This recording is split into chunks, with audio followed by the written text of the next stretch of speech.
Day one, all good. It's okay. Yeah, I think, Alexandra, we need confirmation from your people, from the chat, if they can hear Yes. us. Let me see. Can you So, hear us? I yeah, think. so, what to start with? Oh, buongiorno, signoras e signori. This what I would say if I would speak Italian, but this coverage will be in English. Yeah. Welcome everyone to the first round to the Sardinia World Chess Festival. Right, that's a first edition of this open tournament from Hotel Marina Beach, live on a beautiful island of Sardinia. And yeah, so not only our stream, but the round itself is a little bit delayed, as is, well, very often the case with the first round of big tournaments, right? So we have quite a lot of players, as you can see. Yeah. Many huge players. We have streamers too. The streamers are really important. Both the sisters are here. Right, so this is something very new, but yeah, the streamers have their dedicated tables with their live camera feeds and so on and so on. So, well, lovely way to popularize chess. There is Alexandra, Andrea, and I don't see Zach. Well, there is Zach, yeah. Okay, so there is that. We have, of course, well, on the very top tables, we have some familiar names, I believe. Yeah, so the top seed is Grandmaster Vladimir Fedoseev, and then Sanan Sugirov is the second seed, and those guys, well, they've played for Russia many years, but currently representing different countries. Kirill Shevchenko on board 3, Jordan Van Forest on board 4, so, well, someone that a lot of people know and love. Yeah, so this is a view on our top boards, and this is, I believe, will be, well, the place we spend the most time on, right? Yes. The very top boards, Yeah. right? Yeah, it's really exciting because it's a really big tournament every year. Like, I think it's really good tournament. All right, so we were waiting for them to start the round, and maybe some technical information. So, well, pretty much everything that you would expect. It's a Swiss system, 9 rounds. Well, very healthy prize fund. I want to say €50,000 in total prizes. Yeah, which is quite huge. Yes, it's huge. for the open tournament. And yeah, so there is that, and I believe, yeah, the whole round was a bit delayed because of the opening ceremony and some speeches, and currently we are hearing, or you guys can hear, I don't know, from the chief arbiter, Yeah. I believe, so, some announcements. Yeah, there are 3 groups. We have A group, B group, and C group. And how are they distributed? Like, Yeah, so that's on rating, I think. Yes. Yeah, like rating requirements, or rather rating limitations. Yeah, so if you are above 2100, I believe you are playing the A group, and then the B group, the C group. Yeah, so there is that. Something about our coverage, something specific. Well, not really. We'll try to be like not only chess oriented, but like discuss a lot of other stuff. So if there are any questions, always welcome. yes, of course. Yeah. And other than us, there is presence of Chess Base India, by the way, the other chat that we will try to monitor. If you have the live feed on Chess Base India, that means we could be reading the chat, and you'd be able to ask Yes. more questions. Well, so just waiting for the games to start.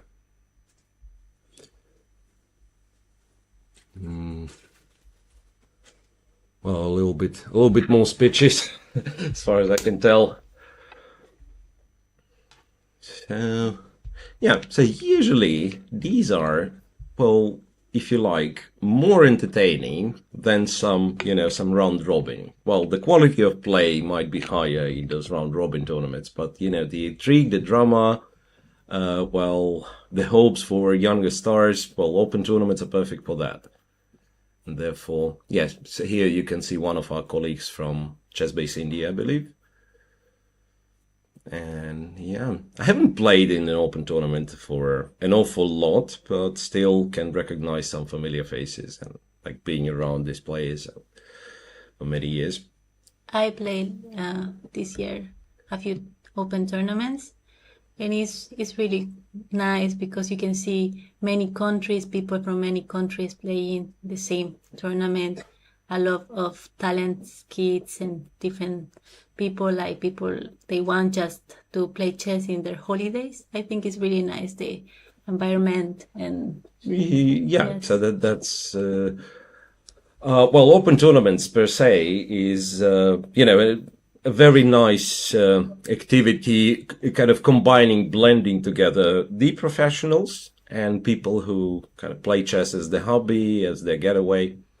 Right, so I think that's they are started. yeah. So the games have started. I can see, well, you can see one d4 on the board of our top seed, Vladimir Fedoseev, against Yilmaz Baver. I would guess a Turkish player with the black pieces. So I'm not quite sure if there is much to discuss on those first moves, right? So we will wait for some opening pictures to form. We can see who's that. That's Alexandra, right? Alexandra Yes. Bontes. So we have, as we said, cameras from The top players, the streamers, and all right. the whole. Yeah. Well, in Alexandra games, she just played the French defense, so we can expect a French defense from her. Right. So on the top boards, this is Fedoseev with what's called Queen's Gambit. Yeah, I shouldn't forget the name. I mean, there is a whole series about Queen's Gambit, or rather called Queen's Gambit. Right, but not much to discuss here. We have, like I'm browsing through first 10 boards to check if we have anything really original. Well, not yet, of course, because too early to speak. On what's that? That's the Slav? Yeah, okay. So Slav defense. Yes. Or And how old is he? his opponent. Yes, the Turkish guy. Could be 12 or something, Yeah. right? So these days, it's very amazing, and especially with like now when Gukesh won candidates, Oh my God. and he's 17 years old. Yeah. And back in the day, we would, address anyone who is 15 and becomes a grandmaster. We would say, okay, he's such a young prodigy and he's like great talent. And well, not to take away from them, but like you become a grandmaster at 15, you have 2 years to become a challenger, or otherwise Gukesh already has the record, right? Yeah. So that's incredible. So Slav defense. Let me see if I can get this game updated. Yeah, I think that's the one. So, well, not much to say about the opening just yet. So still way too many possibilities. And I wonder what they play in the Slav nowadays, and especially what this little guy is going to play. Knight f6 is the move we would expect for now, but then Did he play knight f6? I think he so. did. Yes. Yeah, he did.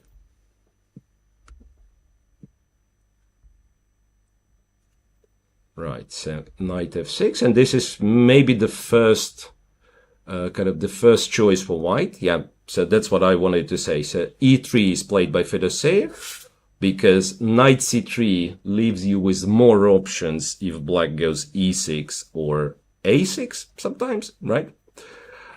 You then can develop the bishop to g5, but if you play knight c3, you have to know what is your plan after black takes on c4. And e3 is more flexible move.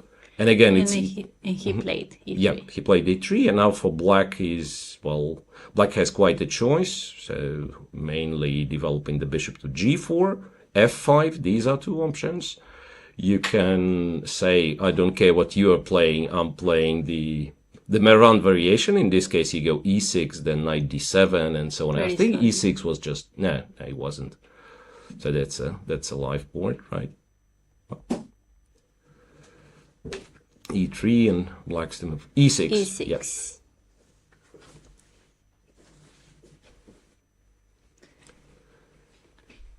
So And to leave the bishop on c8 is not. I mean, I guess it's a big problem, right? yes, you're right that potentially that's how to say that's black's only problem. In fact, like I mean, you have the square for the knight to develop the knight from b8. This bishop can go to d6, can go to e7. Oops, and the other bishop is restricted for now, right? Well, so we could discuss it a little. Like if black goes bishop f5 too early, then one of the lines would be knight to c3, e6, and then white starts kind of messing with this bishop, right? Knight h4. Now, if you don't want to trade, you go bishop g4, and white goes queen b3, and then that's another downside of developing the bishop too early, because white gets this tempo. And then something like h3, g4 gets a pair of bishops. Yeah. Not to say that this is bad for black. It's just another line, not to everybody's taste. e6, yes, for now, it's not very appealing. But the plan, let's say, if white develops normally, well, let's say I've just played b2, b3, and we will talk of this later, but what I was referring to as Meran variation. It's knight c3, knight to d7, and then if you develop the bishop, that doesn't matter e2 or d3. I think bishop d3 is more popular. Black would take, and then go b5, put the bishop on b7, and try to play c5. So the bishop will be developed on the long diagonal. Okay. Yeah, so that's kind of, in essence, this is the plan. Okay. I think he played b3. And he played b3. So b3 early is not only that you want to develop the bishop on b2. You do, but the main purpose of playing b3 so early is that you want to recapture with the pawn when and if they take. So knight to d7. And then I don't think it's bishop b2 just yet. It must be Bishop d3. bishop d3, bishop e2, something. Yeah, so first you want to play bishop d3 and probably castle, and only then you develop bishop d2. Because bishop b2, well, let me see. I guess something like bishop b4 could be a bit messy. Knight d2, knight e4, you know, so they start kind of annoying you with some pins. Anyway, Fedoseev played bishop d3. That's all for now. Let's move on. Yeah, Okay. yeah, yeah. Because we have, I think, we'll be concentrating on top 10 boards, right? Yes. And this is one of the least developed games. So in some games already we have like 15 moves played, and so on. So board 2, just quickly, it is a French defense played by Sanand Sugirov against Nathindha, I believe. Sana. So that's, Yeah. yeah, so black is Sanand Sugirov, with white is, I believe that must be a player from India, Yes. Nathindha. Oh, so French defense, knight c3, bishop b4, and then white goes knight e2. Not the most popular move, and I'm thinking it must have been like first appearance of this move must have been like 1930s maybe. It's not that I was around, guys. No. Don't think I was around. It's just that okay, Oh, some books. Right, so knight g to e2. Point being, white sacrifices the pawn, right? Black can take the pawn. You cannot recapture. The knight is still pinned. But in this case, you go a2, a3. Now, if bishop returns, you will take the pawn. So black's kind of greedy approach would be to take. Knight takes. Now, again, the pawn is hanging. While in case of knight f6, you do have some ways of winning the pawn back. The most straightforward would be bishop g5 and then take on f6 if h6 played, so on. So instead, if black wants to keep the pawn, he plays f5. But this is very risky and pretty much a recipe for disaster. So white goes f3 in this case. and this is very, very scary position for Yeah. black. Yeah, so one pawn, well, white gets like overwhelming lead in development. Like queen d4, I believe, should be lost after bishop e3 and long castle, Yeah. like huge attack for white. So this is something very risky. So in reality, I don't think black is advised to take. I mean, you can do, but you can also do something like knight f6 and then play your French defense setups with white knight being on e2, not very nicely placed. So that's an original system, but not a very scary one. And then I promised some games that are like very well in 15 moves or something. So I suggest we jump all the way to board 6, if you don't mind. Who's Where in we the have boards? board 6, we have Gabriel Urbani against Maxime Lagarde. Lagarde. Well, and here, 13 moves played. Already? Yes. So, let me find it. Yeah. So it's Sicilian defense. e4, c5, knight f3, d6. Here. And instead of, I want to say much more popular knight of variation, a7, a6, black plays knight to c6. Okay. So, which honestly, still up to this day, I have no idea how to call it properly.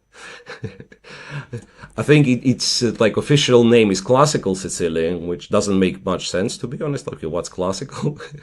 Classical changes. After bishop g5, this particular variation is referred to as Richter-Rauser, right? But yeah, back in the day we used to call it 4-knight d6 Sicilian, which is kind of self-explanatory. You develop kind of all 4 knights move and then black plays d6. Yeah. Bishop g5, e7, e6, queen d2, bishop e7. So apart from bishop e7, you have like all the possible moves in the world. Like a6 is a move, bishop to d... Now I think a6 with the idea to go bishop d7. Bishop d7 immediately is not great. There is queen b6 for sure. There is queen b6 in this position. But yeah, bishop e7, castles. Here you can go castle short, and that would be another story. a6, f4, bishop d7, knight to f3. I think this is once again, after bishop d7, this is sort of a critical position. You can go king b1.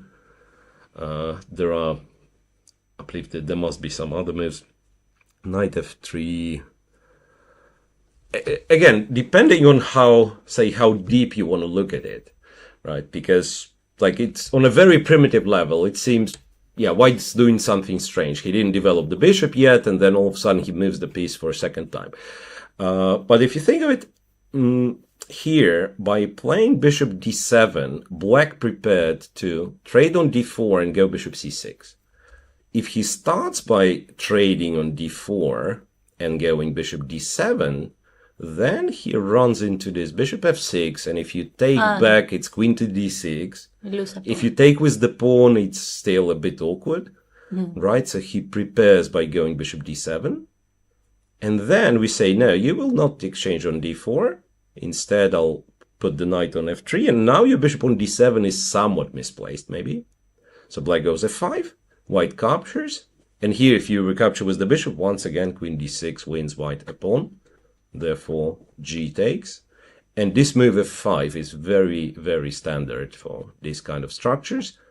Because, well, in this case, you could say white sacrifices the pawn. But is it really a sacrifice? Do you really want to take this pawn? Probably not, right? I mean, because if you do this, like all the black pawns, all the black pawns are terrible. And yeah, white should be much better with simple moves, even like bishop to d3, just exchange the line square bishops, and then you have a fantastic square on d5. So f5, queen to b6, and then white. So very often, white would just keep the pawn on f5. White would just keep the pawn on f5. But what black is doing here, well, in fact, I'm not quite sure if I've seen queen b6, but there is one particular idea for black. Like, black can play b4, And then if the knight is moving, then black plays, all of a sudden, plays e5, blocking the center, leaving this d5 square, and you could say, okay, what's that? It's a very weak square. But white knights are so far away from d5, right? Like you literally have to spend like 4 moves to get to d5. Okay. And that's why it's playable for black, right? That means, wait, let me get back to f5 position. Yeah, so an immediate e5 is terrible because knight d5. Yeah, but if you can play b4, drive the knight away, then go e5, that's sort of playable. So queen b6, and this partially explains why white decided to take. So now black's pawn structure, on one hand, kind of fixed, right? So no double pawns, nothing. But there is no e5. There is never e5, even if not knight d5 immediately, but e5 creates a lot of light square weaknesses. So white exchanged, and now it's once again white to move. And the moves I would be thinking about in this position is something straightforward like queen h6. I don't know if it threatens anything, just to go queen h6, maybe you have this ideas of queen h5, so that's something to think of. This bishop probably goes to h3 after g3, once again pressing the pawn and trying to provoke black to play e5. And another very common move in such situations is just to play king b1. There is no threat for now, right? So you don't have to play king b1, but you know, the kind of the understanding of this move, the way I understand it to myself, and I got to explain to my students that you're not yet sure where your pieces belong, because black is kind of flexible. He can castle short, maybe, and go king h8. He can castle long. So depending on how black is acting, you will be kind of putting your pieces. And the king b1 move, sooner or later you will need it, right? Yeah, and because also it's very common move. Yeah, exactly. Yeah, right? So but it's kind of not. I'm trying to explain, like, why would you play king b1 specifically in this position? Yes. Because it's one of the moves that you almost for sure will make. And for the other, you're not sure, right? Like you could play, in some positions, you can play bishop e2 or d3 or go g3, bishop h3. Let's say you're not can't predict yet where the bishop's going to be the best. So you first play the move that will happen anyway, and then you decide, kind of look at what your opponent's playing and decide where exactly we put the bishop. Okay, so that was board 6. Next to it, on board 5, Alan Pichot against Jack Wanzil Rud. And here we have another Sicilian. This is the board... board 5, I believe. Yeah, board 5. So that's the Spanish grandmaster. Yeah. No, he's from Argentina, but representing Spain. Wow, he's from Argentina. Yes. So then I have to pronounce the T. Pichot. Pichot. Yeah. Because for whatever reason I thought he was French, and therefore I pretended that I know how to speak French, and okay. Anyway, apologies. But you will have, something for sure will happen on this stream. We will be mispronouncing the names of players, so apologies for that. Apologies for that. Yeah. So another Sicilian, this time the Nida variation, so a7, a6, bishop to g5, e6, f4, and black is going for so-called poison pawn variation, queen b6, but first includes h7, h6, and bishop h4, queen b6. And till that day, I have no clue whatsoever what is better for black. You can play queen b6 immediately and go for similar lines if white follows with queen d2 and then you take rook b1, queen a3, blah, blah, blah. Very long theory. Or you can do the same with the inclusion of h6, bishop h4. What's confusing is that if you do this, in the game, white didn't play queen d2. But if you do this, you go queen d2, queen b2, rook b1, queen a3. So there is e5, but there is also bishop h4 takes on f6. And in this position, compared to the line without h6, So it's absolutely the same position, but with pawn on h7 It's or better h6. there. And which one is better? I don't know. Yeah, I believe the consensus is that it's better to have it on h6. But, Yes. but why? No one knows. Maybe the bishop goes to h6. Yes.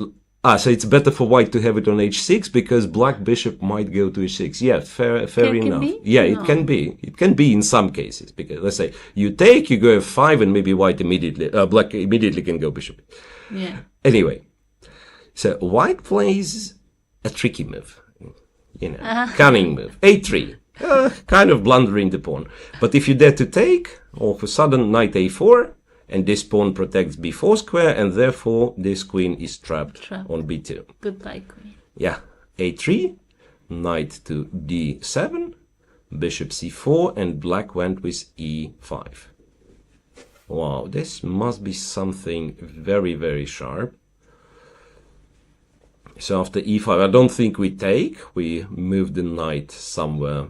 To f5 or? Yeah, this is very attractive. That's the first thing you want to do. Yes, like because... you go forward. So the question is, what's black's next move? Does he want to play g6 maybe? He gives a tempo to bring the bishop on g7 maybe? Yeah, well, first of all, it's not clear where the knight's going, right? I mean, we don't want to go, that kind of feels wrong to go to g3, cannot go to e3, so I would assume bishop f2 intermezzo, attacking the queen. And the problem that I have with this line, that after queen to c7, both the bishop and the knight are hanging. So which in these lines doesn't mean anything, because it's very often that white goes queen e2, takes castle long, it says I'm winning, I have a decisive attack, right? So it's also possible in this particular variation of knight, because the king is getting stuck in the center, white gets some knight d5 ideas later on, so it's not impossible that this is theory.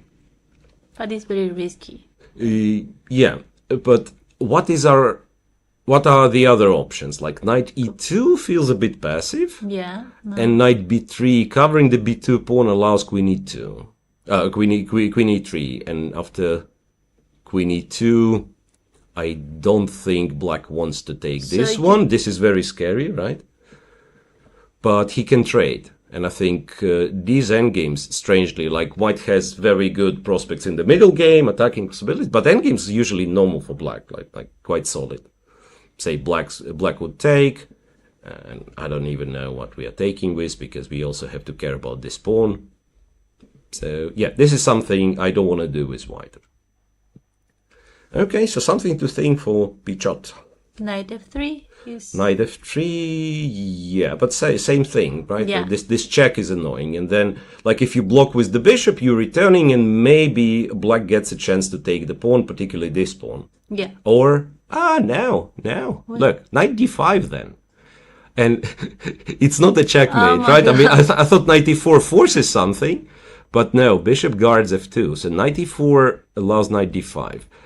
Taking on f4 now would be silly because bishop f2 traps the queen. And taking on f4 with the queen is possible, but also feels like very, very scary. Like the queen might get lost here. So, I don't know. Yeah. Very intriguing. Do you think he blundered or... No. Look, there is very good way to say. White blundered. This Yes. I wouldn't know. It's very easy to say that black had everything prepared because he didn't spend any time. Yeah, the time control here, by the way, is like what's it? 1 hour and 30 minutes with 30 minutes after 30. Yeah, 40. right, and also 30 seconds increment. Yes. Right. Yeah. So that means when you see 1 hour 30 minutes on player's clock, that usually means that he barely spent any time, just 30 seconds per move. And what is that clock in the background? So this is, I believe, the large numbers. These are the time from the start of the round, right? So, well, that's actually the time. 1541 is that? Yeah, it is. Yeah, so that's time in Italy, if you will. Good to know. Yeah, it's time in Italy. It's the clock which signals it's time to have lunch Yeah. or dinner, which is very important. That is the break time in Italy, 4 hours. Yeah, no, okay. I was telling stories, right? So they take the lunch break very seriously, and yeah, one of the places I've been here in Sardinia a couple of years ago had a lunchtime break for 4 hours, 12 to 4 p.m. That sounds heaven. That's great. That's absolutely great. Okay, so we leave this one and we move on to something I don't even know. Like, do you have any preference on what players shall we check? Okay, let me see. Maybe we check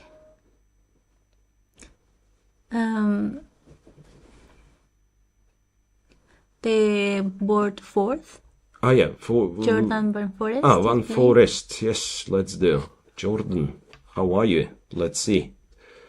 Okay, and here we have another Sicilian. Oh, well, you know, my last experience for many, many years is commentating on high-profile events. And having so many Sicilians is such a relief because, like, if it would be, you know, the top 10 event, you would have like 5 Petrovs and 5 Yes. Jokopianos, and that would be it. Yeah, Sicilians are very To, exciting. to see one Sicilian position is already a gift, right? And here we found like every other game is a Sicilian or the French or yeah. So Are you a Sicilian player? I've played chess for many years, right? So at some period in my career, I was playing the Sicilian, the Richterhauser. I've played a few games with Najdov, but it wasn't very serious, so to speak. So maybe a couple of years I was playing Najdov. And now I'm not even sure. Like if you force me, first of all, you will have to force me to play chess. I'm staying away. But if I will have to, we'll probably play something boring, like Petrov defense, you know. Okay, and online? Online, online you can play anything. Yeah. When I'm playing online, I'm mostly playing the other kind. E4, knight f6, exclamation mark. You attack your opponent's pawn on move 1. That's the best move in chess. Anyway, back to Sicilian. So for Van Forest, it was e6, knight c6, which once again, as experienced as I am, I have difficulties naming. Because in Russian, and this is the language I was kind of taught as a kid to play chess, so all the literature you would have in Russian and so on, anything with e6, a6, e6, knight c6, and so on would be referred to as the Paulsen system. And then now you have the Paulsen, in English, you have the Paulsen, you have Kan Sicilian, you have the Taimanov Sicilian, so I'm still confused with which is which probably is not that important in our case. So knight c3, queen c7, one of the lines. And then I think recent candidates, I think it was Pragananda with white against, I'm not even sure, someone with black, and we've seen knight c3 to b5. Pragananda Firuja possibly. Yeah. Knight c3 to b5. I'm much more familiar with knight d4 to b5, and funny bishop e3 move after queen b8. The whole idea being that after a6 you go bishop b6, sacrifice a piece temporarily, but you're threatening both bishop c7 and knight c7. So that's one line that's possible here. And g3, the move that Van Forest's opponent Nurgaliev has played, is a very solid move, and it's a nice move, to generalize the Sicilian, so to speak. That's like, you like to play these setups with g3. If you like to play these setups with g3, you can do it pretty much against any line in the Sicilian. So you wouldn't care if black plays the Richterhauser, if he plays the Najdov. You can always play g3, bishop g2. So g3, a7. G3 is not aggressive, right? Oh, well, it isn't. Like some years ago, you could say it's dull, and you could criticize it and say, if plays open Sicilian, has to go for something sharp. But nowadays, everything changed so much with computers getting stronger and stronger. Yeah. And we realized there is no such thing as advantage for white if the opening is played properly, right? Yes. And therefore, people trying like new systems, original variations, and so on and so on. That's why like some obscure stuff even became popular. The cow opening? Yeah. You know the No, this it's one I don't. the opening Anna Crumlin invented. And D3, D3, knight E2, 92. knight D2. Okay, okay. I mean, there is no reason to go worse with white, right? I mean, there is no advantage, but you can still kind of fight for it. So I would say G3 is reasonable. G3 systems against the Sicilian are perfectly playable. Bishop G2, D7, D6, castles, bishop to D7.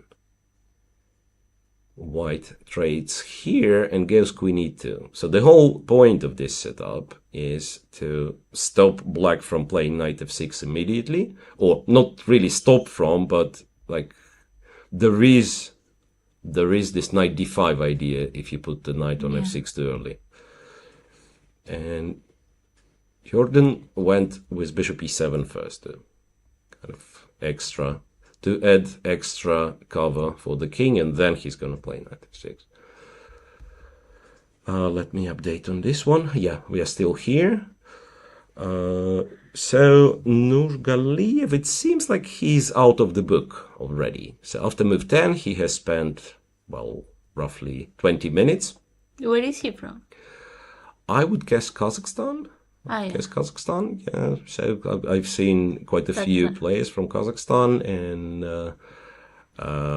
fun to see some old friends, to be honest. Like one of the players in here is Nurlan Ibrahim, and I believe like first time we've been to the same tournament must have been like 20 years ago, when I was still active chess player. Probably had higher rating than now. So yeah, that's another good thing about open tournaments, that you get to see friends that you haven't seen for a very long time. Okay, after bishop e7, what does white do? I don't know really. Rook d1 or king h1 f4. Yeah, this queen e2 move, now that I'm thinking, queen e2 move is something not very common. Queen e2? Yeah, like not in these structures. I would expect, like, if you want knight d5, I would expect rook e1 with the idea to go knight d5. Yeah. Queen e2, I'm not sure where we want to position our other stuff. Well, we've gotten some update. So after queen e2, wait a second. Queen e2, bishop e7, white went a4 now. Kind of stopping b5. Not that black was interested to play b5. Bishop f4, rook f to d1. Not much I can say, to be honest. d6 is the only weakness for black, but it's not that weak, right? No. And now I want to say that if the game goes as it went in our case, I'm totally on board with your comment that bishop g2 is not very g3, bishop g2 is not very aggressive. Yeah, it's not the most aggressive of the systems. By the way, just realized we have gotten some update on the time players spent. So perhaps we were somewhat behind the live position. So was not getting the transmission of the clock correctly. But life improved, yeah. All right, so blah blah blah. What else? What else can we check? Whoa. Which one are you? Pichot. Back to Pichot, the most exciting. I'm already calling this the most exciting game of the round. Guess what? After e5, I said something silly that he will not trade. Well, where are we? So e5, fe5. So he did take d5, knight f5, g6. So it looks like it only helps black, right? So now black can develop the bishop to c5. But he had a very specific plan of going knight d5, knight d5, queen takes. So the pawn is hanging. It's the most powerful threat in the game of chess. Checkmate in one. The most weak. Yeah, rook h7. defending the pawn, but there is still a difficulty for white to move this knight, right? If you go knight g3, you lock the bishop out. You allow this queen e3 check, which is very annoying. Yeah. In So no way. even a funny sequence like queen e3 and then queen f4 might win the bishop. It's actually quite rare. I've never seen this one. Like queen f4 and you trap the bishop, it cannot really run because in such a silly position. But it wasn't the plan for white. So white castled long, sacrificing the knight, and after g f5, e f5, that's a position we have on the board. It's so impressive. Also, he spent quite time there. Yeah, he spent quite a lot of time here, so that means it wasn't the preparation. No. It wasn't the preparation, it was rather over-the-board inspiration. So now what happens is, wait a second. Could he... What's wrong with no, you cannot do this because d8 is still protected. Very nice. Okay. Almost. Queen e5, knight e5, yeah. So that was the idea, but it doesn't work yet. No. But it does explain why, for example, black cannot play queen c6. Because I thought, black can play queen c6, trade it. But now the queen no longer... sorry, that's some random arrows popping up. I just have to figure out the way to get rid of them. So now the queen is no longer protecting d8, and we have the ability to play this funny-looking combination. Knight e5, knight e5, and checkmate on d8. That would be great. Yes, I'm thinking black probably is not falling for this. But yeah, the position is quite scary. So how many pawns for the knight? Only one pawn for now. Yeah, but... it does look quite scary for black, because how do you develop? Like white has kind of, if white is to move, next move is rook to e1, and then white is ready to sacrifice on e5. So black has to figure out the way how to go about it. Bishop e7 maybe? Yeah. So here white has to be very aggressive and precise. Yeah, after bishop e7, we definitely, like white player definitely has some initiative, some attack, but also has to be very precise exactly. And the feeling is, like, if we move the bishop, we kind of lose the momentum a little bit. So probably we trade, and then we still play rook to e1, kind of maximizing the activity of the pieces, again stopping silly nonsense like queen c5, because we can take on e5, right? And win the queen. Yeah, and f6 is also bad because of light squares. Queen g8, and then the rook is like almost trapped, right? Knight f8, and there should be, I'm not sure how exactly, but there should be something. Like, I mean, it cannot be that black king is not getting in trouble. Yeah, I think blacks will spend some time here deciding what to play. And... Right. Because it is like a critical position, right? It is a critical position. So, well, he has to remember not to blunder queen d8 idea. Oh, rather queen e5 rook d8. Because this is something that is strangely happens to people, that originally you see this tactical idea, and then you think and kind of you calculate a lot of lines, and then you forget kind of the initial problem. There was it's very kind of understandable in psychology, right? Yes. So you remember the first moment you see the position, you say, okay, I shouldn't do this because, but then you look like many other stuff. And also that's why the checkmate in the back rank happened often, because you know they can checkmate you, so you are defending, and then you forget. So that's very, very common thing. Right, some development in other games. I'm not sure what do we... Okay, finally some position... Well, something happened in Fedosev's game, but there is still not much to talk.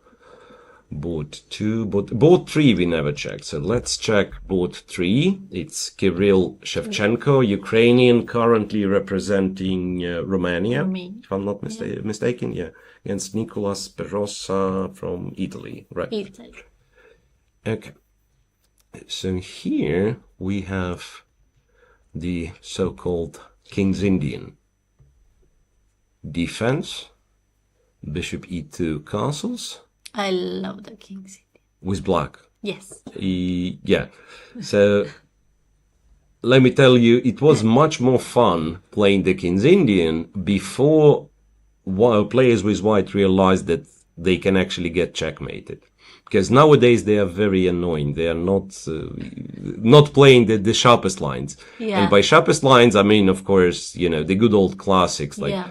e5, castles, knight c6, Yeah. d5, right? And then white is attacking on the queen side, and you go knight, move the knight, go f5, and checkmate, checkmate. So this is what I would say when I was 15. I was questioning why would you play like this with white. I thought black was almost winning. The reality is it's not exactly true. And this particular line, bishop e2 and bishop e3, it's quite modern setup, because it's not that easy. It's not that easy for black to organize like their pieces the way you'd love to. Because if e5 happens, I believe e5, d5, and since you did not develop the knight from g1, you'd have some g4 ideas and so on. So you restrict black's active possibilities quite a lot. So that's why after bishop e3, black has played c7, c6. One of the possible waiting moves, so kind of waiting for white to speak up. Knight f3, and only then e7, e5. So d5, c takes, c takes. And with the c file being open, it's already much harder for black to kind of ignore what's happening on the queen side and just go knight h5, f5, because very often white will be first with some knight b5 ideas, like say rook c1, knight b5, knight c7. So black has to be much more trickier after that. So that's all for now in this game. Yeah, That's all for he now. already spent like quite time too, because half an hour to reach this position with black, and probably not a very good sign, if I'm perfectly honest. Like, if you're not familiar with all the subtleties of this position, you can easily get in trouble. Yeah, but also it's the first round. The players don't have time to prepare for their opponents, right? Right, and something that I didn't check. Can you check it now, please? Like, what are the ratings of the lower rated players on, like, say, top boards? So that for those of you guys at home who do not know how the Swiss system works, it's in round one, you have the list of players arranged by their rating, right? And then imagine it's a sheet of paper which is split in half, and something like that is done. So say if we have 100 players, the number one by rating plays with number 51 by rating, right? So the lowest has 1900. 1900 is the lowest, but those who are playing with who are playing on board one, Okay. Say Fedoseev is 2690, and his opponent Yilmaz Baber must be like 2300. It's 2200, almost 23. Yes. Yeah, so roughly 2300. So that means, while you would expect ELO favorites to win in round one, it's still not an easy walk. So, because nowadays, like, everyone can play chess, right? Yeah, for example, we have the surprise with Alan Pichot sacrificing a piece against FIDE Master 2200, right? Right, and yeah, it's still the big question is if it's all sound, and if he will win, or okay, so looking for something original and fun. Okay, I'm not able to tell which board that is. I believe it must be board 10. Which name are you looking for? I'm looking at Erwin Lever with white against Jules Moussa. Yeah, it's board 10. Board 10. Both French. Both French. Yeah. So I'm just looking at this position that I have on, and this is like some weird caption we have running. No, I hope it's okay. Right. I just seen the position on the screen. I thought it's quite interesting what's happening there. So it was, I'm not even sure what it was. It was some reversed Grunfeld or whatever you call it, with some funny move h7, h6. I don't even know what that's supposed to mean. h7, h6. It's strange, like if it's played by, let's say, someone who starts playing chess, I know, like 1400 player, I would go and criticize and say, okay, well, what do you do? I mean, you have to develop the pieces, and h6 is a bad move. But because it's a Yeah, it's played by a grandmaster, so you would think, okay, maybe he has an idea what he's doing. And I believe the point is that perhaps you want to avoid bishop g5 possibility at all. And like the naive way would be to go knight c6, for instance, right? White takes knight d4, and then you say, okay, I'm taking the center by going e5.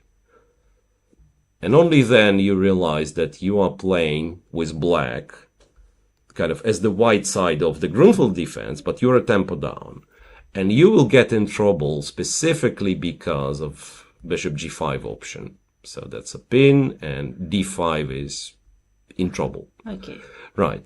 So h6, I would still find it a bit extravagant, but it kind of explains why you would play h6. And But then also it's a surprise, right? Because yeah, well, so you're asking like if surprising someone Yes. matters. Yeah, but depends on how to say. because all your ideas are bishop.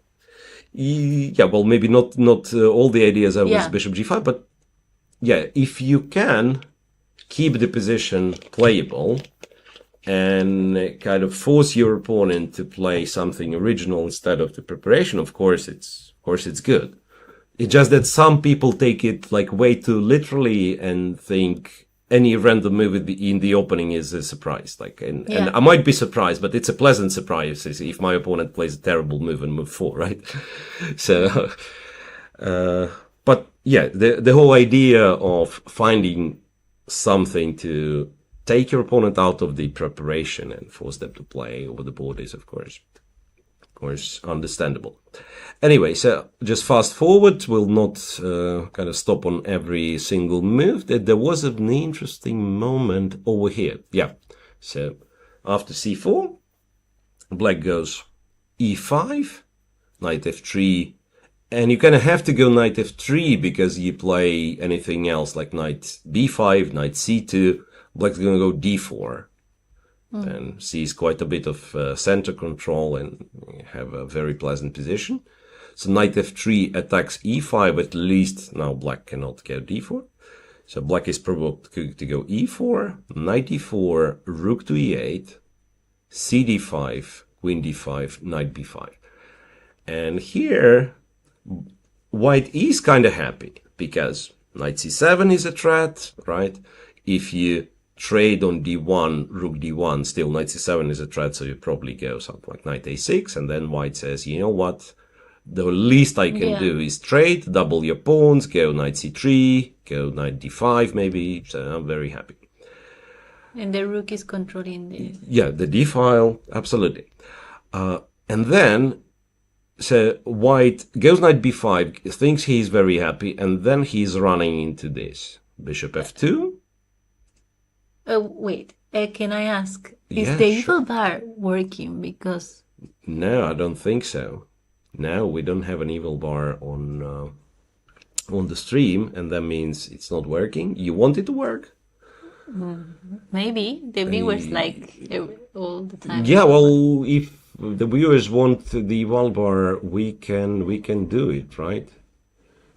Okay.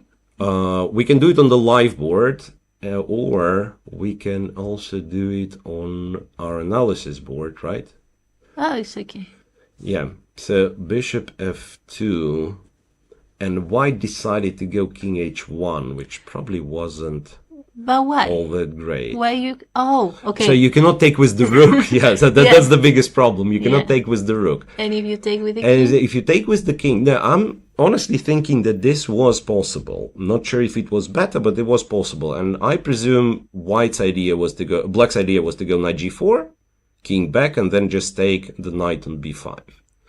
So what he wanted with king h1 is he was expecting black to take, and then white captures on f6.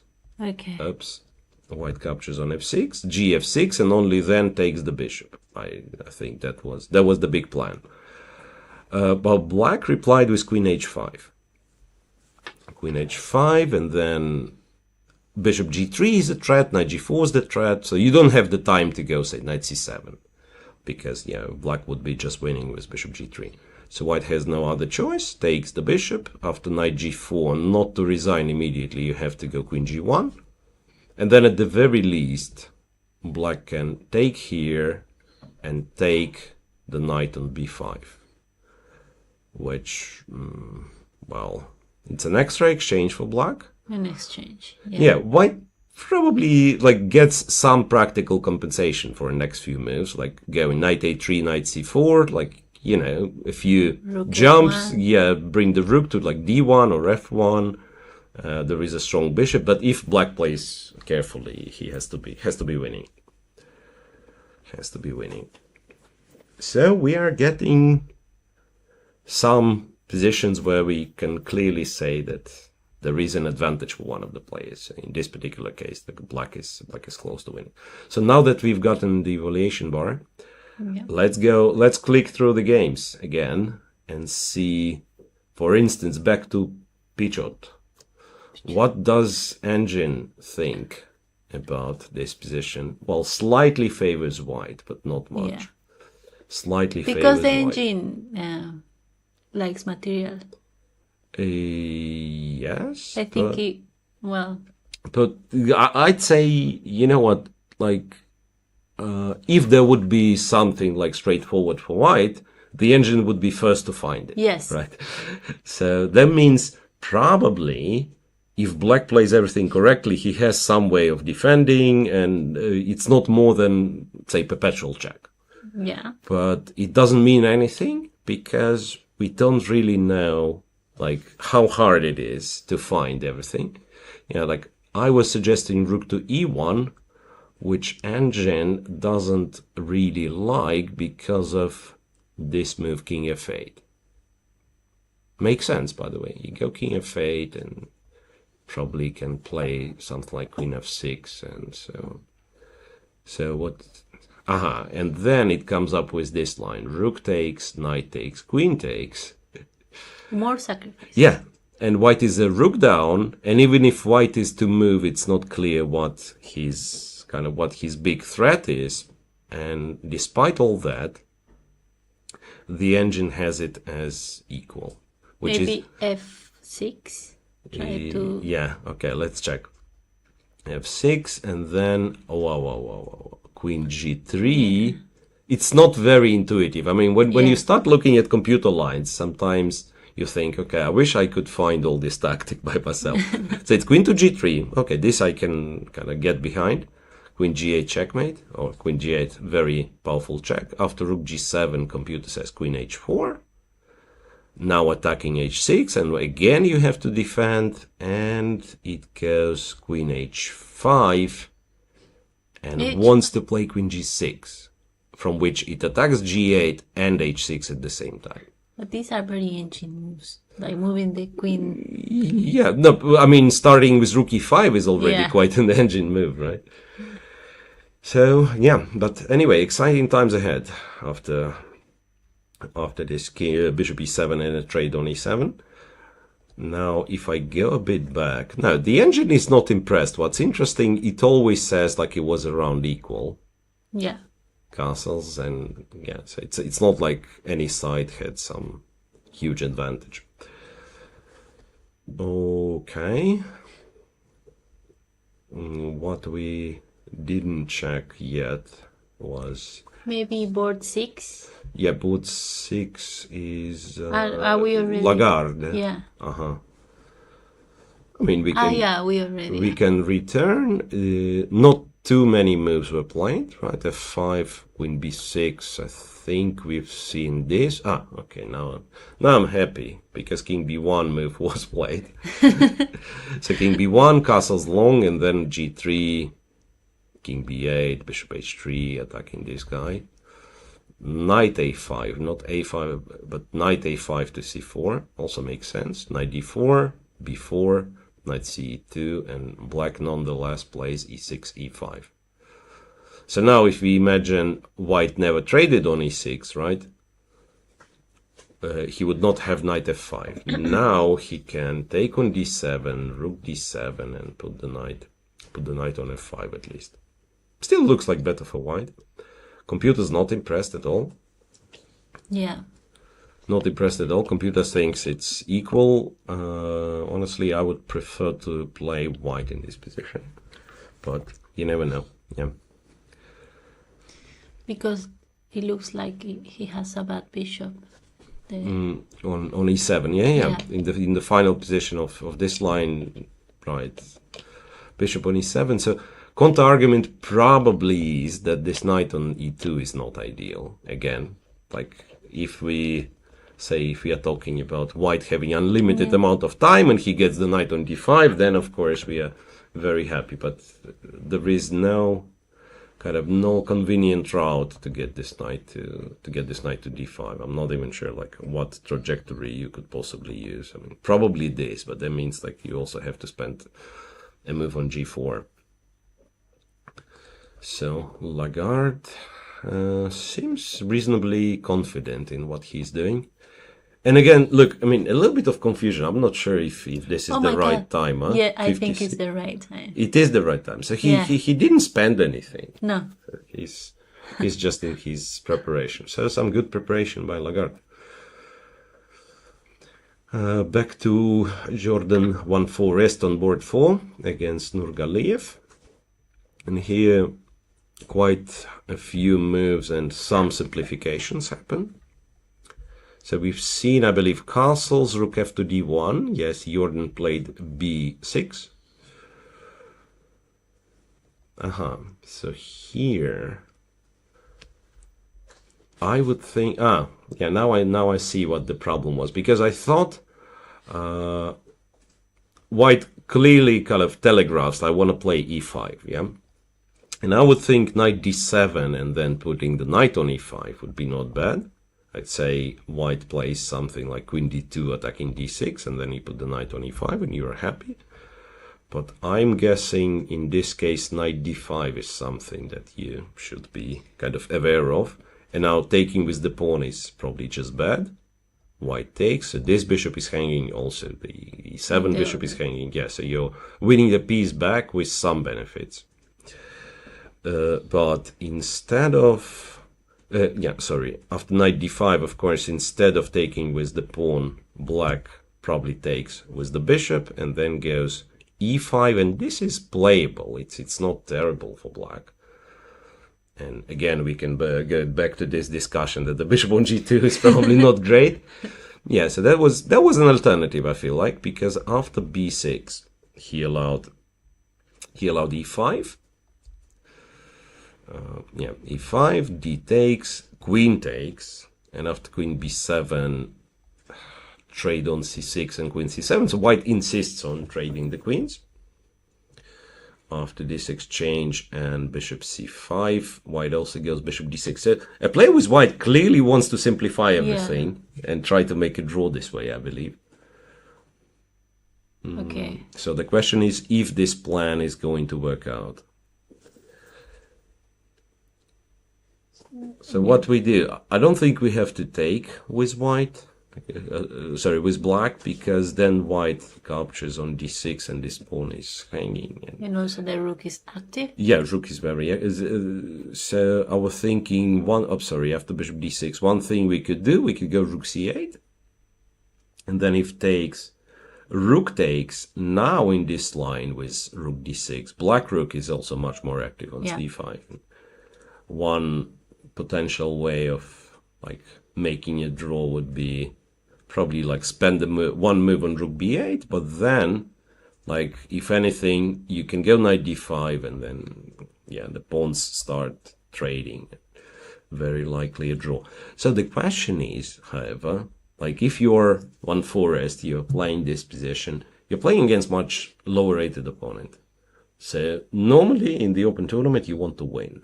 Yeah. But how do you win this position? How far can you push? How much risk can you take? That's always a question. Also, the opponent, he looks pretty young. So I think. Yeah, sometimes like you look only at the rating, and it could be that let's say next couple of months, this guy increases 300 points and win the candidates. Yeah, he has the same rating as you, and you think, okay, and I was so naive to try to think, Yes. that was. So it happened to me a long time ago, with one of Ukrainian national team chess players, Andrei Volokitin.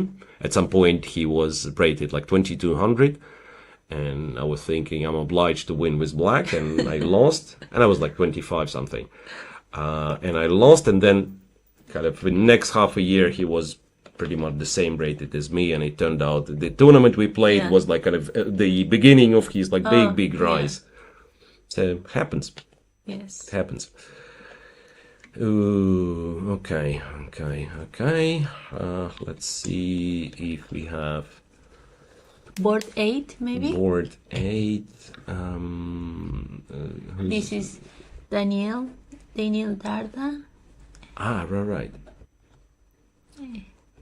We have it. Oh, okay. So in this game, I think we have this position for quite a long time. In this game, we have this position for quite a long time, so I'm not quite sure what has happened. So here, the Sicilian with an early e5, knight b5, d6, and this is what? Advanced Sveshnikov variation, or some people call it the Kalashnikov variation for whatever reason. So knight 1 to c3. Now, going knight f6 was transposed to Sveshnikov Sicilian, but black has better idea of what to do. a6 and bishop e6 is one of the options, I'm guessing. Honestly, I thought b5 was the move, but bishop e6 probably one of the options. Knight d5, knight f6, bishop to g5. He takes with the bishop, goes knight e7, bishop f6, g f6, and knight to c4. All right, and we've finally gotten a view of this board, right?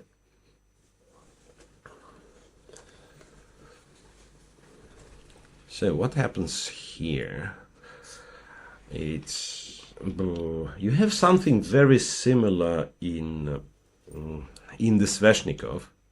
You have some positions that are very similar in the Sveshnikov, with black pawns being like f7 and f6. The only difference would be that the knight is getting stuck on a3 in the Sveshnikov, because black would play b5 much early on. So now after knight c4, b5, of course, nobody is going knight a3. No. You'll play, I don't know, knight e3. Probably. Okay, can you play knight d2 is another question. Sacrificing? I don't know why. Yeah, I don't know why, but I wanted to see. Yeah, probably not the greatest idea. Even though I can imagine, like, you go knight e4 and black has to go like knight b6 and maybe some queen f3 happens and then castle long. So white is a pawn down, but if something like this happens, the knight on f5 is quite nice. But the move he played, knight e3, is perfectly fine, of course.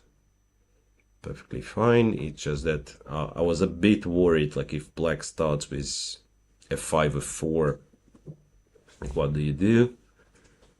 Maybe you go queen h5, and then if f4, you move this knight again. Knight f5, of course, is the move. But I was also thinking, like, say, after knight f5, maybe you find that it's not enough of an advantage because of the opposite colored bishops.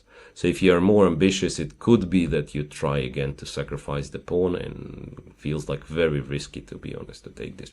Maybe not so much. Castle?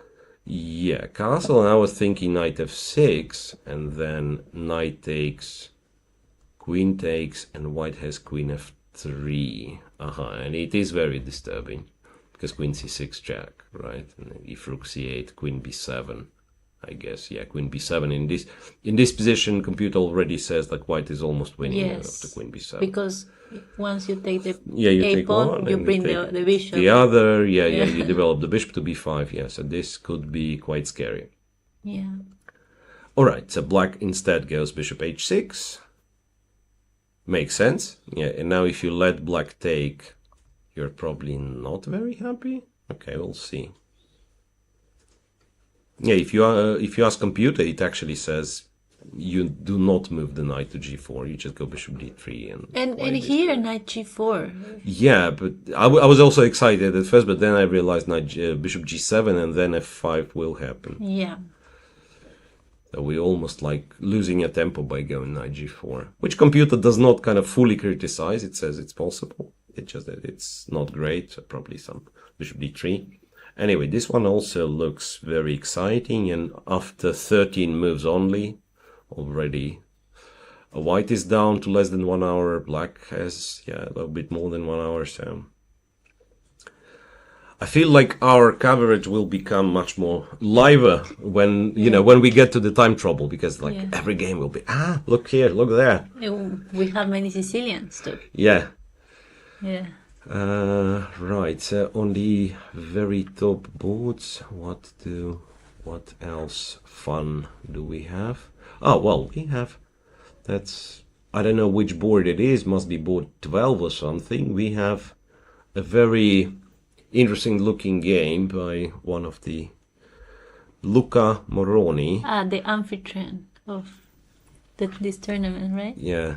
Italian. Yeah, and then he is playing against Konstantin Andreev. I don't know where this guy's from. He's Italy too. So he's playing for Italy. Yes. All right. So here it was the opening that should not be named. What they call it? I'm confused.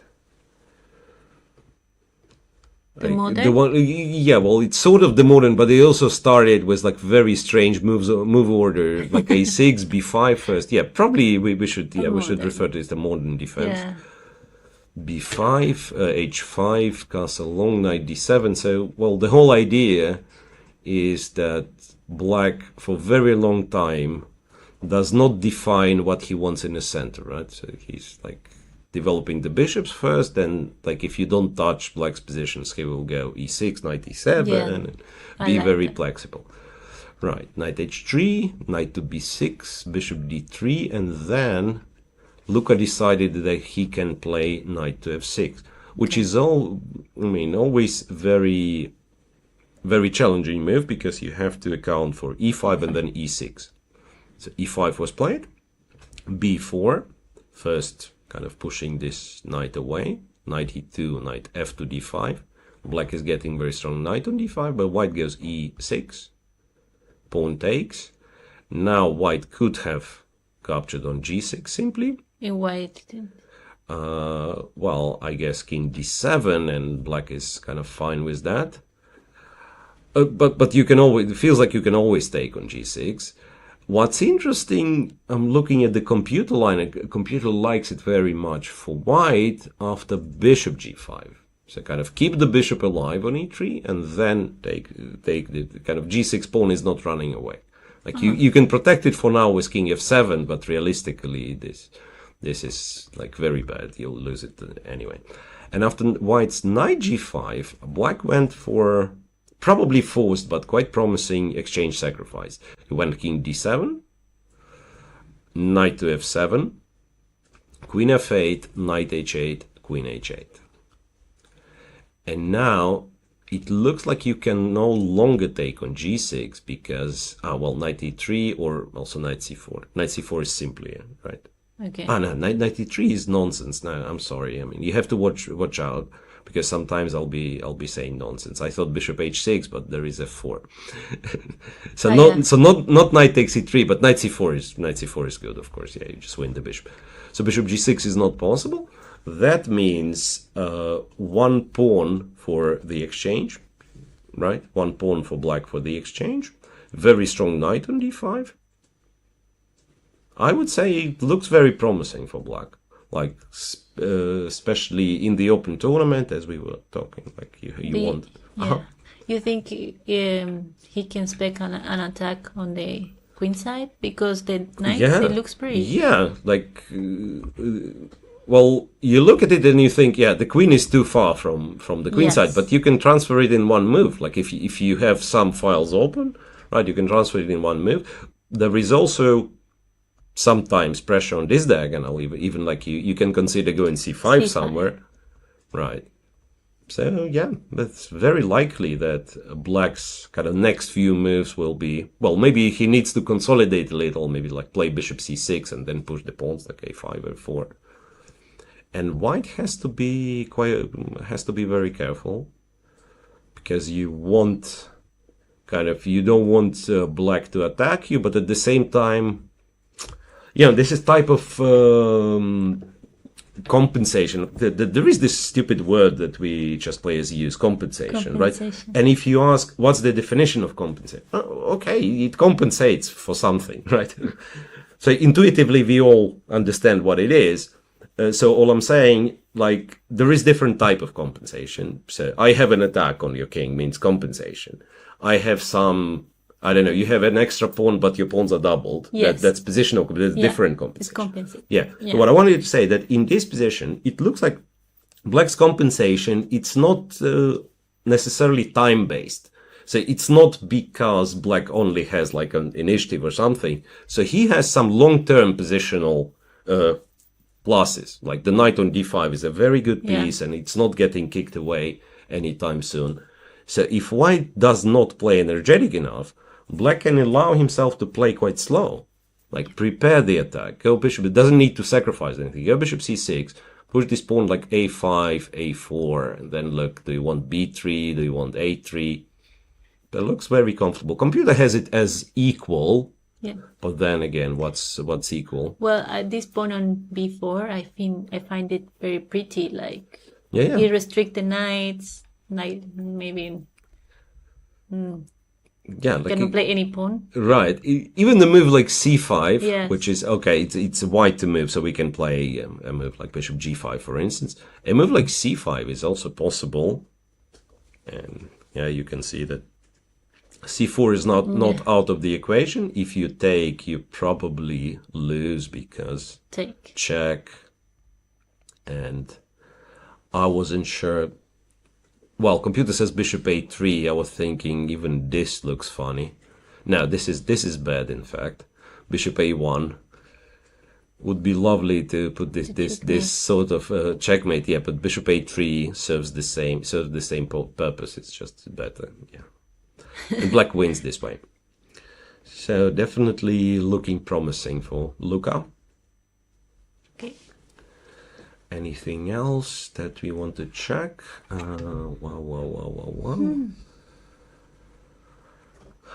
Board 1, we started with Fedoseev, and I can bring his position on the board, so it's Fedoseev against Yilmaz. The thing is, it's one of those lines in, I don't even know, like, should I call it, but probably semi-Slav is the safe way of referring to this position. One of those lines where, like, no one knows what exactly do you want with either color. So, first things first, like, everything is on the board. Not a single pawn is traded.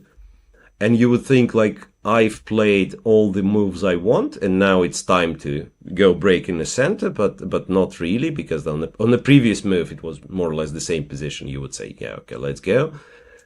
It doesn't work. So, white includes kind of semi-useful moves, and he's also probably not afraid of black breaking in the center, because otherwise he would stop it, right? Yeah. So that's a tough position to play, and also tough position to commentate, because you can have, like, what I find sort of easier for the commentators and also more instructive, if you like, is when you have the pawn structure that, like, already formed. Yeah, he is. Some, the French, and then white plays e5, and we can immediately say, okay, white The has, the ideas. space on the king side, he will be pushing on the king side, black will go c5, blah, blah, blah. Here, you have no idea, I have no idea, no one knows, maybe players do not know, what pawn structure is going to look in 5 moves. That's why, you can, of course, highlight that, okay, c5 for black, one of the ideas, e5 is another idea, white, pretty much e4. Now I'm thinking, strangely, one of those cases where white having the knight on d2 probably, arguably could be better than having on c3, because then white could have gone knight e5, which he cannot do with the knight on c3. Yeah. So yeah, feels like e4 is what you're looking at, but again, this can be played for a very, very long time and stay intact. Like white just played rook c1. Let's say black finds something as useful move. Queen c7 to b8 to a8. Who knows? h7, h6. Maybe a useful move. And then white starts thinking again, and white says, okay, and I'll play h3. Yeah, so here black has to decide. Yeah, okay, let's just for clarity's sake, let's try what's wrong with e5, let's say.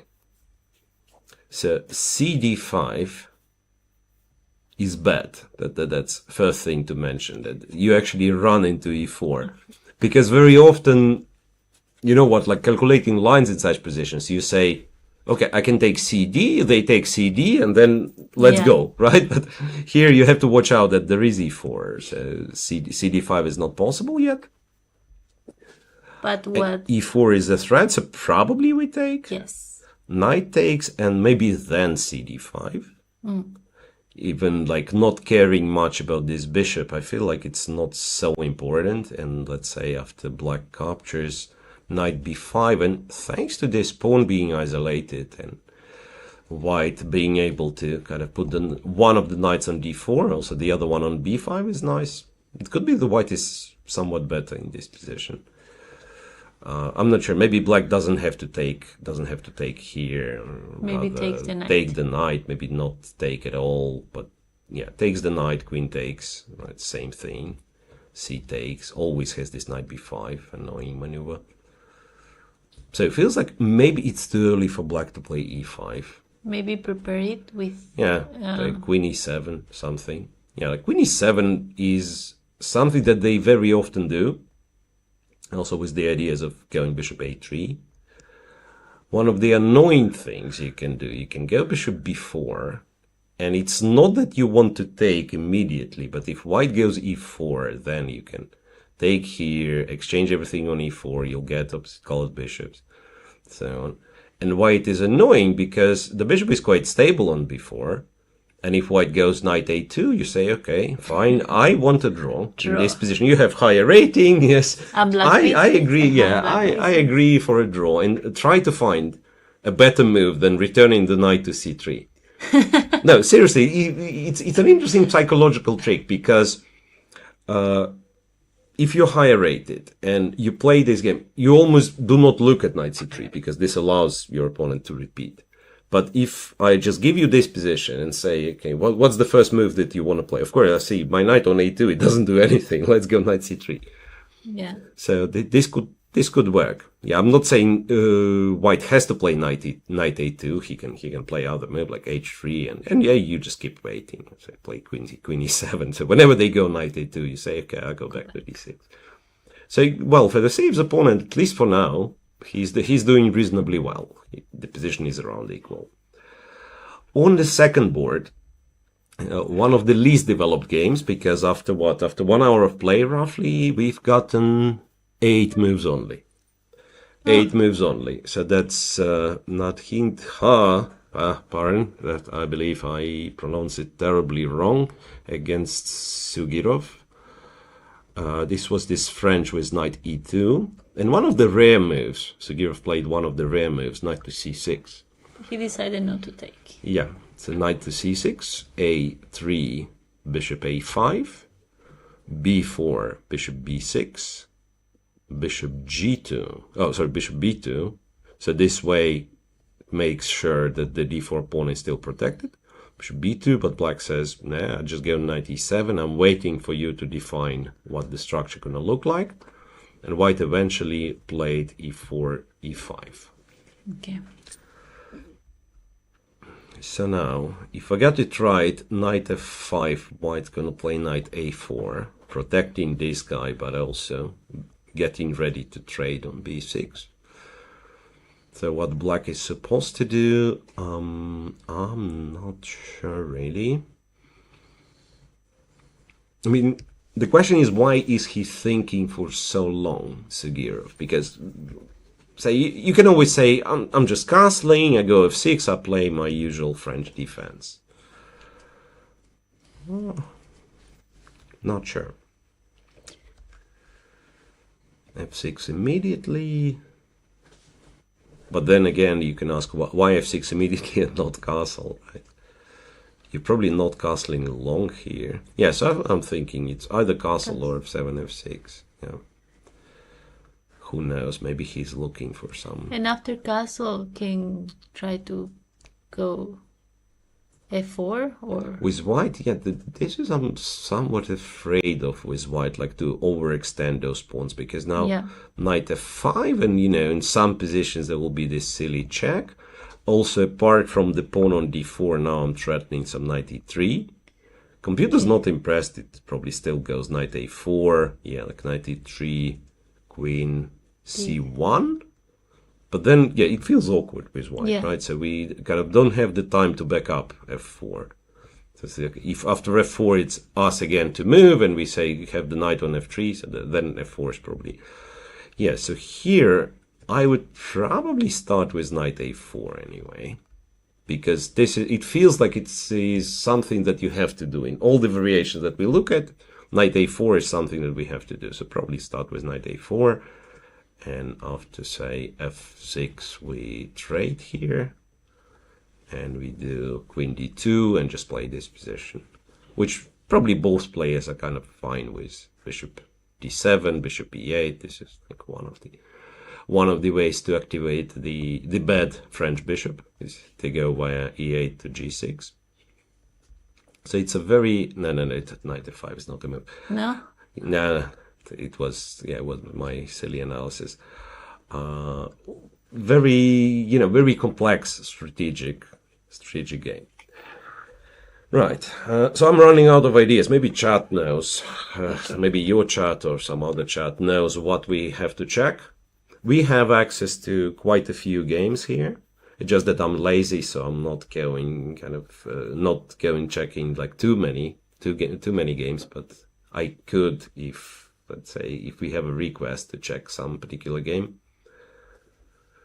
Okay, let me see. So what chat we need to open? I have the... Whichever has suggestions. If you have like your viewers requesting something, we can go all the way to check streamers' games. Yeah, that's It's just that I have to find... I can because there is one hiccup with the software I'm using, is that it does not show the board number, and therefore I will have to screen like all the way, I guess. So you do we have the big group or not? No, I don't think we have. In the B group there is. It is a bit. I can see something. Right, Botes Alexandra, Botes Andrea. Yeah. Okay, who's playing the gambit? Does anyone of them? No, queens are on the board, so no Botes gambit today. No. That's the only thing I know from the streamers world, that there is such thing as Botes gambit, and this is not necessarily the best gambit.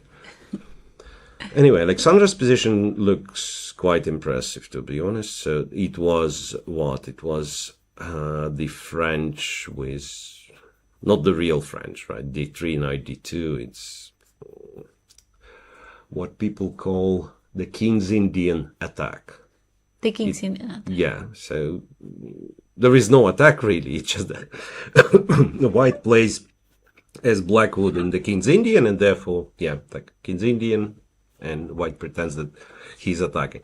Anyway, on move 15, let's say we click on move 15, and we see that this is like if white was playing with black, if white was playing the King's Indian and also played it quite badly. Yeah. So, already here on I don't know what he's doing the knight on f1. Yeah, he's got stuck somehow. Wait a second. So, well, a suggestion to say to improve of the d4 probably should have. Yeah, knight f1. You're right. Like knight f1 here probably was not to the point. Yeah, because like maybe you take like knight f1 d4, and then you have to react. And he reacted with c4, but then this knight got stuck after a6, a3, e5, bishop d2, a5. Well, black also kind of wasted a little bit of time, but that's fine. So one thing he could have done, and it's always a big debate in this kind of King's Indian. Let's imagine we put the colors reversed, so we are playing with black, the King's Indian. There's always a question how good/bad it is to just go a4 and say I close the play on the queen side for both of us. Like I don't have any play, you don't have any play. And then black has a square for the knight, white potentially like in a long distant future, maybe this knight somehow gets to b5, but not much than that. And but here with white pieces being so badly placed, this knight on f1, I think somewhere just f5 is gonna come and you don't really have any counterplay. Yeah, because all the pieces are being it's so strange. interrupted. Yeah, absolutely. Like you want this knight to move, but and also very to bring the rook back to f1. Rook to f1 to have f4. Yeah. Anyway, so white played rook b1 and then spent quite some time and decided there is nothing better but to go bishop c1. And this is normally when you know something went wrong. Yeah, all the pieces are in the back range. Yeah. Queen c7, knight d1, bishop h6. Yeah, bishop h6, by the way. I don't know if it's like really good in this position, but that's one of the ways to get rid of the bad bishop in the King's Indian, right? So this bishop, it's not like you're planning to take on d2, but you're waiting for white knight to move. So this happened. Knight a4, white decided to go bishop b2, queen a5, and again bishop c1. What? Knight c3, here, rook a6, and bishop b2 again. Whoa. He's dancing back and forth. Yeah, he doesn't know what to do. He clearly doesn't have moves. So rook b1, rook b6. Why did I say b1? Rook b6, and what's white doing? I think black is almost winning. Yeah.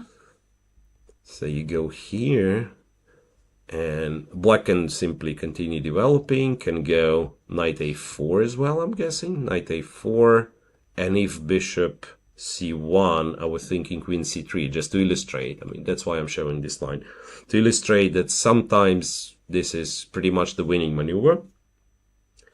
But the knight is not... Yeah, the knight, but then we take the rook, right? Yeah. So the knight on a4 is not hanging, we are taking the rook. That's why I thought queen c3. And then if queen takes, the whole point is that we take with the pawn.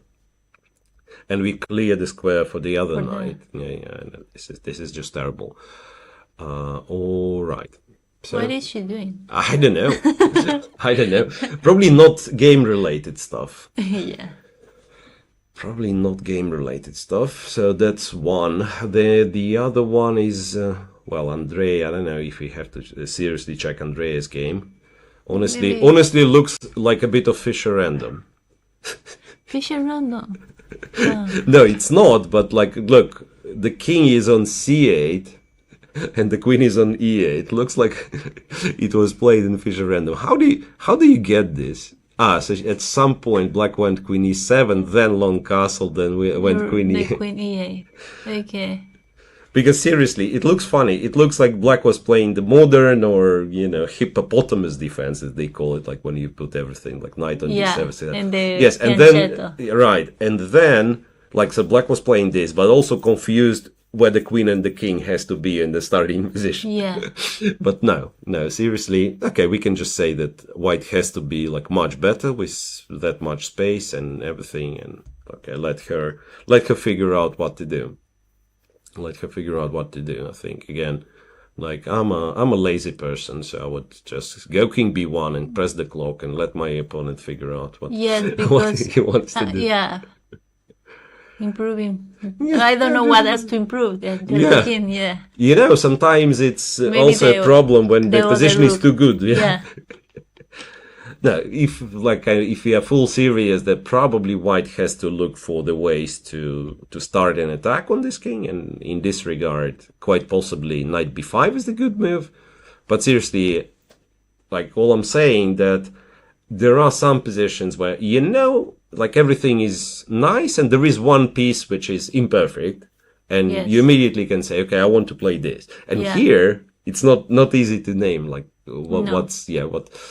Maybe what the rook. G1 rook Yeah.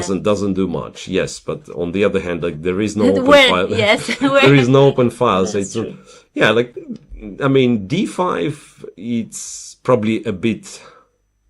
Yeah. Like a bit too concrete. It might be like very good move, but also like why would you want to calculate anything? And then that's why king b1 or knight b5. Yeah. Also, I think Andrea is playing much better than her actual rating, so I think it will be very easy for her maybe to win this game. Yeah. Right. Yeah. Okay. So let's go back then to the top boards. Let's go back to the top boards. Maybe we have something somewhere. Maybe let's check Pichot and his. Yep. Yeah. and his sacrifice. This one was. The most. He has done something really strange, but probably not bad. So that's what? That's board 5 once again. Alan Pichot against Jack Wanzil-Rud. Hey. Right, and this was the position we've seen, right? Yeah. And then what happened? He did play rook h to f1, which was Engine's top choice. King went to f8, and then some mysterious move, really. Bishop to b3, almost like losing a tempo. Why? Which computer didn't like initially. It's a good question why. So I suspect, let's say, if we imagine black to move, let's say black goes queen c5, and you want to be free to, let's say, go queen f2. Yes. So in some lines, the bishop will be hanging. So it's not Yeah. like absolutely stupid move. It's not like you just say pass. Yeah. But yes, still you would think maybe I can find something better than bishop b3. Compi was giving king b1, by the way. So after bishop b3, it favors black a little, still with the same queen c5 move, but the move that black played, rook g7, apparently is not great, because now computer favors white. But rook g7 is not a defensive move, right? Yeah, it's a strange move, right? Because you could argue that, say, yeah, the rook on g7 is not bad, right? But at the same time, you're not threatening to take. No. And you're not, like, how to say, even if you could, why would you want to take? You're a piece up, so your kind of objective as black is just to develop this stuff, Yes. make sure you're not getting checkmate, you will win anyway. Yes. Right? I mean, if you develop all the pieces, you win anyway. So rook g7 takes g2, even if it happens, it doesn't really help you. No. What it does, it kind of helps your opponent somewhere, because he will have f6 with the tempo.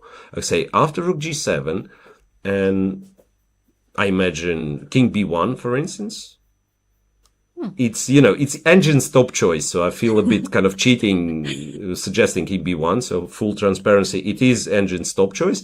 But also, like if you're a player with the white pieces in this position, you think you probably like calculate all the straightforward lines, like you check f6, you check, I don't know, g4, h4, g5, and if you don't see something forcing, what you do, you say, okay, for my opponent, it's also not easy to make moves.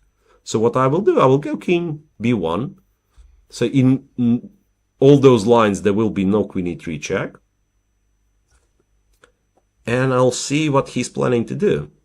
Because, say, queen c5 loses, plain and simple, because of this trade, rook d8 and f6. And again, this is a big drawback of having the rook on g8. You don't lose the rook, but instead you lose the queen, because you cannot stop this pawn. Promote him. So if not for queen c5, it's a big question what black wants. I suspect one of the reasons he played rook g7 that he actually wants f7, f6. And g8 is protected, right? So maybe this is kind of the real reason. Yeah. However, especially assisted by the machine, I can refute this plan. You can refute this plan. Queen d2, computer is very happy about queen d2. Hitting h6 after rook h7 goes, no, this is silly. This is computer lines. Back to d5, back to g7, and only then it shows its real intention, which is queen e4. So it goes queen e4, queen h4. Remember, that like this very slow maneuver, but it's not so easy for black to do anything. And to find that maneuver is not easy either. Yeah, okay, for white I agree. Like, it's not easy for white as well. Like, first of all, king b1, and also even like if f6 happens. So anyway, let's pretend we don't know king b1 is the strongest move. So this is something to consider. But then black takes, and queen e5. Computer is not impressed. Knight g4 says equal. After this crazy line, rook f7, rook f7, check from h8, king e7, rook e1, knight e3, probably cannot go anywhere, knight e3, then it takes on f7, king f7, and some check, and probably not even the perpetual. I would expect, like, it was giving equal zeros, right? Evaluation. Yeah, but here Pichot would not want a draw. No, he will not want a draw, and also he's not forced to. Yeah. So once again, I forget that we have both the analysis board and a live board, and the evaluation bar that we have next to the live board has nothing to do with the variations I'm showing, right? And in this position, white is better if he finds the king b2, king b1 move, which he might, by the way. Yeah, because after king b1, black needs to think what to play and probably make any mistake. Look, it's not easy. I mean, it's not easy. Again, I'm not even sure what's the best. Yeah, f6 is the best move according to the machine. f6 is the best move, or queen f6. Okay, we could check queen f6. Queen f6, white has a couple of strong moves. One of them is bishop a4, interestingly. And again, you cannot move the knight because queen d8 and the same thing. Queen d8, trade, and go f6 in the end. So bishop a4, black is like, you can move that. Yeah, it says move the queen back to b6, which doesn't make sense. But there we just take back. Yeah, we just take back, and with a better position. We can take here, or even more precise would be to play f6 first. Yeah. f6 first, and then when the rook moves somewhere to like g, then g5, g6, just take this guy. And if he takes the f pawn? If he takes the f pawn, we just take and take b7. Because remember, back in the day we had a pawn for a piece, and now it's still there. So, I mean, we want the piece back, so that means white is a pawn up, and also, the king is still not ideal. So, well, at least for computer, this is winning for white. I would say in the practical game, you still need to work. It's not automatic. Like black goes rook e8, he has the passed pawn, so you still have to be careful. But at least knowing that your position is winning objectively is kind of helpful. And we are shown Jordan van Forest, I believe, on board 4, so let's check. Remember, it was a Sicilian with a lot of early simplifications. We've seen something like that first, the time we left. We've seen something like that. So Jordan, ended up trading. I'm a bit surprised, to be honest. Ended up trading and going rook b8. A5, B takes A5. Rook A2, H5. And H5 is one of those moves that you need to play sooner or later, just to have a Rook loop games. for the king. Rook takes, rook d8. Rook takes the other one, rook d2, b3, and honestly, g6 comes at a bit of a surprise. I just realized what's the point, because I thought rook c8 was very strong, hitting the knight, and if the knight goes, we take back to c2. But rook c8 allows rook a8, and then trade, and then he comes back to a2. The black is still fine, I would guess, but having two extra pawns. no, one pawn. One, yeah, yes. But the pawns, it's probably not the pawn is the problem, but the fact that the b pawn will start running, and we don't have enough counterplay here. But the move he played, g6, isn't he worse once again? Can white play like rook c5, for instance, to kind of make sure? It's not easy. Like, I do see what computers suggest, king f1, but this is not, this is not the most obvious move. Maybe it is, now that because king e1, I want to get rid of the rook on the second rank, yeah? And I was a bit scared of knight g4, but then knight e4, defending this also with the tempo. Yeah, you're right, knight e4, and white is better. So that means that one of the ELO favorites, Van Forest, he's in a bit of trouble. Yeah. Okay, if we believe the computer at the very least. Once again, the trick that higher rated player can go for in the open tournament can offer a draw. No. Can offer a draw. Just okay, I understand my position is bad, but maybe my opponent will accept a draw. Yeah. But it's very unlikely to. I mean, anyone is very unlikely to do in round one. Yeah. Yeah, round one. Always round one, there is some always surprises. want to win. Yeah. Always want to win, and some players will lose. I have to say, like even from the very heavy favorites by rating. Someone will overpush, someone will get too optimistic, and we will see some surprising results. I am sure of that. Let's go back to Luca Moroni. Okay. This fun position with the sacrifice, with exchange sacrifice. The two Italians. Yeah. So, after queen h8, king b1 was played, and black indeed replied with c5. So c5 and cd4 is one idea, and there is also c4. Probably c4 is kind of more desirable thing.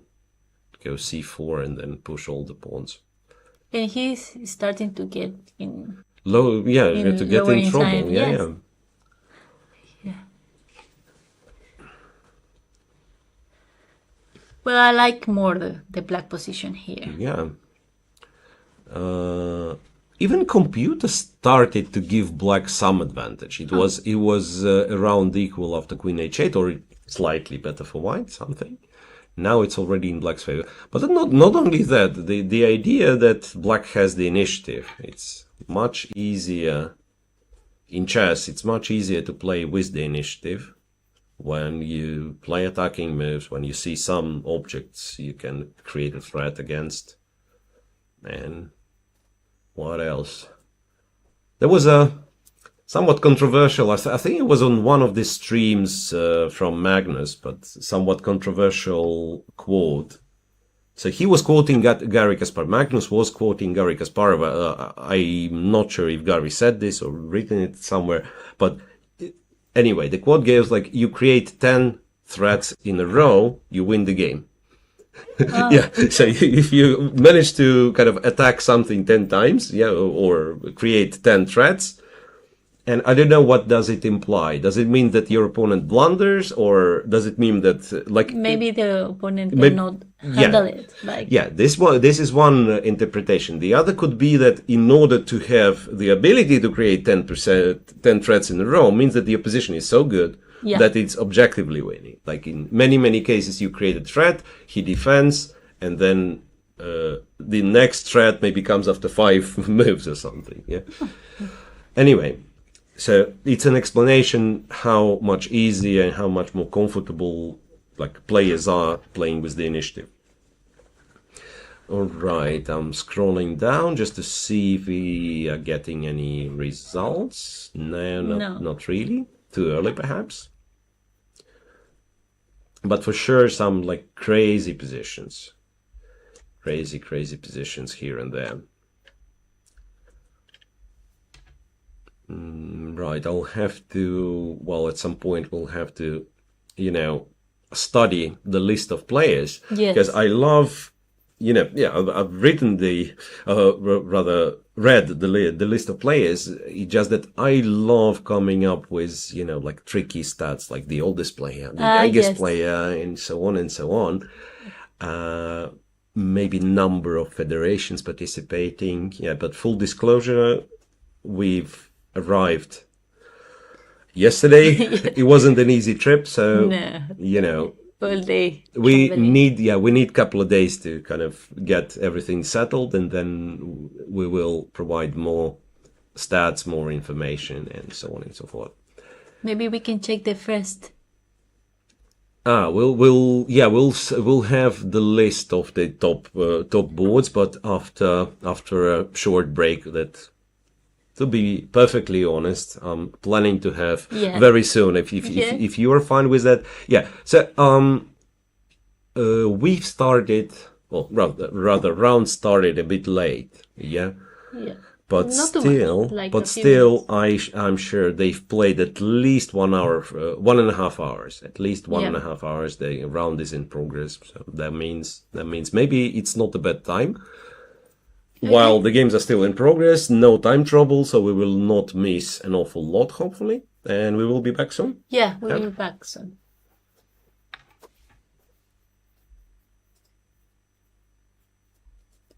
Yeah. Okay. Just waiting for the break screen, and we can run away.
Welcome back, everyone. So we are back to covering round 1 of Sardinia World Chess Open. And on our screen currently are streamers boards, right? We've, among other games, we mostly concentrated on like top 10 boards, but also we try to take a look at the streamers boards every now and again. So quite a big playing hall, as you can see. Many Indian players too there. Yeah, so I play against him. Yeah. Aha, so you've played some players. Yes. Well, tell me. So you've played recently, right? Yeah. You've played the Open tournament in Menorca and Formentera. Aha. So Yeah. so I'm the only one who's not playing. Okay, fine. I came back. I was not longer playing, but Yeah. I decided to Oh. start again. Yeah. Right. Maybe I will one day, but it's still too early. Feels like too early. I should remain inactive for quite some time. I'm not sure why do we have this one on the board. This is Lagarde, right? It was our board 6, if I'm not mistaken. Yeah. Think somewhere around this point we were having the conversation how this bishop is bad and white has like access to all the light squares. But interestingly, now we are on move 27, and what I was thinking that it's easier to play with black all of a sudden. Now that if you look at it, white is pushing his pawns on the king side, black is pushing his pawns on the queen side, but black has an object for an attack, which is the king. What white is trying to achieve is still remains to be seen. Okay, you probably want g5 at some point and open some lines and get the rooks there. But black's targets for the attack are more substantial, so to speak. Yeah, and if you guys just tune in and wondering what's happening with the light on our camera. Yeah, they are asking We that. have, yeah, well, No budget. we just preferred, we preferred this way. Now, we looked very professional at the start of this broadcast, but now, since, well, just at Alexandra's right hand, there's a window, and a lot of sunlight is coming, and the camera adjusts, and therefore we look the way we look. Yeah. But this will get fixed. Nah, okay, yeah. Have to check how we look now. Could go back to chess. Blah blah blah blah. Where is something? Yeah. So for now, I have to say, so the only kind of top seed on first 10 boards who is really in trouble is Joran van Forest, because I was talking a lot about how black has compensation, but Alexandra was the one to correctly name the factor which is the most important. White is a pawn up. I'm sorry. Yeah. Like all your compensation doesn't matter. White is a pawn up. And I don't know what exactly has happened. Like in terms of like, could he really play it better? So g6 we've seen, and then why just wait for something very straightforward. Rook a8, exchanged one pair of rooks, went back to a2. And remember we were talking that knight g4 is not good because knight e4, and he fell for it. So he fell for it. Knight g4, knight e4, rook d4. Maybe he was thinking rook d4 is good, and there is rook a4 now. There is rook a4 even worse. Yeah, rook a4. He also wins another tempo because you can never trade. Can never trade. This pawn will run away very fast. You don't have rook d2. So Compi was giving some line like rook d1, king g2, f5, I think. Yeah, point being that if you move the knight, probably black still goes rook d2, and this is like a serious counterplay. But it turns out you play h3 this very moment. You play h3, and then if you take, white takes, this should be completely winning because all the black pawns are like really, the pawn structure is damaged. And if you move the knight, this is the moment when I can go knight g5, and again, white is so much better. And correct me, the knight's endgame is the same as king's endgame? Yeah, so that's what they say, yeah, which is think it's again quote from it's a quote from Botvinnik or someone like really the big brain of 1950s 60s, right? And obviously it's a bit of a stretch, right? So there will be exceptions. You can always find exceptions in chess. That's why this game is so, so complex. But yeah, very much if you wonder, let's say, how to access some positions, you calculate the long line, and at the end you have like a knight endgame with side past pawn. Yeah. And you ask yourself, okay, with only the kings it would be winning, so probably it's winning. Like, so I would not say exactly the same, but probably. Okay. Right. So it's not a principle. Then. Well, it kind of the tool to help you to access some positions, but it will not always like equal. Let's say 3 versus 2 pawns on one flank, like FGH against GH. It's winning with the kings only, and it's a draw with knights and kings. Yes, so there will be some exceptions. Okay. But yeah, if we were referring to this specific one, if black would have captured, then white is winning, and I strongly suspect if the c pawn is not there, white is still winning, simply because the a pawn is so powerful. So it will divert this knight a lot. So this a6, let's say, and yeah, I'm almost sure you don't need the c pawn to win. I mean, it's easier with c pawn, of course, but you probably don't need the c pawn to win, because you bring the king in the center, somewhere to like e3. Black's gonna go with the king after the a pawn, to go all the way to b6, and then you collect all these dudes on the king side. Yeah, so that's roughly the plan, how you win these endgames. All right, so when Forrest played rook to d7, keeping the rook on the board, and white, still some accuracy is needed, but probably you go something like, h3 was just played, h3, knight to e5, and then king f1, e2, and then you start moving the pawn slowly. So Jordan, he's in trouble. Yeah, he played king g2 now. White played king g2. Yes. Also makes sense.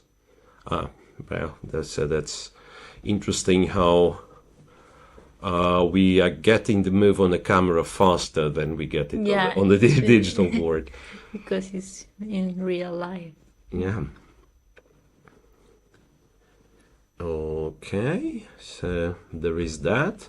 But other than Van Forest being in trouble, this endgame is not really exciting. So I suggest we switch and... Pichot again. Right. He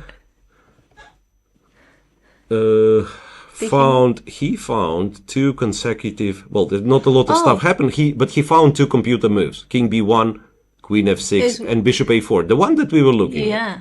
And his opponent just played knight. What? No. The knight B6 was my silly analysis. I still have it. Yeah. Knight B6 is exactly what you don't do, because this is winning, right? This is what we looked at it. Yeah. And then F6 check just wins the game for white. So Bishop A4 and white wins the knight back. Black cannot really do anything.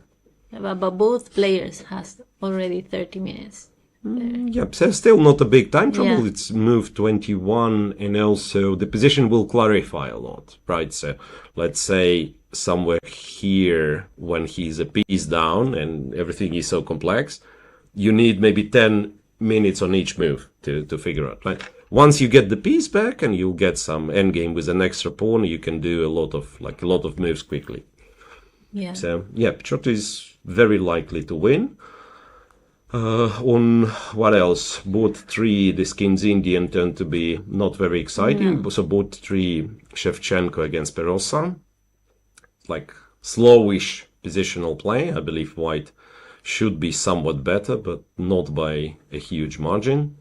And what black usually does in positions like that, I think, probably has to trade. Queen takes. And then queen takes, and something like knight e8. And then you prepare f5. You don't want to go f5 immediately, because your pieces are far away, like and opening the king side might actually be beneficial for white. But your source of counterplay as black is still f7, f5. So you go knight e8, you go queen d8. Like knight e8 is not a bad move because you control c7.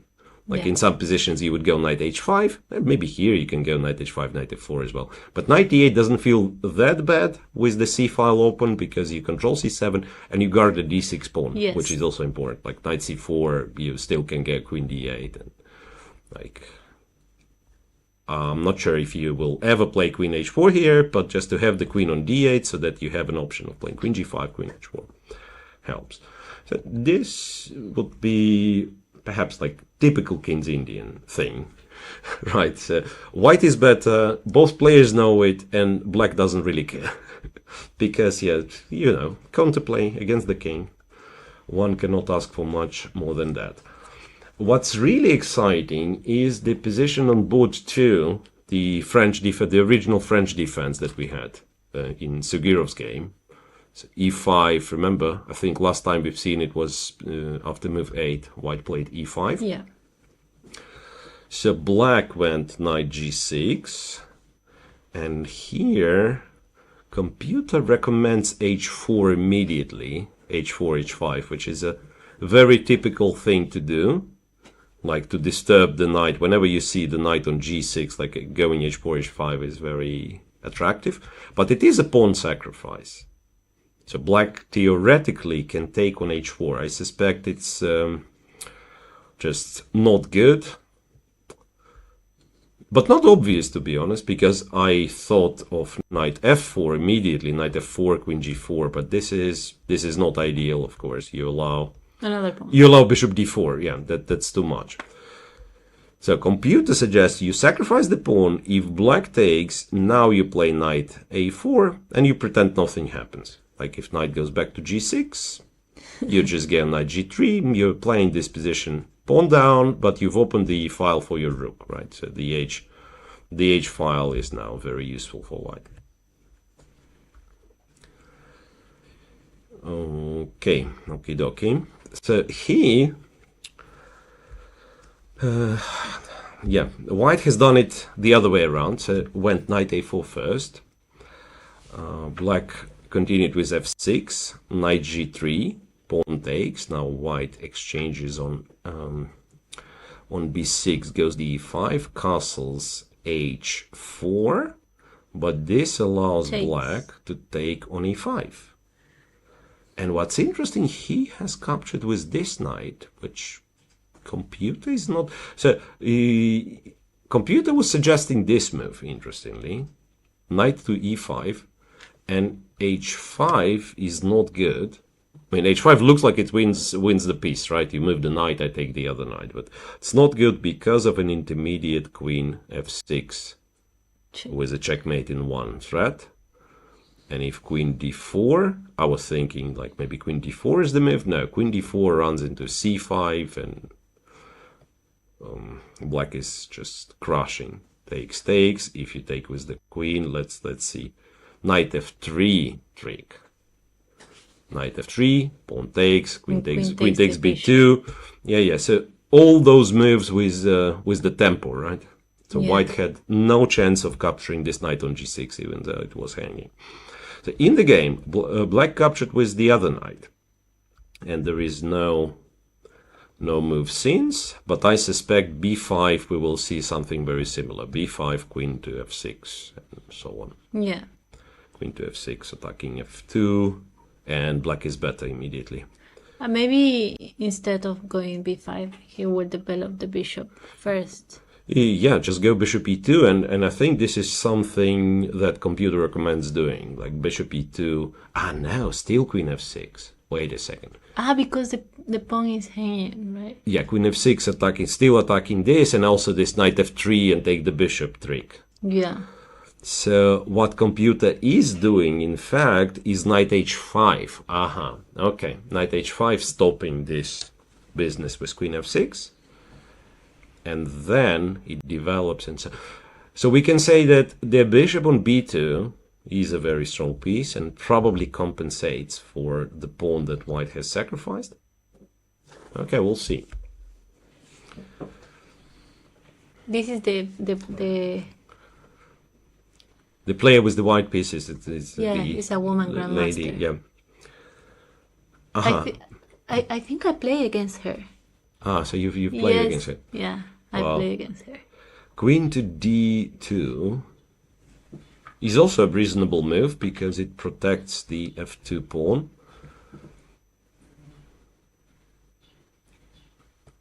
So black can go knight g4, attacking this, f3, force the knight back to f6, and then Bishop. probably just play this position, maybe bishop e2 or h5 first, then if black plays h6, bishop e2.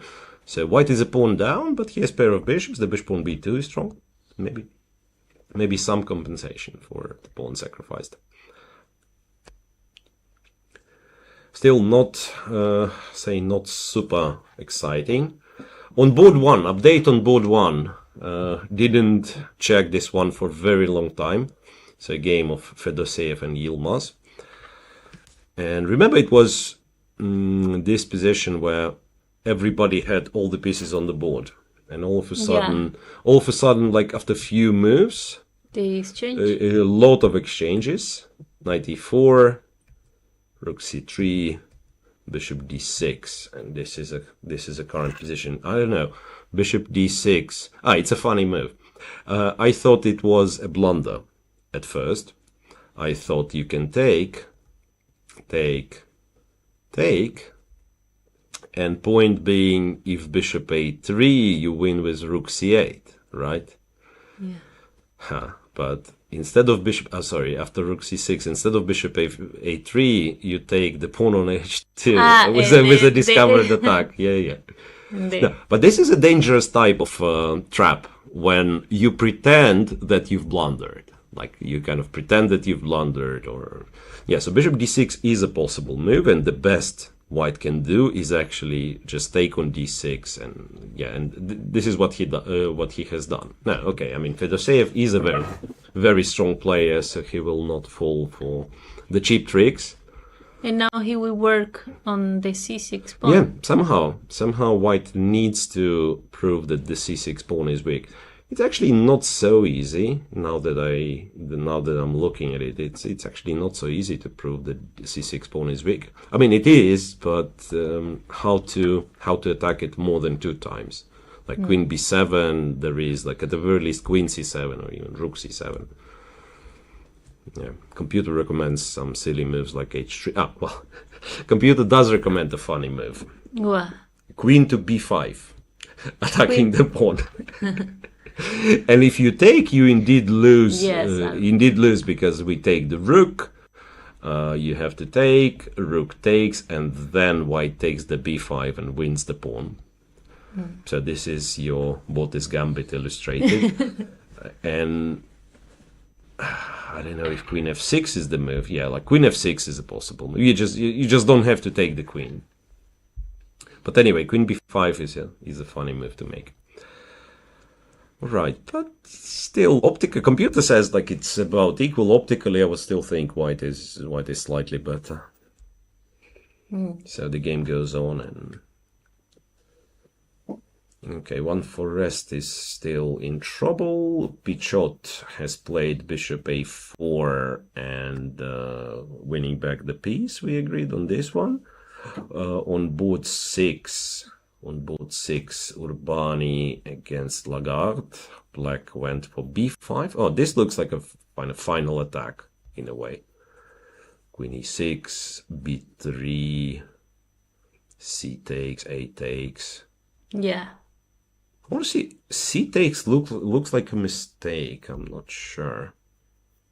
I'm not sure what you're supposed to play, to be honest. It looks scary already.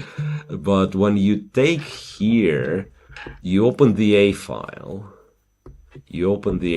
So A3 is normally what you do. Like you exchange on B3, you go A3 and you say there is no attack here. I can. Yeah, we will sacrifice for sure, right? Yeah. I'm not sure if immediately. Okay, with computer help, I can tell you that this is winning, according to the machine. You go here, and then the next move, doesn't matter what white does, you sacrifice. And knight before queen a3, knight a3, and then queen e2, and this is like this is the line which holds the entire variation. So that after queen a6, you're like threatening to win by sacrificing on a3, and also you keep an eye on this rook on e2. And after queen a6, if it's played, there is no way to defend for white. So we can possibly wait for him to make another move. No, it's white to move, sorry. So, Yes. it's in case of a3. But if you don't play a3, then again, No. the position looks terribly bad. No, not much. Also the time difference. So white is down to 14 minutes only. Yeah, he will blunder something. Yeah, it feels like Urbani is going down in this one. What else? We were looking, remember, at this game of Daniel Darda with black. This weird-looking Sveshnikov line with bishop h6 and white playing bishop d3. This is where we are at now. And what's going on? Black is up a pawn. I don't know where he managed to take the pawn. And also, like, having this kind of setup is like potentially, if black, especially if black gets like the knight on e5, potentially black can develop a very strong attack. Like this bishop on c4 is very silly. The bishop on c4, like, how do you use it? Like, okay, maybe you take the a pawn. So rook b1 was played, some queen a5, I expect, to be honest. Queen a5 is bad, you see. I mean, whenever you start analyzing with the computer, it's actually terrible. It's actually terrible because all your human knowledge, experience, everything goes out of the window. You just have to blindly follow the computer moves. Let's see what he's going to play. Computer's move is queen to c5. And the reason for that is that if white trades, rook takes, white takes on a6. Knight takes. Now, yeah, like, not even knight. Knight takes is one of the moves. Like, rook a5 is also kind of strong. But knight d5, yeah, knight d5, targeting e3. No, this is terribly bad. Oof. But yeah, he's thinking, and he can go wrong, because if, let's say, black were to play queen a5 as I was trying to do, then after bishop f1, it's already equal, and you cannot take d5 because of a check, right? Like takes, queen d5 or knight d5, it's same, it's check on c8. Yeah, check on c8, deflecting the knight, and also the queen is the queen is still there, so you cannot go king g7. Like if you trade first, black would have king g7. Yeah, rook c8 wins. And now you know what's funny? I wasn't sure why would you play bishop f1 and not, let's say, bishop e2. But if you go bishop e2 in the same line, it seems that no, there's no. Then it's queen a2 and you attack this. Okay, never mind. Anyway, bishop f1. The game would kind of restart with... and he did play queen... No. He's still thinking. Darda. Okay. Yeah. What else? But his opponent is just a kid. He's playing with a little boy. Yes. How old is the little boy? Can you check? Yes, let me tell you. It's what? It's boot. He's from Turkey. He's from the 2009. How old is that? 2009, 14, 15. So not, interestingly, not too young. No. It's incredible. Like chess got so much younger than and now Yes, you're not a grandmaster in 15. It's almost like almost like you have to give up on professional career, which is silly. By the way, I just figured out that we have our first result on the very top boards. So Musa won, and I think we've seen the position somewhere here, and we said, white should be just a little careful, and he should convert. Black has to be a little careful, and he should convert. And the final move in this game. So black like defended g7, consolidated, developed everything. White went h3 and blundered even more with bishop h3. So now when you take also the queen, h3. the queens are coming off the board, and there is no chance whatsoever. Right, but even without h3, it's not like white has all that many chances, it seems. But yeah, this is what will happen in most of the games in round one. I mean, till certain moment you can compete with this like stronger players, grandmasters, but then they are just like a little bit better at every move, and it adds up, right? So it's not necessarily that you make a terrible mistake and lose immediately. It's just, yeah, they are playing, the average quality of a move is a little bit better. But h3 is a blunder. h3 is a blunder nonetheless, yeah, he didn't have to do it. It's just that it's not clear what he should have done. I mean, black is still winning, right? Yeah. Black is still winning. It's an exchange up for black.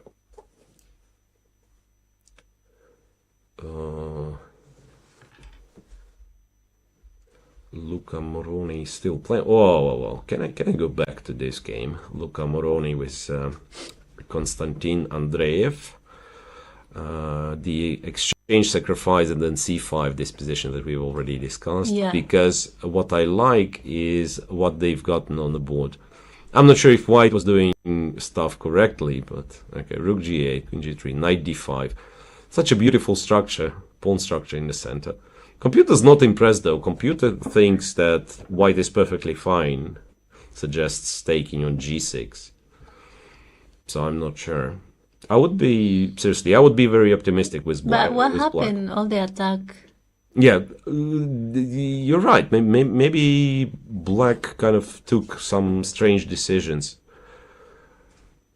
So he took on d4, knight f4, queen f4, okay.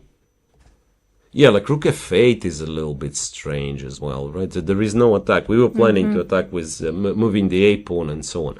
And interestingly, over here after bishop g5, computer suggestion was very interesting. So to take on d4 with the bishop, which is somewhat counterintuitive, to take with the bishop, and if white takes, to take with the queen, to take with the queen, and after bishop to g6, c4. No, the queen thing. Yeah, so idea was, well, computer's idea is queen g7. I was also thinking like even trading the queens. No, trading the queens, then h5 is bad, yeah. So queen g7 and like a very, very nice formation of pawns in the center. And then you're threatening knight c4 as well. So he didn't do that. And it looks like a very nice pawn center, but in the current position, after rook e1, this battery is blocked by its own pawn, yeah. So not great. Still around equal, of course, but the fight is back on. At some point looked like black will overtake, but the fight is still on, and he just played bishop to e5, where reportedly white is better. Well, if you only check computer evaluation, computer likes white a lot. Goes queen f2, and I suspect there will be threats of going queen e2 and then targeting a6 pawn and so on and so forth. So somewhat black, it seems like somewhat loses the threat of play, and also our camera is a bit low. Yeah.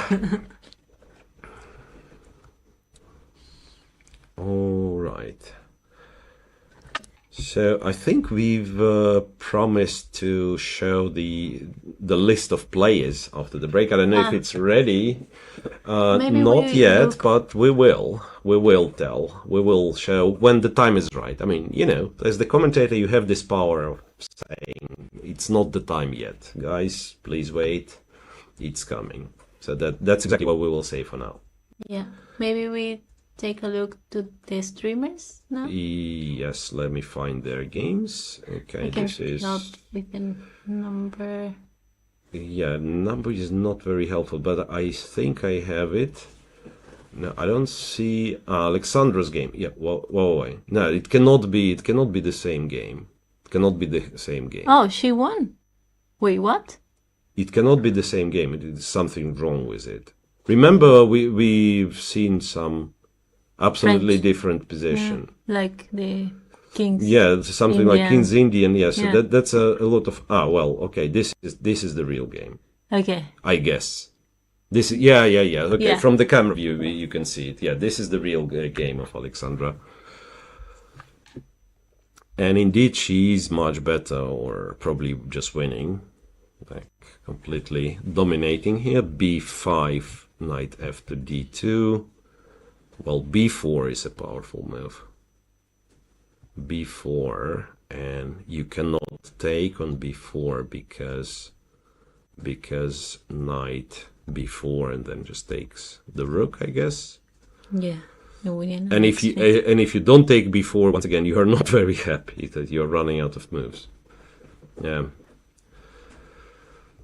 So well played. Yeah. Still, like, the job is not to blunder something in one move, but yeah, looks like well played game.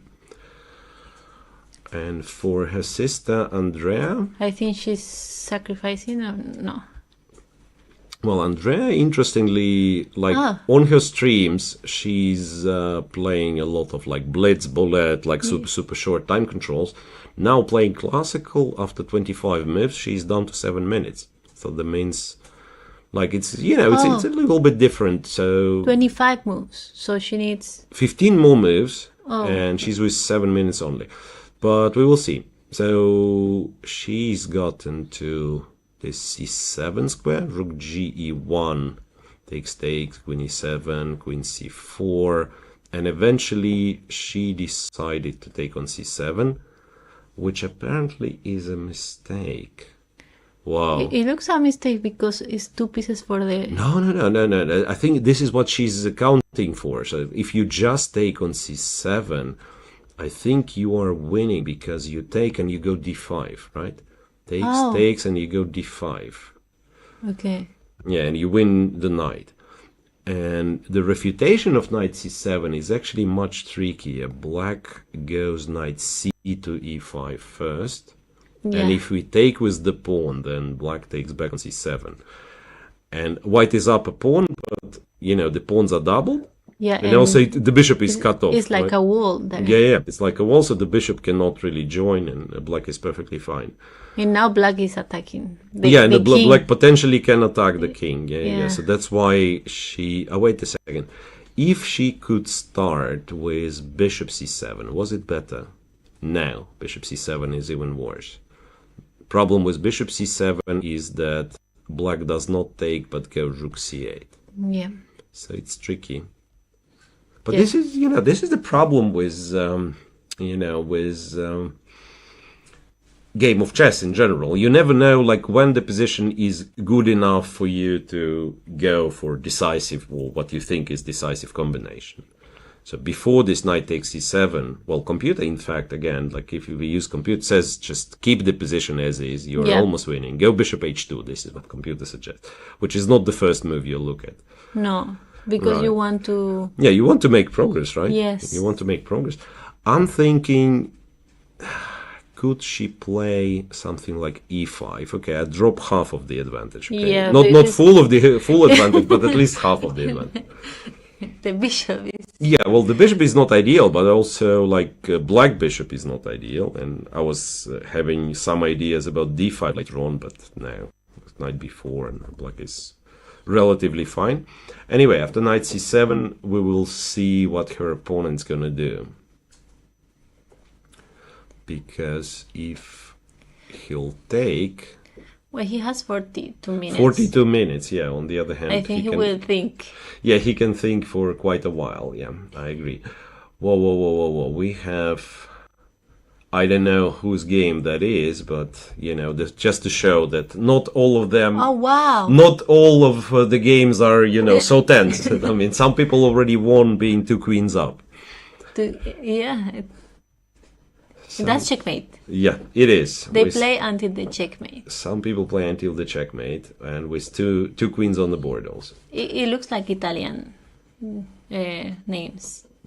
Yeah, so I believe that's one of the last boards must be right. So okay. So what we can say that Alexandra, from the streamers, Alexandra is close to have a winning position. For Andrea, she was winning, and now after knight c7, it's all up to her opponent to find knight c5. After which the game is back on. If he doesn't find, then probably White's winning, nonetheless. But after all this analysis, they still been equal, right? After what? Knight c5? Ah, no, take. No, this one was better for White. Yeah. This one is better for White. Like if Black takes, which is the most tempting move, then you take, go d5. Ah, yeah, but knight e5 is difficult to find then. Could be. Yeah, could be. Not an easy move to find. Maybe there are other moves, like what happens if you play pawn to e5? Then you resign because... No, not resign, but White is better. Yeah. White has knight d5 with the tempo attacking the queen, and then we'll move the bishop. A game of chess is hard, what can I say? Like, it's very easy to miss a move and change the evaluation entirely. I remember yesterday, chess.com tweeted, yeah, what is your first memory with chess? Mm-hmm. And I remember my first memory was crying because I found it really difficult and everyone knew how to play and I was the only one didn't know nothing. But wow, this is very often the experience. I don't remember my own because I was like a very little kid when I went to, not even the chess club. It was called something else, but yeah, pretty much. I wasn't even 6 years of age. But I remember that I was crying at some point. Really? Like you lose, and it's so, for whatever reason, it's so. Yeah. Immediately translated in you being stupid. I mean, that's the pain with chess. Like you say, you go and play table tennis. You have expectation that yes, I don't know how to play, and the other person is probably better than me.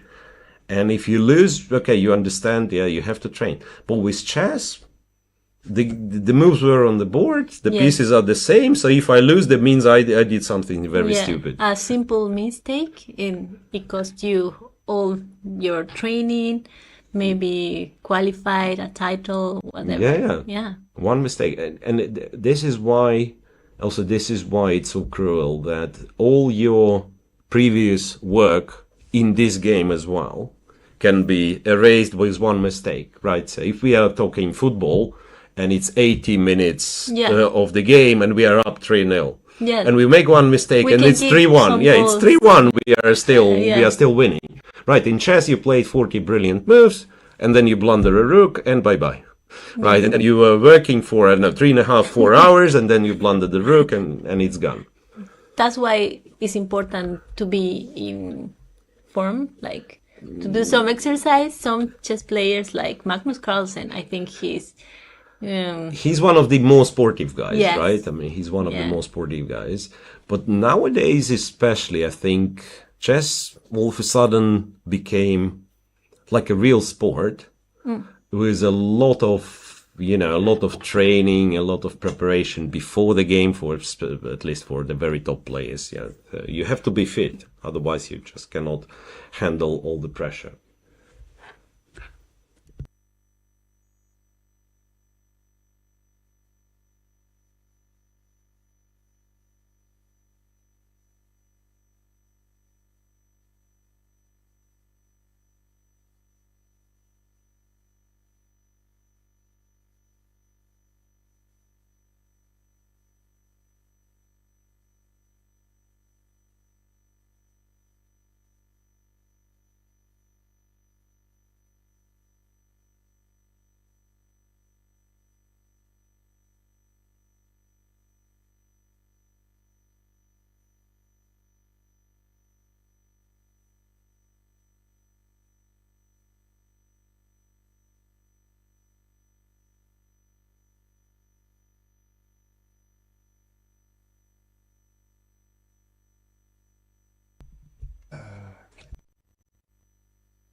Okay, so looks like we're back after some attempts to show you guys the list of players.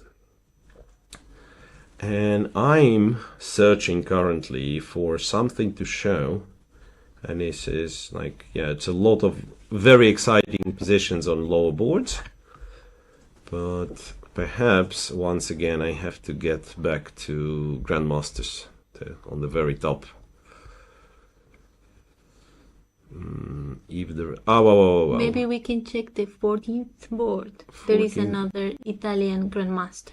The 14th board. Can you give me the name, please? Yes, of course. Is Lufgard Mikel yeah. against Lodici Lorenzo. So Lorenzo with the black pieces, Yes. right? Whoa, what's going on here? That's the 14th board. Yeah. Okay, something happened. Rook c1, blah, blah, blah. What do we think about this? I don't know, really. Like, the obvious factors of, I don't know, black having two bishops and so on do not really apply here, right? Because the center is close. The center is closed. The bishop was specifically on b7 is not doing all that much. Maybe something that I want to mention, that if white would have his knight, let's say on c3, somewhere better placed, one of the ideas would be not to move this rook. Oh. Like, okay, let me play, it's a made up move. It's not a good move here, but just to illustrate, let's say takes, and then black loses the tempo, and I go I go knight c3, and black loses the tempo again. So we pretend that something like this happens. So if I can play knight d5, and I'm so happy, so the pawn is very strong, the knight is very strong on d5, and okay, in this particular made-up line, white is already winning. Of course, black would not be forced to take the exchange. Let's say after knight e2, okay, let me do this. Let me lose a tempo like that. And after knight c3, if this is bad, black doesn't have to do it. He's not forced to take on c6, right? Yes. So here, however, it feels like white will have to move, and the whole question would be, do you go to b6 or you go back? Because going to b6, it's with the tempo, it also keeps d6 pawn under attack, but there is some danger that this rook will never come back. Yes, and also the rook is in the open file. But he played rook c3, so he preferred to go rook c3, and we are currently getting our studio lighting fixed. So I don't know. Better. This is much better. It will get even better, I hope, when they finish. But now it's much better for you, and it's terrible for me. Anyway, so rook to c3. Well, the position somehow is not getting me very excited, because with white I would like to attack this king, but I don't know how to do it. And also then we need to improve the knight. Yeah, it's weird, because like very often improving this knight would mean to go to f5 to sacrifice it, and then they cannot take because they're getting checkmated. And it's a perfect plan, but the last part of this plan, they are not getting checkmated. Yeah, it looks like it didn't help an awful lot.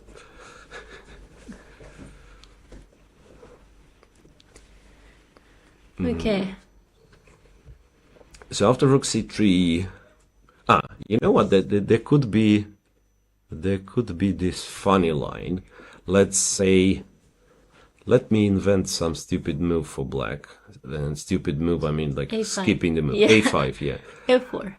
There is knight f5. F5. Knight f5. It doesn't win, I guess.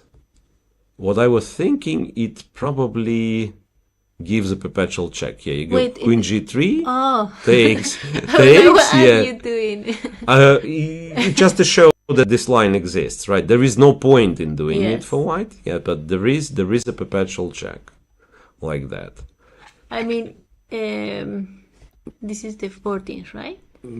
I guess Yeah, so. white is 2200. He So can- so he could be very happy with this Yes. draw. Yeah, could be very happy with this draw. Well, computer's consideration is to go rook c8 though to trade the pair of rooks.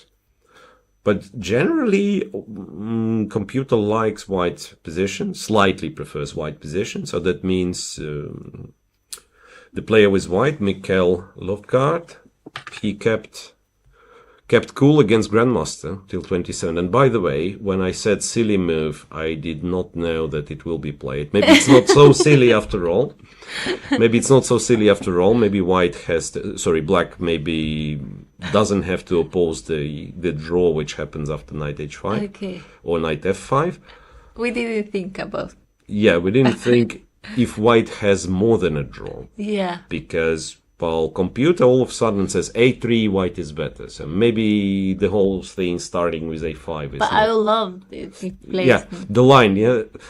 You know It's what? difficult to do that.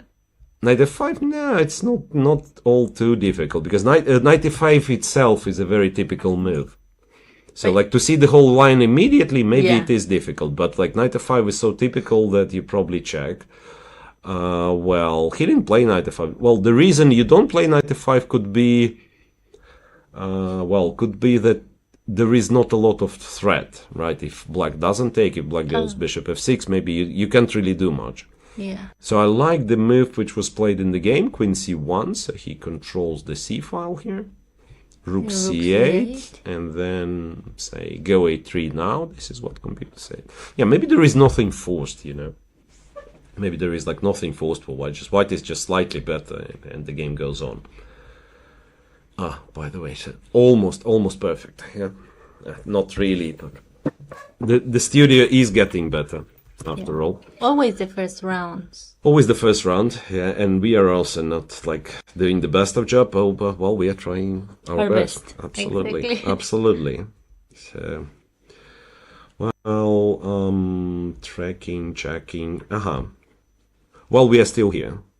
So they Rook are c8, exchanging. queen c8. Yes, I'm thinking if you trade, you probably cannot really lose with white. So one of the attractive things for white in this position is that, yeah.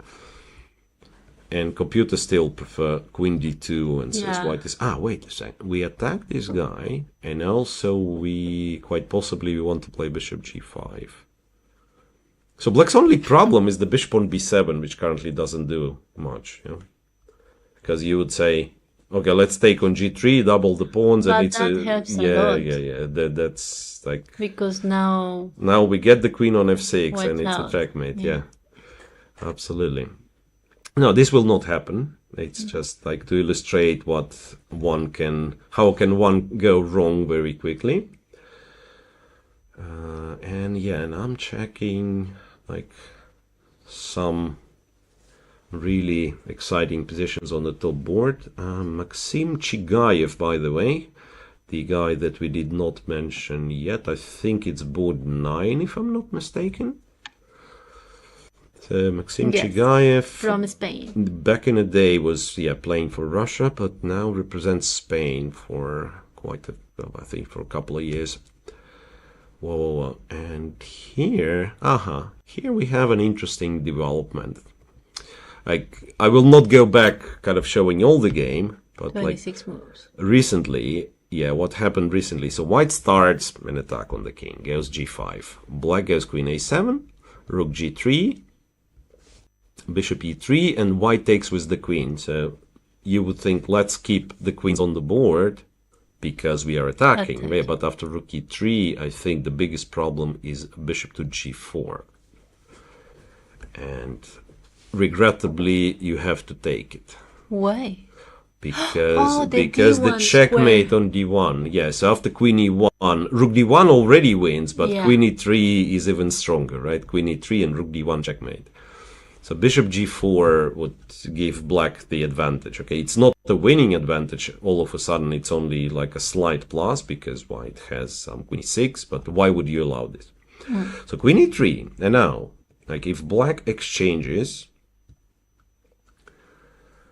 it's opposite colored bishops, but with the rooks, I think it could still be better for white, because this pawn is quite weak, right? White's gonna go bishop c3, and black will have to defend the pawn, so that's a little bit passive, and then white takes the file. So imagine if I'm playing this game with white, I would still be somewhat optimistic. So I would not think, okay, this is like a dead draw and I have no chance. I would still be a bit optimistic. Yeah, also being a grandmaster.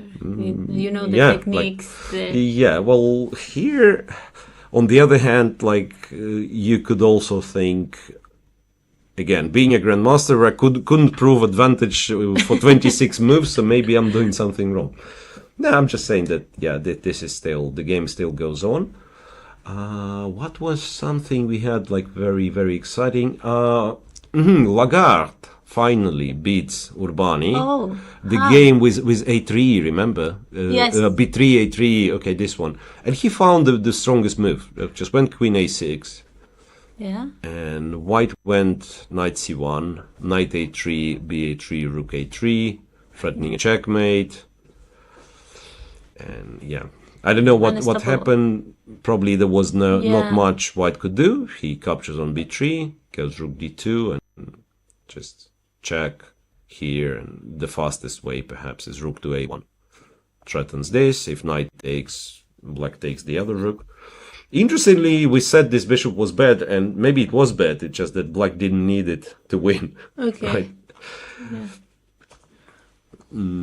But something about this game that I think I've admitted at some point, that it turned out it depends on if you have the objects for your attack, because white was pushing the pawns, black was pushing the pawns, white king was there, and if we would imagine like Yeah. black king being on h8, maybe Okay. white would be more successful, Yes. like going g5 and creating some threats. But like white was attacking the empty part of the board, Yeah. right? So there was like you push something, but there is no threat.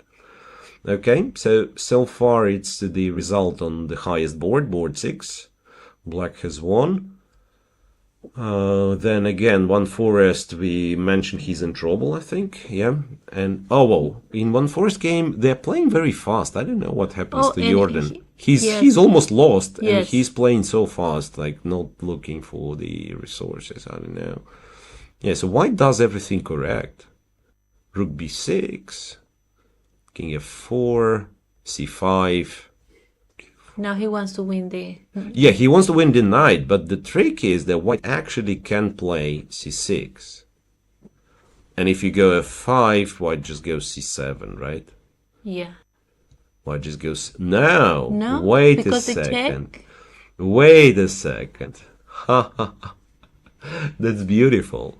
I thought it was c7, and then you run away. Rook e4, but you do not run away. If you go here, it's knight to e1, And checkmate. and there is no way to stop knight f3. Honestly, I was blind. I thought you just go knight f3, And king f3, and you win. But because I was only looking at knight d4, knight e1 is a beautiful checkmate. Oh, However, c6 is winning. It's very hard to find, because c6 f5, you do not play c7. First, you go king g5, and this is really tricky. You go king g5, and if black takes, and he has to take, then you first give a check, push the king to the last rank, and then you go c7, and okay, you now- win because of many reasons. I mean, first of all, c8 is a checkmate, but even if it was not a checkmate, and now the there is important no- thing, there is no checkmate to white king. Yeah. So now the only question is how easy it is for white To find that. to find the line, and also kind of to believe that, okay, I'm beating a grandmaster, because this is also some kind of dangerous or rather hard thing to overcome. Yes. When you are a lower rated player, to believe that I'm actually winning, right? Yes, that's true, because- very often you think, okay, Yeah. he has some trick. I'm scared. I will not do this. And Yes, that's true. I've been he knows in what this- he's doing. Yeah, He I've has been in this everything situation controlled. myself. Yes. So you look at the variation, you think, okay, it looks so good. No, probably I'm wrong. Probably it cannot be this good, right? Yeah. And sometimes you would just like not go for something which was very Yes. promising for you, simply not believing yourself. So that's one of the perhaps most important things. So don't be ignorant, don't ignore what your opponent is doing, but also don't trust them blindly. Yeah. Like Yeah, if you that's why I drew a game against an international master, and I was completely completely winning, winning, and then he offered me a draw, and I was so scared and confused, right? yes, confused, and I decided to accept, but it was a big mistake. I had to battle that game. Yeah. Well, that's always it could have been worse. Imagine Yeah. you decline a draw and you go on and somehow you make a mistake and you lose. And then next time you have the winning position and you would be okay. Now I'm telling you my story because I was always like especially like as a prizing player. So when I was like 2400, 2500, I was still kind of progressing. And whenever I would get like a promising position against someone who is higher rated, I would like, I want to win this game. I want to win this game. And at some point, I've lost quite a few that kind of this, bad beats when you have a good position and then you screw it up. And I was thinking like during the game, and it's not like someone's offering me a draw. I understand, okay, this is a higher rated opponent. I have a winning position or like big advantage. And I will again do something silly. And this is my thought. Instead of calculating, the game, I'm thinking, okay, I will do something silly. No, and then you did. And very often I would do. So then I became much more cynical. So once in the Bundesliga in 2006, 2007, I've gotten reasonable opening advantage against Vichy Anand with white. And instead of looking how to win, I thought, okay, I'll be clever. This is the world champion. I'll just force a draw. So everyone was happy. He was happy to escape, and I was happy to make a draw. Yes, of course. Yeah. No, but that's that's not the winner's psychology. That's what I'm saying. Like you can improve your like result this particular game, but what Alexandro said was, of course, much more to the point in the long run. Just play. Like if you're scared, don't play game at all. Yeah, right? depending if you need to draw the game. Because of the tournaments, it's Yeah. another thing. Yeah. It's another thing. But in general, you just play, right? Yes. I mean, if you're scared, why would you play the game Yeah. at first place, right? Why do you start? Like there is always a chance that you will lose the game, but also like we are all playing to win. Speaking of one for rest and his opponent. His opponent did not go c6. He captured the pawn on e6, which is absolutely winning. So just made it simple. So the king is not. So what's wrong with f5? Now you go c6. Now you go c6 Because they can. Yeah, they exchange. cannot take with the rook. Yeah, they cannot take with the rook. And even if it's black to move, still he cannot do much. So e3, Move the king f3. It's not and checkmate, no. yeah, wait a second. No, e2 you just stop it. ef2 you just yeah. There is not much he can do. So Jordan looks like he's lost. Some g5 line computer is giving some g5 line. Okay, and then if you're stupid, you can go king f5 and actually get checkmated. No. But you go back to f3, and you have this square as well. Yeah, it's just winning. And this will be our first like big upset, kind of, right? So Yeah. lower rated player, like completely. And what happened with Pichot? I thought he won. No, no. They're still playing. Sorry. Pichot's game is this one, right after bishop a4, which we've seen quite some time ago, but now players getting shorter on time, so we'll have like a lot of moves quickly. So he won the piece back. Black, I think wasn't this the line we were analyzing? I think it was. Yeah. I think it was, and exactly the same thing happened. Queen e4, rook d3, queen f2. So the game goes on. The game goes on. White is once again absolutely winning according to the computer, but you still have to win it. Well, b4 was one of the moves White was kind of advised to play by the machine. before. The other one is tricky king a2, because if you take, there is again this cheap trick, check and win the queen. We'll see. We'll see. I think he's winning. He's also better on the clock. Like, I'm thinking, if I'm playing this game, one of the things that I want to do, I think my opponent is desperate to find some counterplay, like queen f2 is played with the intention to play f5. And I'm thinking, what can I do to allow him to play f5? Because I want his king to get weak. And I say I go b4, if black plays f5, which is a desperate move. Then I have rook f3, first of all. It turns out I also thought I might have queen b7 with some rook d8 ideas. Yeah. So all in all, looks very bad for black, to be honest. It's Yeah, very bad. So he Pichot plays- is winning. He did play rook f3 immediately, which is also good, I believe. Yeah, which is also good. Rook f3, black can give a check, right? Black can give a check, but he cannot, I suspect he cannot take the h2 pawn, because queen h7, queen h5, rook b3. Okay, I mean, once again, it's very hard when I started to follow the computer lines. I cannot think.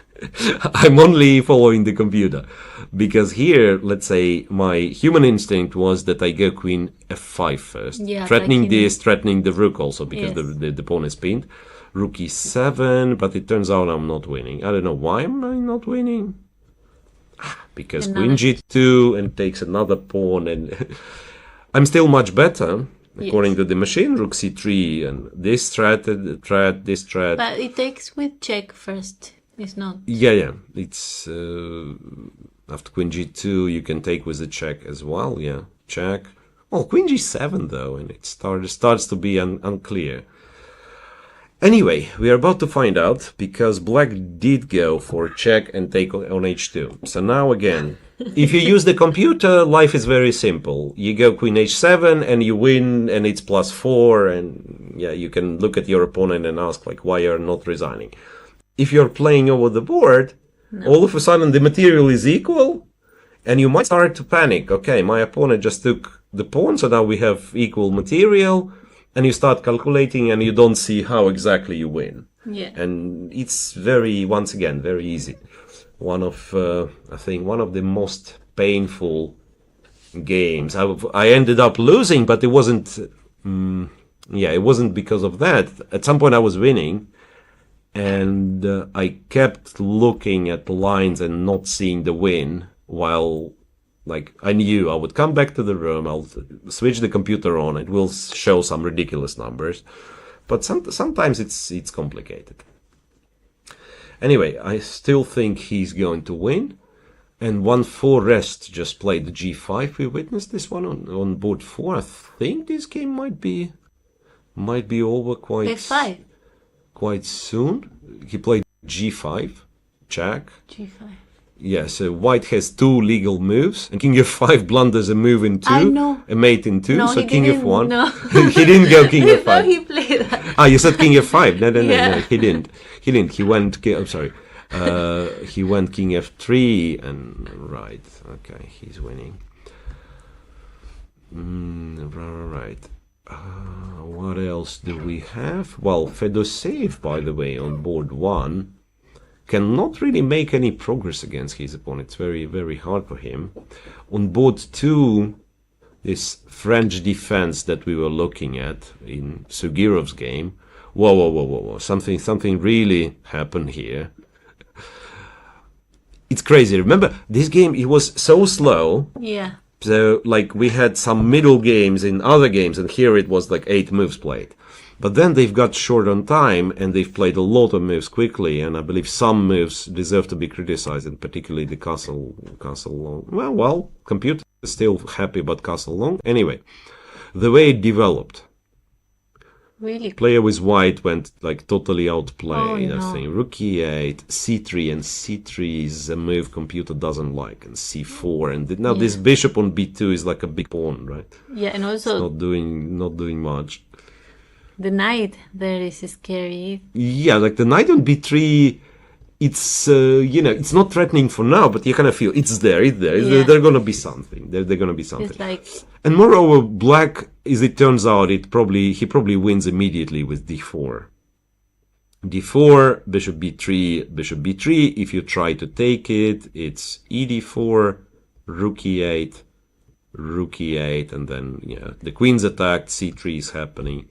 So it looks like black is on, Sugirov's on a way to victory, very likely. and the board 3. Board 3, they're playing some moves. Yeah. Yeah, Let me many check moves. board 3. Well, it's actually fairly simplified, but Shevchenko, well, it's material equal. Shevchenko's opponent is down to 1 minute only, and computer shows that white is completely winning for whatever reason. I'm not sure. Okay, let me update. So exchanged here, and then computer's move was wait, maybe Shevchenko missed a chance. There was bishop b5 stopping knight e8, and then next move knight c4, and we collect all the pawns, all the goodies. King f2 was played instead, which is more relaxed move, just bringing the king to the center, but probably still winning. And what's crazy is how low on time Shevchenko's opponent is, Nicholas, down to like 30 seconds. Incredible. So this is likely the win for the top seed, for the higher seed players. What's that? He did play something, I just didn't realize what. a4, did he play a4? I think he did, yeah, he played a4, but that means bishop b5 just picks the pawn, I guess. Plays knight c4. Knight c4, same. Attacking d6, you cannot give d6. and if knight this, b6. knight b6, yes, knight b6. It's even stronger because look, knight b6, you have to put the bishop on b7, where it's terribly placed. So we can take, then go back, and the bishop will have 0 moves. Yeah. So this is indeed like winning big time. What computer does, it doesn't even take. It goes bishop b5 and then takes it with the bishop. Oh my god, they wait until they have less than 10 seconds. Yeah. Okay, we should not probably rely too much because sometimes, the delay happens. But reality is like black is desperately low on time. Yeah. Desperately low on time. And it's only move 26 or 27, something, 26. Yeah. So black played bishop to d7, which means, okay. I mean, he is a bit tricky. So knight d6, there is bishop f8. Where white is still winning, but at least black creates some sort of a threat, right, to this a3 pawn. And white wins by going bishop c5, and then, well, self-pinning seems a bit scary, but he has knight b7, right? Yeah, if you take, or if I take, that's bad. Bishop c5 and take the knight. But there is knight b7, and you protect, you exchange, you go knight c5, that's it. So here the Grandmaster wins. On board 4, Grandmaster loses. Van Forest, something went terribly wrong. I want to know, Van Forest, what happened, yeah? Yes. I mean, I'm afraid to ask him for an interview after such a loss will not be that great of an idea, right? But indeed, something happened to him. It's not only like that he loses the game, the way he lost the game. It was like looking very equal after the opening. He was the one who didn't want to draw. He pushed it, and then he absolutely missed the moment when it was time to kind of, okay, let's concentrate, let's make this draw, because now I'm worse, And I believe even the moment when he was a pawn down immediately after he lost this a5 pawn, when it was, I'm looking for it, let's say here, or rook a6, let's say, you're a pawn down. If you concentrate here, if you find like all the right moves, you probably still don't lose. Like you go something like rook c8. So the knight is pinned, both pawns are kind of, both pawns are in danger. Then you probably prepare with g6, king g7, and one day you go knight d5, you liquidate to some rook endgame, you would have decent chances of making a draw. And instead he played so relaxed, and he played for these tactical tricks, which were the nice tricks. Yeah, the checkmate that Yes, we found, but yeah, like his opponent avoided pretty much one trick, and the game is done. Now, So, yeah, it's I think you computer can says feel like in +5. in the camera he doesn't feel comfortable. Ah, right. Like looking at the camera feed sometimes helps to evaluate the position Yeah, also the body language of Yeah. Of the players. Of Yeah, the players, because yeah. in this particular case, it almost looks like he's given up. Yes. Right. It almost looks like he's given up. So, is there like one last trick of going King F7? No, there isn't. So check. King goes here. And it might be that white has only one move, because the knight is hanging with a check, and the rook is hanging, so you cannot move the knight. But white wins with f2, f3. It's very brutal. F2, F3. Yeah, defend the knight, and like this is not the combination you like, because your own knight is lost, right? So, And this three, yeah. so after f3, and like, black moves the knight, white moves the rook and wins. So again, you could say, okay, this is a tactical trick and everything, but we are talking about reasonable players, right? So he will not blunder something heavily, and he's pretty much forced to find the winning sequence for white. So it's very likely that he wins. Yeah, again, Sugirov's game on board 2. I think black just went, it was on a way to victory, like after c4. His woman grandmaster opponent didn't play bishop c2, she went for bishop f5, but still the same thing applies, d4, ed4. She goes rook e8, and Check. yeah, the queen is in danger. Bishop e6 check she went. Okay, but after king h8, is there? You can't even take on c4. That's the trick, right? Because queen c4 exchange the queens. The rook on e1 is No, gaining. So these pawns are killers. Like c3 or t3. Something's going to win. Someone in the chat is saying Jordan. He said he doesn't feel very well with his chess. He's not playing. He feels he's not playing good. So Yeah, could be.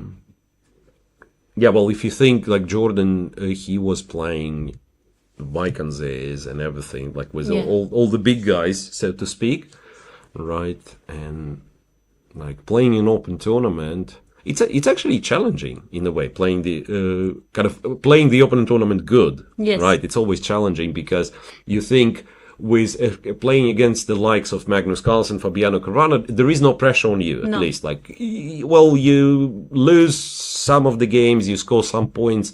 This is what you're expected to do. And here you're expected to be To kind be of the big fish.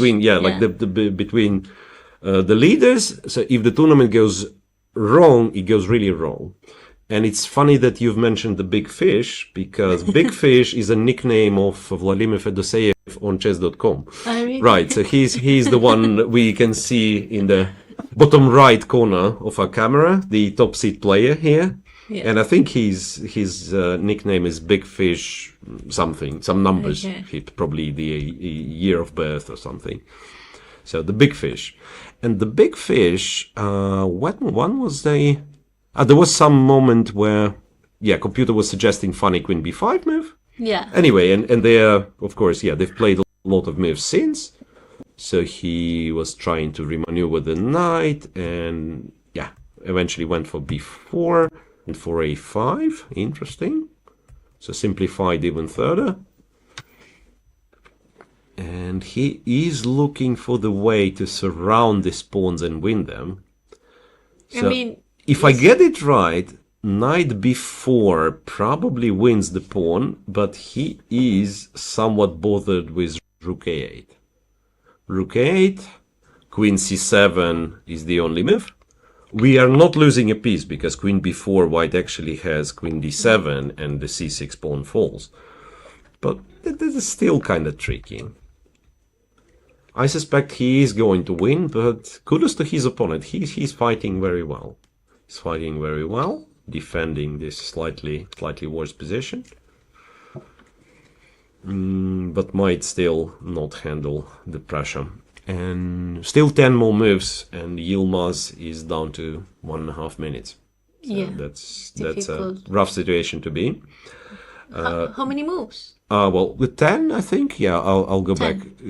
9. Okay, 9. so 30 move 31 and move 32 for Fedoseev to Yeah. play. Move 32 for Fedoseev to play, and he is planning to move the knight. I'm not sure where it's going. Knight f4 is. Wait, knight f4 is an option. I just realized there is a pin, right? No, knight b4. So B4. he's going for He's going for it. he's going for this line, yeah. And I don't understand. The kid has. Ah, no. Okay, the kid has 12 minutes. Yes. Okay. Right. Boat 2. Sugirov is completely winning. So after this bishop e6 check in the French defense game, remember boat 2. Queen f2 to unpin the bishop. c3, bishop b3. It's one of those games that, you lose.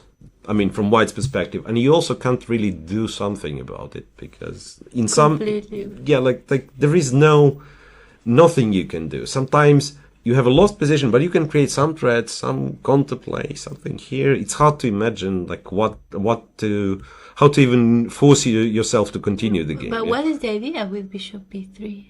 To exchange She had to do something. She felt like probably. Because the bishop is trapped, right? Like if you go bishop c1, whoa. I would think, wait a second. This is what happens, right? Takes here, and if rook takes, it's queen to c4, and this king is getting checkmated, I guess. There is no back rank check, and if we save the rook, there is even knight d2. I thought queen d3 is our winning move, but even knight d2, and then queen b3, and then a check. Cannot take with it. Right. So you were right again when you said the knight is threatening. It is. So that's why White decided to take it. But yeah, it's just a terribly lost They made many moves position in the in the first board. Yeah. Because they are in time. Oh, wait. So Fedoseev's leaving the board. Does it mean... No, they did not reach move... No, did not reach move 40, just that he ended up in the end of this line. Queen b7, queen c7, and queen takes d7. He knows he's winning a pawn. He has 14 minutes. So felt like he's safe to leave the board. And sometimes, I think it's once again, it's some old Soviet players' advice that your opponent is in a time trouble, and probably they were not talking about seconds, but time trouble. 5 minutes for 15 moves is also time trouble. And you present him with kind of a tough decision to make. Sometimes it makes sense to leave the board. Yeah. Because by you sitting at the board and patient, sometimes you remind the opponent about the clock, right? Yeah. And if he's fully concentrated, doesn't look at the clock, so he might spend more time. Mind, maybe. Yeah, I mean, for you, it's also good, right? Yeah. I mean, to leave, and if you have the time for yourself, yeah, like to leave, to come back, right you are. Because one mistake that some less experienced players come up with is your opponent is at time trouble and you are getting affected by this time trouble. Yes. So you start playing quickly. You start like, okay, his flag is almost falling or his time is running out.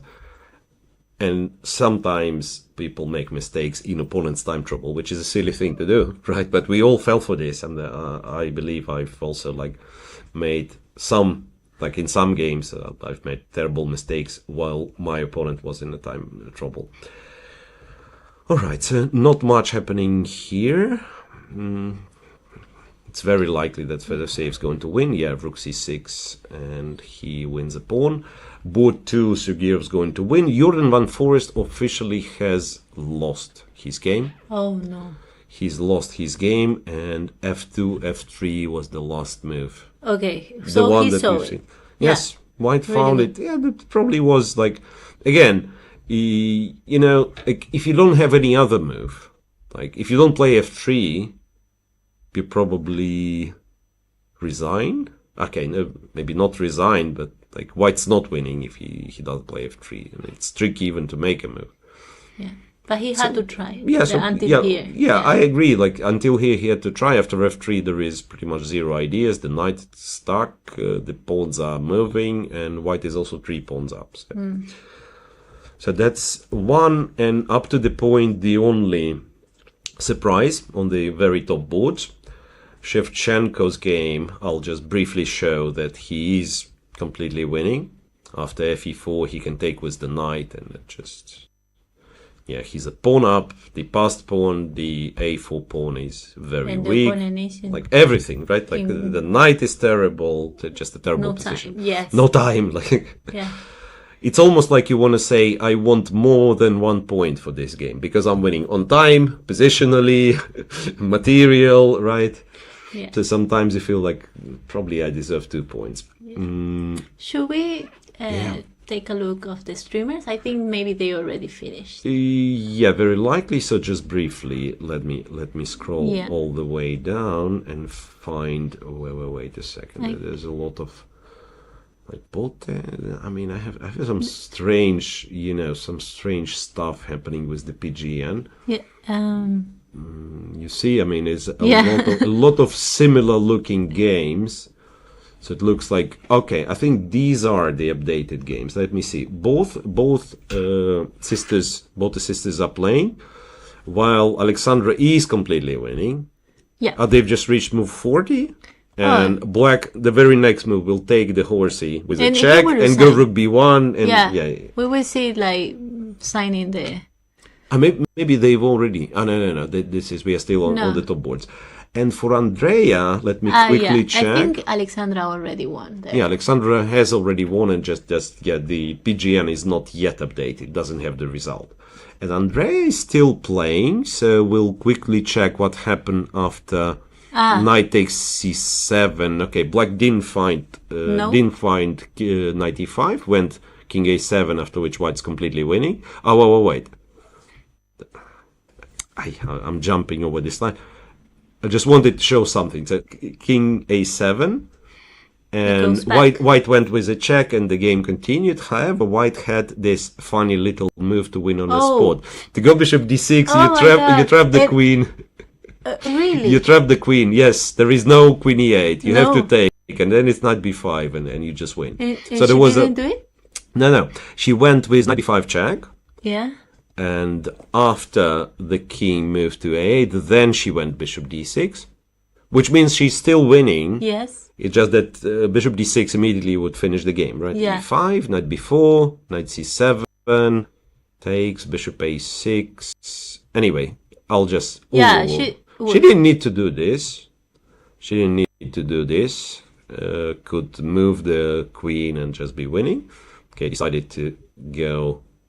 check and queen b3. Bit surprised. So it's pretty much like giving the piece away for free. Fun fact: she's still winning. Yeah, rook because g3. The king is so bad. King is bad. The bishop on g7 is not doing much. Rook c3, queen d8, rook c5. Wow, knight a4, and just queen a4. Yeah. I don't know what's that. Yeah, it looks like. Yeah, I think he will resign now. Yeah, probably like her opponent blundered because like there is to resign. That's crazy, but yeah, she was already winning, but this was over the top, like knight a4, queen a4. Looks like she has one more move to play to reach the time control. She's on some seconds, but it's not so important because someone wants we check the board 12.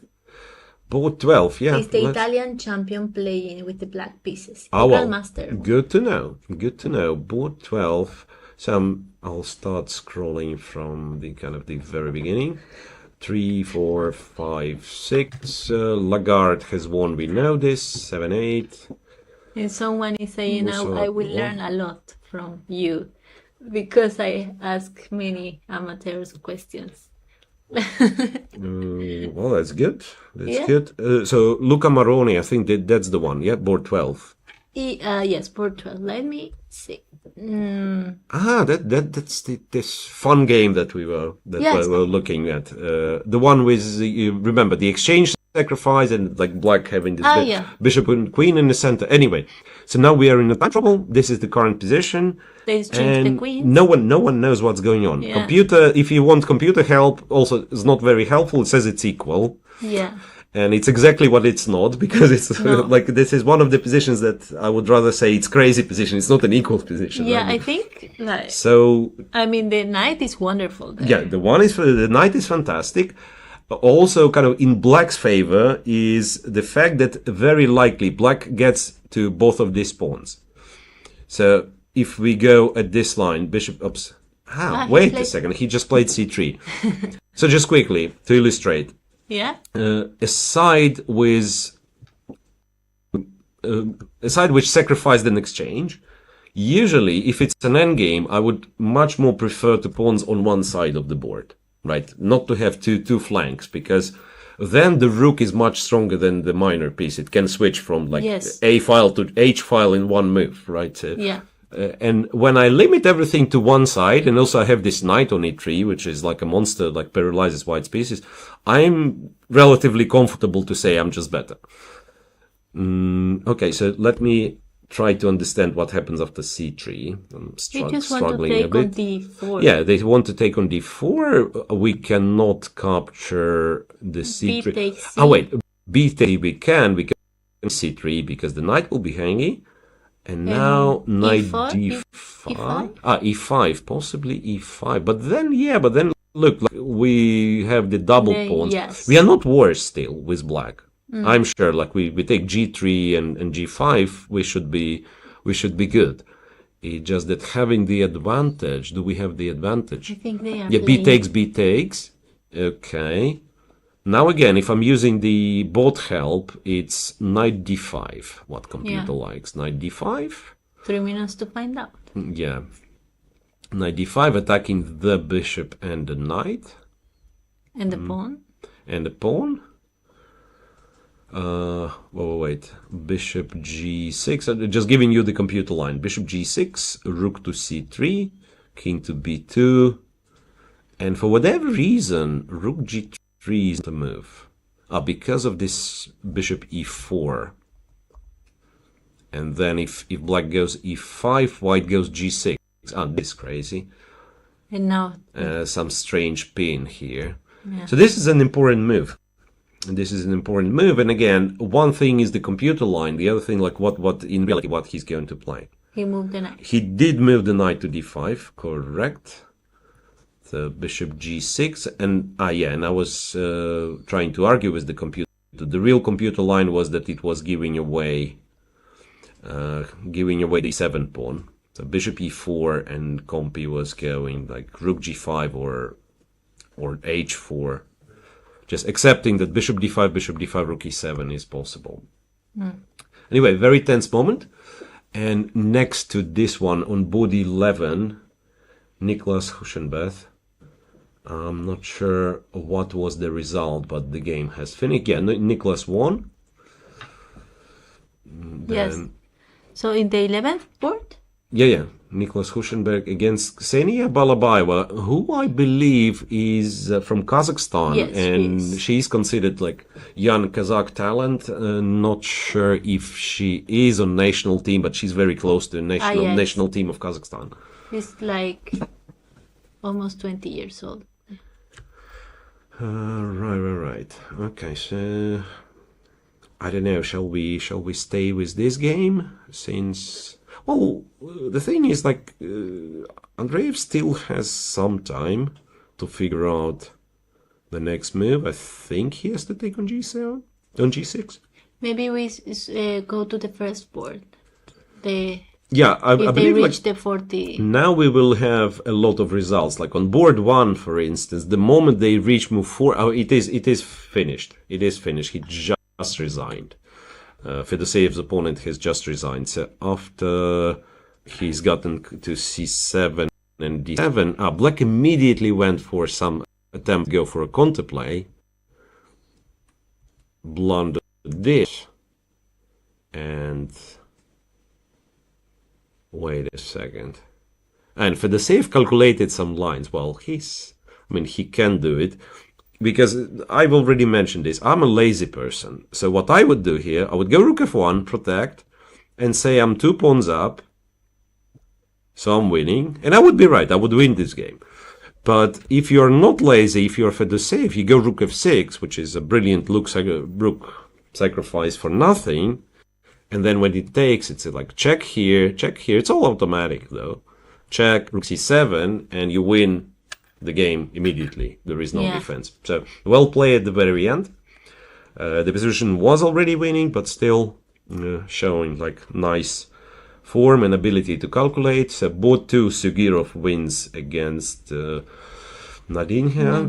Then Shevchenko has won against Perosa. Van Forest lost, as we know. Board 6, Pichot won. Board 5, pardon. Yes. Pichot won. Board 6, Lagarde won. Well, so now we have... that's a nice one. That's also relieving because I'm not on camera. I can have a little sip of water. And also we can look at, top boards, right? So Vladimir Fedoseev, the top seed, currently representing Slovenia, and we already know he has won. Sugirov, Hungary, if I'm not mistaken, and by 1 point only, he's the second, you see? Yeah. All right, so the top 10 finishes with Jules Moussard being 2610. So it's quite a strong open tournament, so more than 10 players on 2600. Right, Nicholas Huschenbeth is 2607. Nice. So we are back to first 10 boards. And I think we've gotten quite a few results already. And so the only big upset or big surprise is Van Forest losing to FIDE master from Kazakhstan. But I believe Nurgaliev, he's kind of a young guy and, can always be first of all, they are progressing faster than their rating. Yeah, and also they are very confident. The kids are... Absolutely. Yeah. This is interesting. Yeah, I also noticed this, even though I'm not playing, but I'm, of course, doing a lot of commentary and so on. And younger generation, maybe because they have that much access to, say, playing the top grandmasters online and so on, and they already kind of won their first game and their 10th game against the grandmaster. Yeah. So there is not much of a respect. Right? No. They also, I don't know what is the mentality, but maybe they say, "Oh, I'm just a kid. I can try." Yeah. Yes. Yeah, and respect, I mean, no respect as I'm scared, I want a draw, right? I mean, of course they respect the kind of all the players. It's just that, they're not afraid at all. No. They're not afraid at all.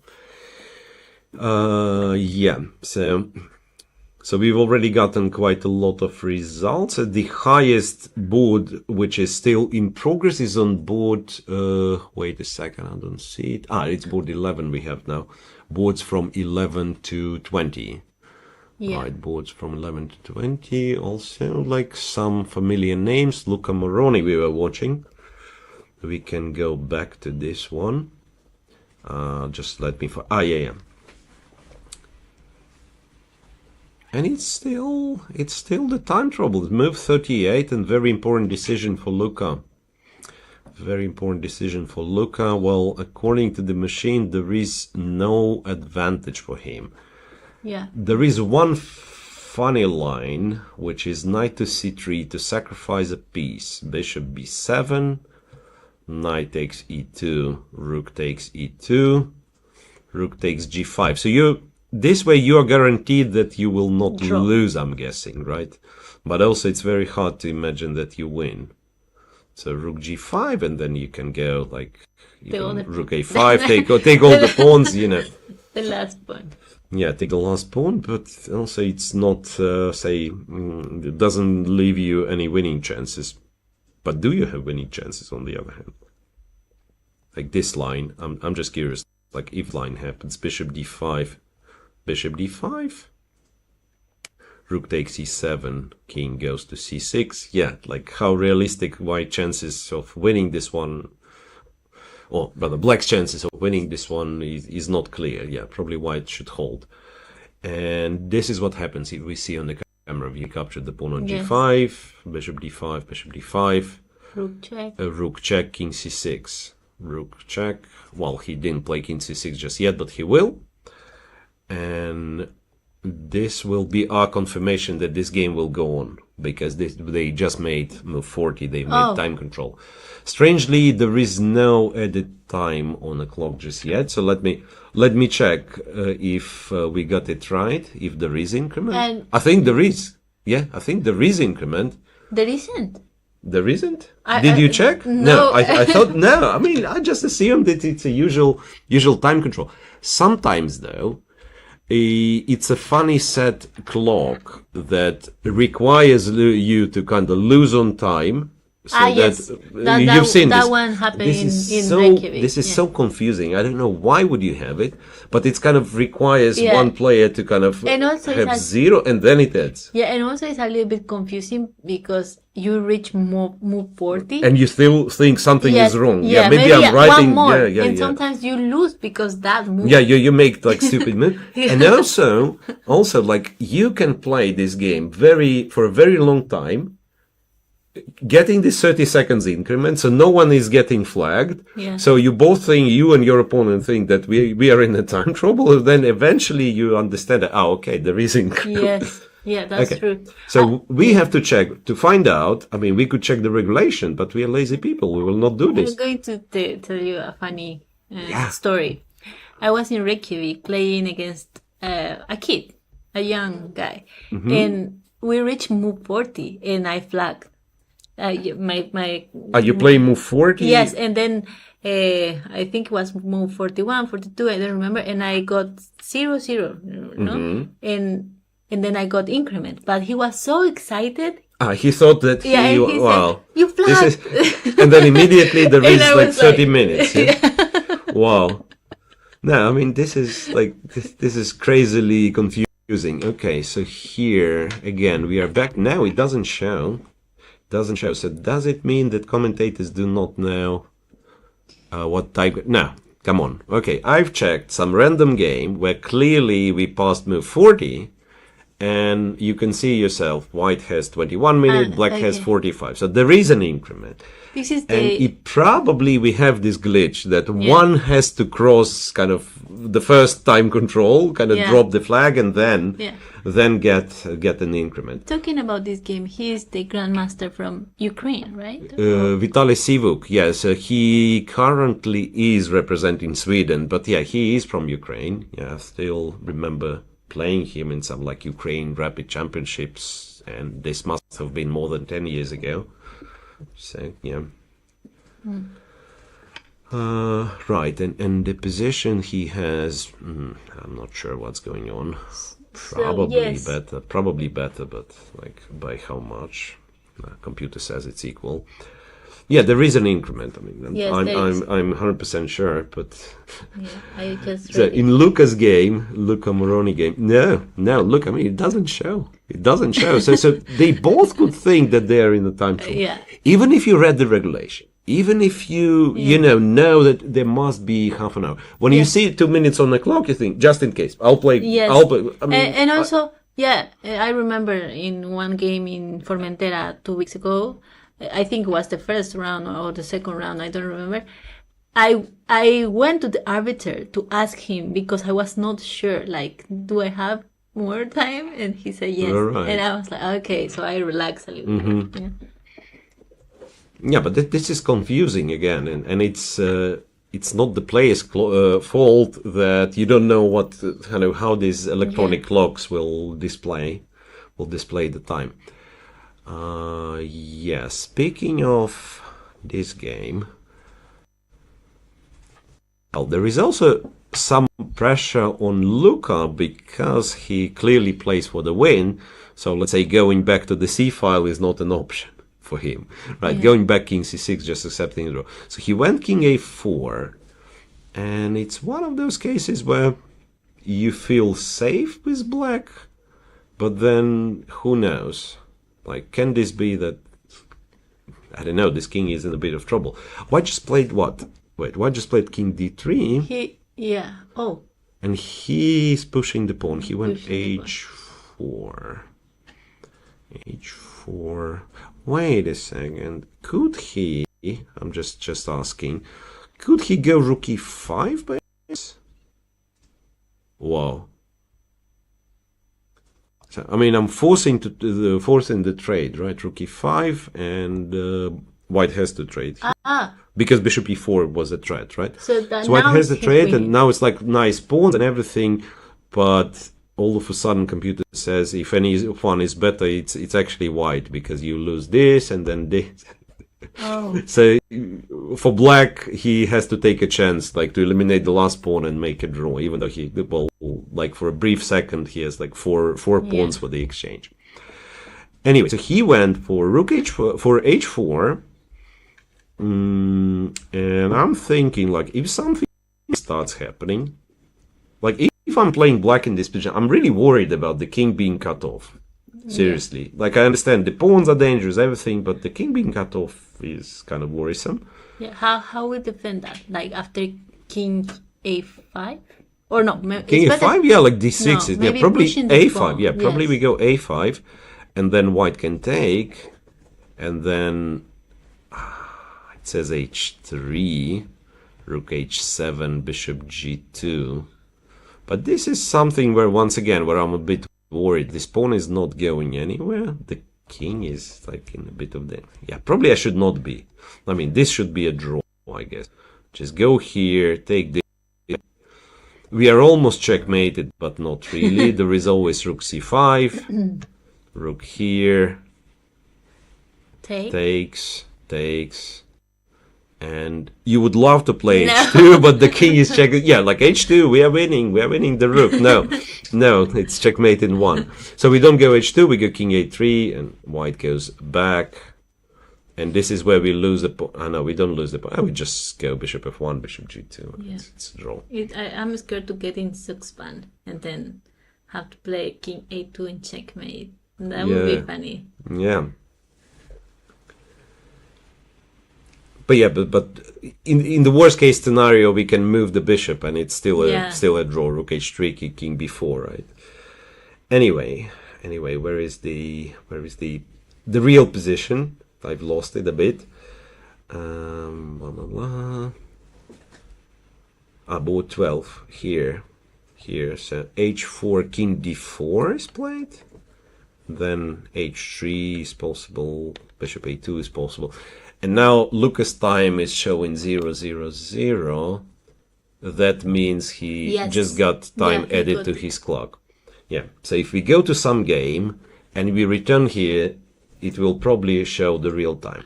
But we will do this only after we go for a little break, right? I mean, guys, we were working hard. There was a sun. There was like all different kind of problems. And moreover, we've reached the time control in all of the games. So that means we go for a break, we come back, during the break I'll check quickly like if there is something super interesting, and we will be back. Just stay tuned. Yes. Right? See you after the See break. you. I think still is it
Okay, looks like we are back. So once again, a reminder: this is the first round of Sardinia World Chess Festival, and a lot of games are already done, Alexandra. Yes, Right? We yeah. are coming from our second break, Yeah. and everyone in the top 10 has finished by now. And you can see the results. It seems the only surprise is One Forest Yeah. losing to Nurgaliev, right? Sadly for him. Right. All the rest finished with the victory of ELO favorites. But we still have quite a few games going on boards 11 to 20, The right? Italian champion is still playing. The Italian champion Luca Moroni is still playing. Okay, this is his game, which looked like a draw potentially, and it probably will finish in a draw. But there is a lot of fight left still. What's interesting, I'm checking. So he's board 12, and that means on board 14. And I think Lorenzo Lodici, I think we've seen his game quite some time back. Remember, there was something. There was 11 something one? like that with, or what it was. Yeah, remember the bishop on h6, the knight on g3, Yeah, this we thing, didn't like know what. rook c6 at some point. Yeah. Anyway, this is what we have here now on move 47, and it's so surprising to have it with queens on the board, like almost like a middle game, right, after such a long time. And what happened here is White decided to sacrifice the knight. It was this position. White probably missed, I feel like. So here he goes to sacrifice the knight in order to go queen f5. And like this is a threat, this is a threat. So maybe some chances of perpetual. So queen c2, queen g6. Black has to go king f8. Because if you go king h8, then after... No, I thought this was this one. It wasn't. It was queen c7. I completely forgotten about. No. No, queen c7. Not even queen c7, but check and queen 4 G4. defense from this side. And there is one check, and then after king g8, there is nothing you can do. Yeah. Right. He could go to h8, it's just that you're right, yeah, we just take the pawn with a check and it goes, yeah, like perpetual. But after king f8, can this king really run away, is the question. Because, like, you can continue with checks, and this is what he has done. Check, king e7, and now the king is running away. You can give check, you can give one more check, but in d7, the king is safe on c8, and black is just winning. Takes the b pawn and the a pawn is marching. And it turns out that after king f8, the clever move, which would keep the balance, and I'm surprised to be honest, according to the machine, the clever move was king to h2. King to h2, and after, let's say, it's even hard to say what's threatening. But the only move that seems like defending something, bishop e8, is in fact a bad move, after which white goes check, here check, forces bishop f7, goes here, and wins the bishop back. Oh. So not great. And it seemed that, yeah, like... But what is the threat like? Probably not, but yeah, let's go a4, right? Let's pretend we don't care, we want to promote the pawn. Bishop b6. I don't know what it is. What's this? I think it's perpetual. So when we take, it's check. And it's a perpetual check on the 6th, right? Check here, check. And wins the bishop back. Wins one of the bishops back, and I'm honestly amazed how confident computer is in giving this an equal evaluation, because it's, to me, it looks like very complex position, but to immediately know that this is equal, well, computer says it's just a perpetual. Like, one of the things you can do, you can take the pawn on b3, white takes on b5, black goes b2, threatens b1, and blah blah blah, check, perpetual. Anyway, after this careless bishop h6 check, king e7, the king is running away, and black is winning. So white played queen to f5, And now, among other things you can do, the easiest way would be to give a check, and after king h2 to go queen g4, right? And we exchange. Yeah, check 8, and it's just winning. So this is done. What else? Back to Luca Moroni, maybe on board 12. They've played only one move. Yeah, they played only one move. White went for rook b3. King c3, king a5. Yeah, it's computer says it's equal, but at the same time there is no variation that ends up in a perpetual check. So it's more of like you cannot improve, I cannot improve. That's why it's a draw. Okay.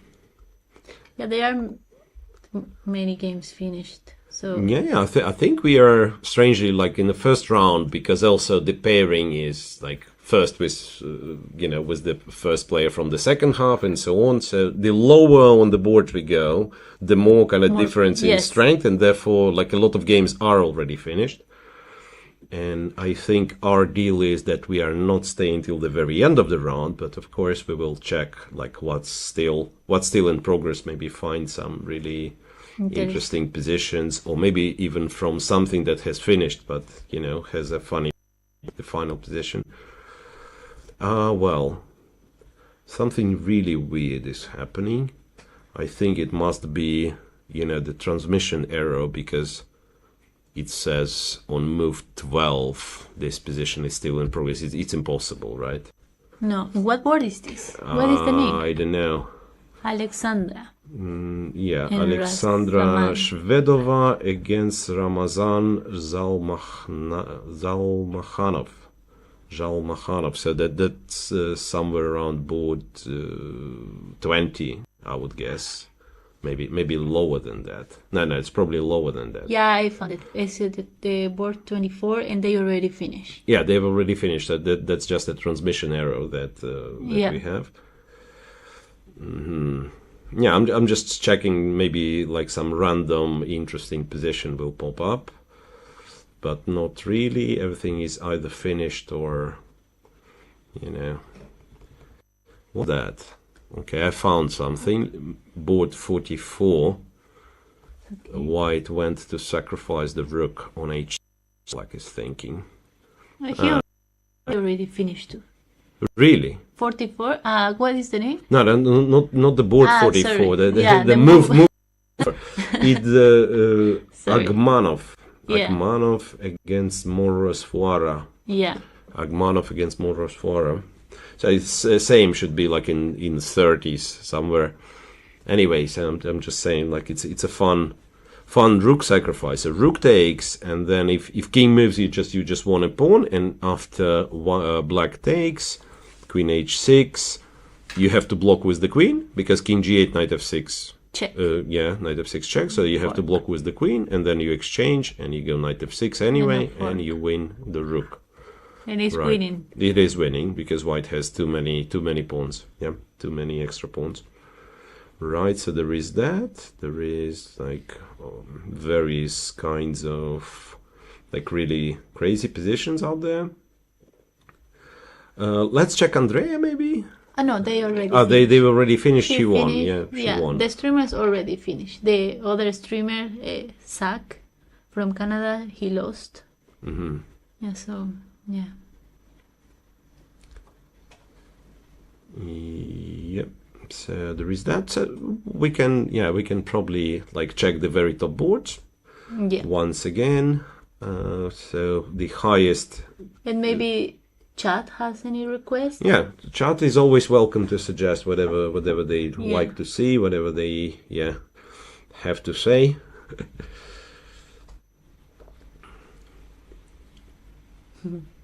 Chat is saying they think I will get the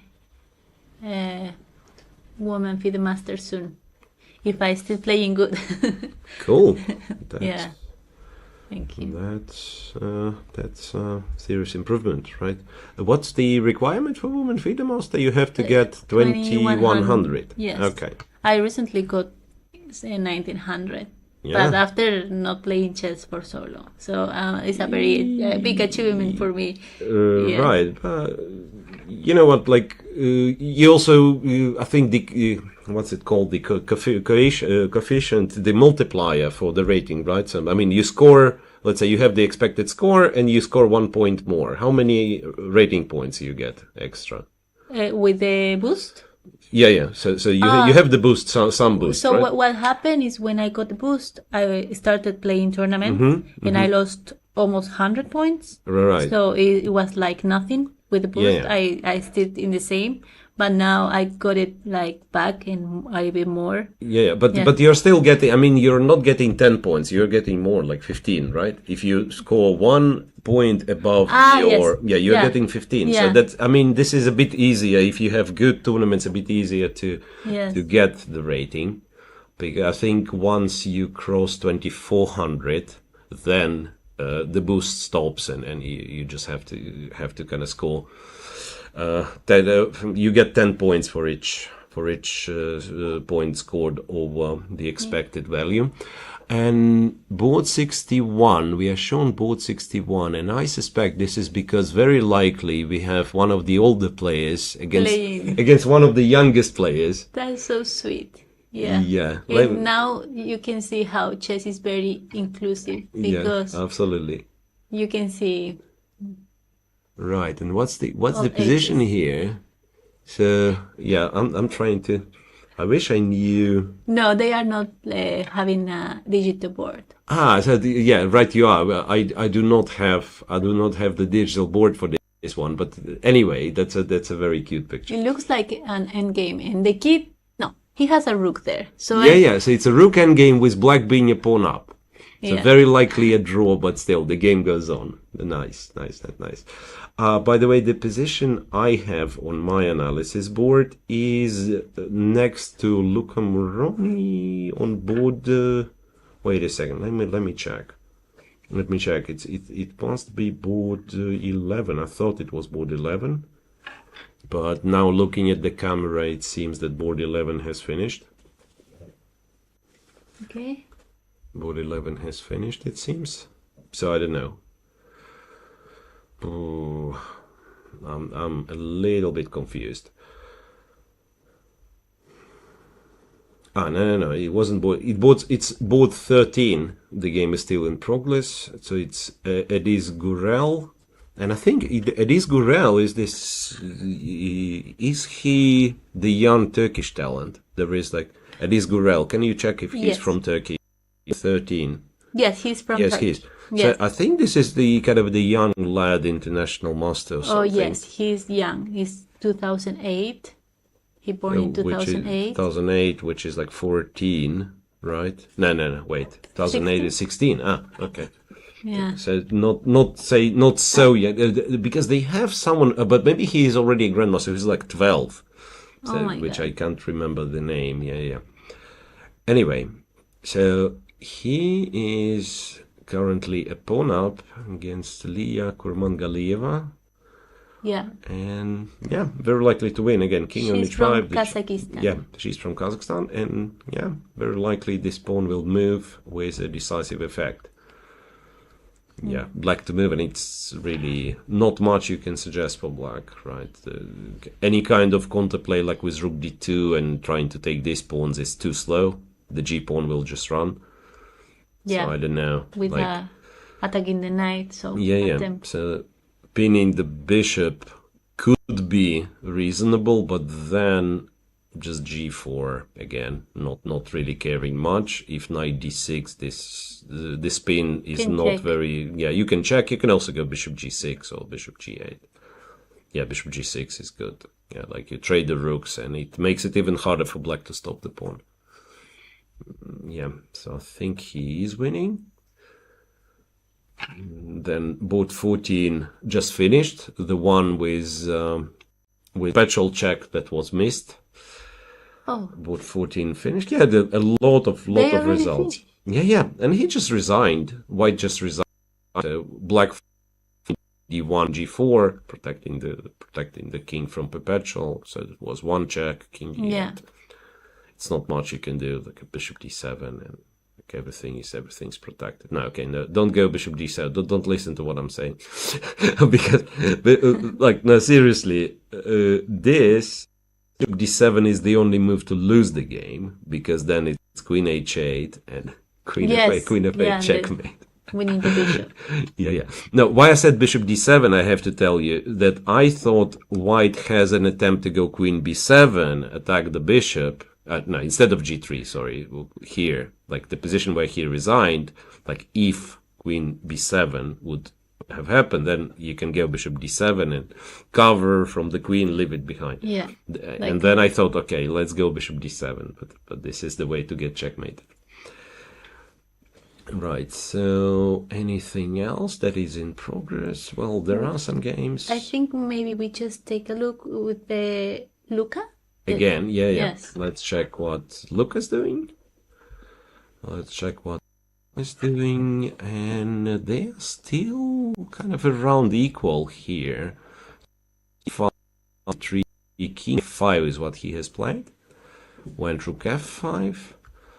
Computer has a funny suggestion to go king b2 in order to play king a3, in order to play rook h4, rook a4. It's a very, very long solution. It was kind of very, very long line, but at least there is some threat. It's not much though, that like black can do this and just take the fourth rank. So there will not be any rook h4, and after this check with the pawn. So black is always safe. Yeah. Black is always safe, but at the same time, like winning with black is also like very hard to imagine. Rook h6. So I have a question. Is there any real chance to win if we give a check, king goes to, I don't know, b2, and we just exchange, king takes, and we go d5? Is there? No, not really. No. Right. Yeah, okay, h-pawn is not moving. H4 to cut off the king, and then go king c3, a3, and just stand like that. Yeah. So you think it will be drawn? Yeah, it looks like it's a draw, which is a good result for Konstantin Andreev, Luca's opponent, right? So the player rated 2200 something to hold a draw against Italian champion. Yeah. So this is it, and before we end our little show, before we end our stream, let me just check. Oh my God! I just want to say thank you so much for the raid to Alexander and Andrea. Thank you so much, and congratulations for the winning today. Really cool, great. Yes. Cool. You've gotten some people raiding your channel. Yeah. Yeah. It was great. We were watching your games. Yeah, so for Alexandra, well played. For Andrea, you've made nice. Simple tactic, but nice winning at the end. Yes. Good job.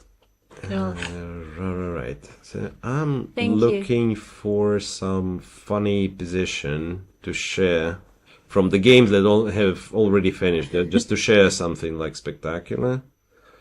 And they are asking what tactic she missed. Maybe you can show it. I can. Well, let's show. Yeah, that's a beautiful tactic. Well, there was, of course, there were some like funny moments in this game. So like if you check with the computer, you'd be surprised quite a bit. Yeah. But the particular one I'm talking about, let me just quickly pull this game on the board. Now I can't find it. I can help. Yeah, I remember the way it looked. It's just that there is. Remember that there were some issues with her particular game, because we had it like 5 versions of her game. Okay, that's the one. That's the one. The final position. By the way, checkmate. All the criticism just disappeared, because like finishing the game with a checkmate is impressive. No, it's not that one. It is that one. So after knight c7 and king a7, remember? Yes. And kind of the sad truth is that black could have played knight e5 and pretty much, well, if not equalized, but stayed in the game. King a7, of course, loses. What white knight b5, what Andrea did, is good enough, but there was this funny move. Go bishop d6 first. And there is no queen e8. No. There is no queen e8. So the queen is trapped, and if you take on d6, only then you go knight b5, and you take, but not the pawn, Yeah, but the very queen. nice tactic. Yeah. Anyway, winning is always, it's like, sometimes people say, or rather ask you, like, do you care if you play a beautiful game? And because there is such thing as like spectacular Yes. game. And it's nice, but if you'd ask me, would you prefer to lose a beautiful game or win the ugly, most boring? Of course, I prefer winning. So and this wasn't by any stretch of imagination. It was a boring game. It was No. a Yes. lot of back and forth at some point, but it was a lot of excitement for sure. Yeah. Ooh, Congrats. there was something I wanted to show, really, like all the lot of The really opponent funny positions. was 1700. Yep, Yeah. a lot of really funny stuff that I cannot find right now. Maybe it was on higher boards. Yeah, I think if you, well, I think let me refresh. Maybe we have more results. I think just Yeah, Luca Moroni is still playing. Niklas Huschenbeth. we have Luca still playing, exactly. We have Kureledis, the young Turkish guy. So that's boards 12 and 13. Yeah, and also Then Maldonado González Estefano versus Vitaly Sibuk. yeah, 16. okay, we can check this one quickly, briefly.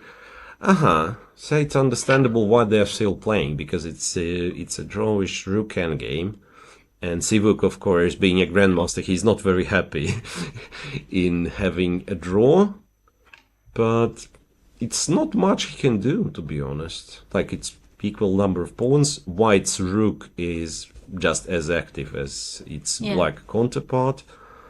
Like, this pawn's attacked, you probably don't want to go backwards, because White can, among other things, perhaps even can play f5. He can go on after this pawn as well. Well, you can play if there is King h5.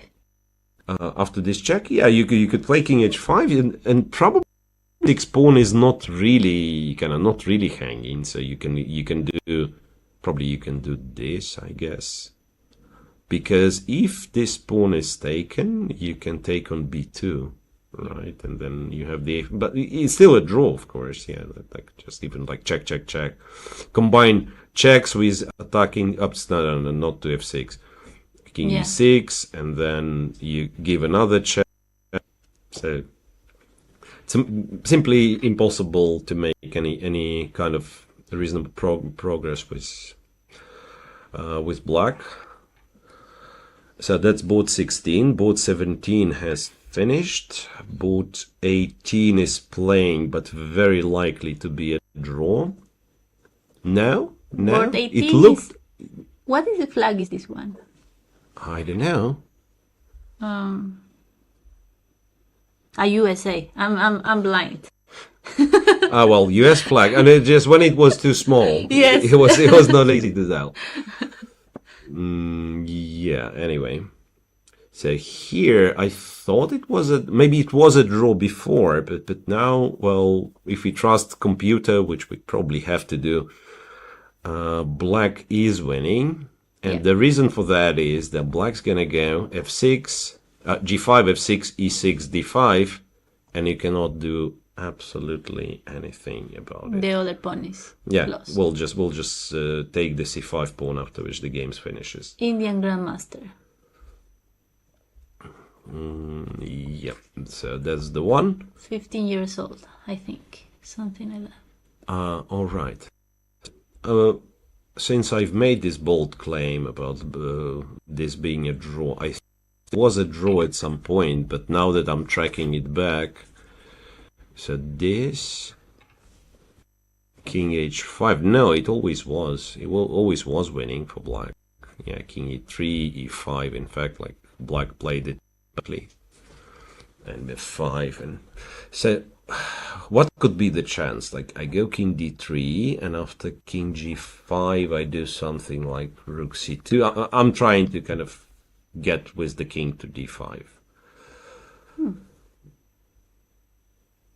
So if king f6, wait a second, if king f6, king c4, and well, Compy still says that black is winning with rook c8, but rook c8 is already kind of not so obvious Yeah. of the move, rook c8. But why And point that is move? like e5, you give a check, king c6, and then you start running, and you give the rook, you sacrifice the rook for the c pawn when it reaches c8, and your Yes. two pawns are not possible to stop. Anyway, so that's the one that black will eventually win. I just have to update it to be the real position. And yeah, white did something similar. Went rook c1, And king he just played. g5, king d3, and king f6 is something you do. And after king c4, I'm wondering, can you go king e6? No, king e6 would be a terrible mistake, imagine. Why? Rook h1? Yeah, it goes rook h1, and then it threatens this silly check, and after rook c8, it goes check, king And e7, the pawn. and king d5. No, it doesn't take this one. You probably can, but even stronger is king to d5, and like the c pawn's moving, you have this check, you have some checks, and all of a sudden position becomes like almost equal, or probably just equal. So that's again the lesson to myself first, and like everyone's listening, who's listening, that it's never too late to misplay the winning position. It's not over until it's They've over, been as they say. playing for how many hours? 3 hours? Almost 4? More. Yeah, it's what? 5. No, it's 4.5. Yeah, Oh. 4.5 hours. Imagine, like, you're playing with the black pieces. You're very careful, and then from the opening you had to equalize. Then it takes you 30 moves to outplay your opponent, and finally you have the winning endgame, and you find the right plan, and you make one stupid mistake and forget, like, kind of throw away 5 hours of your life. Yes. Yeah, so That is- that's chess in essence. It's cruel. It's cruel Sometimes. sometimes cruel, sometimes rewarding. Yeah. All right. So no update on Cameroni's game. I mean, no update on evaluation. There are some moves, but not much going on. So that's both 12 again. There is no update on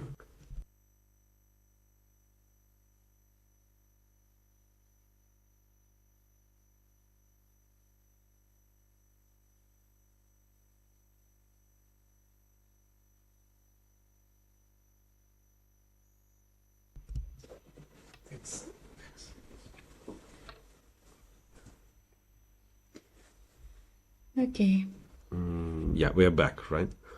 Sorry, solving some technical stuff. What I was saying, okay, about this previous position, that like, yeah, they keep making moves, but no progress. Here on board 13, Gurel is like, seriously, he's just winning, right? The H pawn will march very fast. Just go here. G4, H5, everything's going forward. So Very good. I guess let's find ourselves. Doesn't matter which board it's gonna be. Let's try to find ourselves a position with the queens. With the queens. Yes. I mean, That is if there is one, no, that's already finished. Maybe there is no position with the queens, and if there is no position with the queens, that means we are too late in the round. Wait. There is this one. It's not with the queens, but this is with a nice 3 passed pawns on. I don't know which board it is. I can look. Agmanov, whatever. Yeah. I mean, there is not much to discuss. It's absolutely winning position. It's just like I thought. It's kind of a funny picture of white having 3 passed pawns. It's not very often you have 3 connected passed pawns. Is the board 30? Board 30. Yeah, well, so technically, still the higher rated play is one of the contenders still. Wait a second. And on board 32. I guess, on both 32, we have a very, very, very exciting position still. with the queens. I was requesting, the position with the queens. So there is no queen for black. Wow, this was like super intense game. I'm just checking. Like that's, by the way, move 49 with with all the pieces on the board. Yeah. And How rook many? d1, d5. So it's a billion pawns for the bishop, Yes. right? I mean, how many? Yeah, really, like it's not a billion, it's four only, but it feels like all the pawns on the board are black, right? So after d5, white acts clever and says, okay, I will sacrifice the rook, and you cannot take because I win the queen. That's what white thought. Bishop c4. But he did it. He did it, and then black captures and says, who cares? I will get myself a new queen after b2 because you cannot stop the pawn. And what's like crazy here is white found, I believe there must have been the only move. I'm very curious because I don't see here. I don't see the move. Like I was thinking something like that, but then black goes queen, and you give a check, king f8, and you give a check. Wait a second. With the bishop. Check with the bishop, yeah, but black can block. This rook to e7, I'm guessing. And it looks like black is winning because this attacks f5, but black has like e3. Yeah. I wouldn't be sure still, like e3 there is a check on e7 and then other checks. Anyway, white played a mind-blowing move, in my opinion. Okay. Rook takes e4, sacrificing the rook. Rook takes e4. Oh. And I have no idea what's going on. Oh my Seriously. God. So, look, if pawn takes, I'm reasonably sure that this is a perpetual. Queen d5, king goes, queen h5, But- king goes, and so yeah. if you go to f8, you have to be careful because it's bishop d6. Well, even like queen b7. Yes. Wait a second. It takes the queen. It's not the perpetual, you're right. No, Yes. I'm completely blind. So check king h8. I just take the rook. And I'm saying queen is better than the rook. And, Yes. yeah, absolutely. And now you And cannot now block. black is in terrible trouble. Okay, so that means you cannot take it with the rook after rook e4. Sorry, you cannot take it with the pawn. With the rook? Yeah, you should have taken it with the rook, I'm guessing, but then it's another check, bishop f8, and the same thing, queen d5. And is white winning again? It takes the rook again. Yeah, he takes the rook again. No, and I was thinking like queen b7 and you do this, for instance. checkmate. But then checkmate on h7. And for the same reason, you cannot take the bishop. Like if you would take the bishop, maybe kind of the game continues, blah, blah, blah, but queen h7 checkmate. Very nice. Well, so Beautiful. after rook e4, computer still insists on this being equal, so I just try to pick. No, rook takes. Wait a second. Computer says rook takes a check. What are we missing? Bishop f8, queen d5. And to go to g7 But take and with to check. go to g6. Wow. Oh. And to go to g6, and then the bishop is hanging, and rook b4 is a threat. Anyway, and the way the game has finished. Yes. That black panicked. No, wait a second. I need to update. Black did not do this. Black didn't take, went b1 queen, kind of probably panicked on a very short time, and then it's rook e8 here and queen f6. Yeah, and There is no it's checks. just a checkmate on Yeah. f8. Very next move. Well, there is one check on e4, and you take. Yeah, you take. Yeah. It's not a very good one, not a very good check.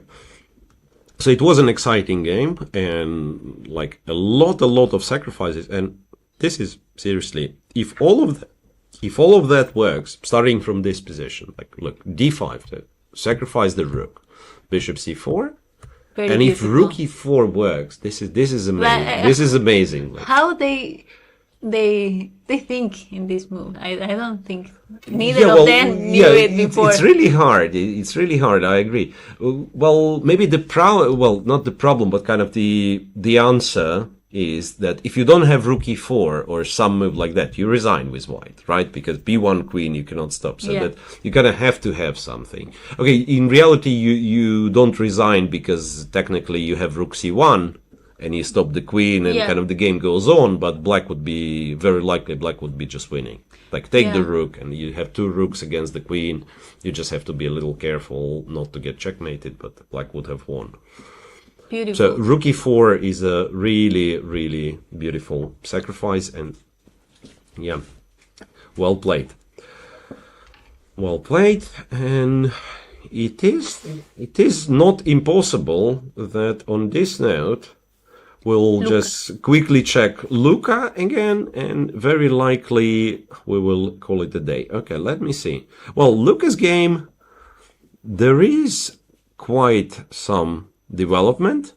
So black got an d5 and d4 in after king d2. Black's to move, a6 is hanging. He can go bishop f1. He can go bishop f1 to stop, to protect a6. And it's the only move, right? Well, the only move to keep the pawn. I was thinking, like, can you, let's say, yeah, but what do you do? Like, if you don't defend it, he'll just take.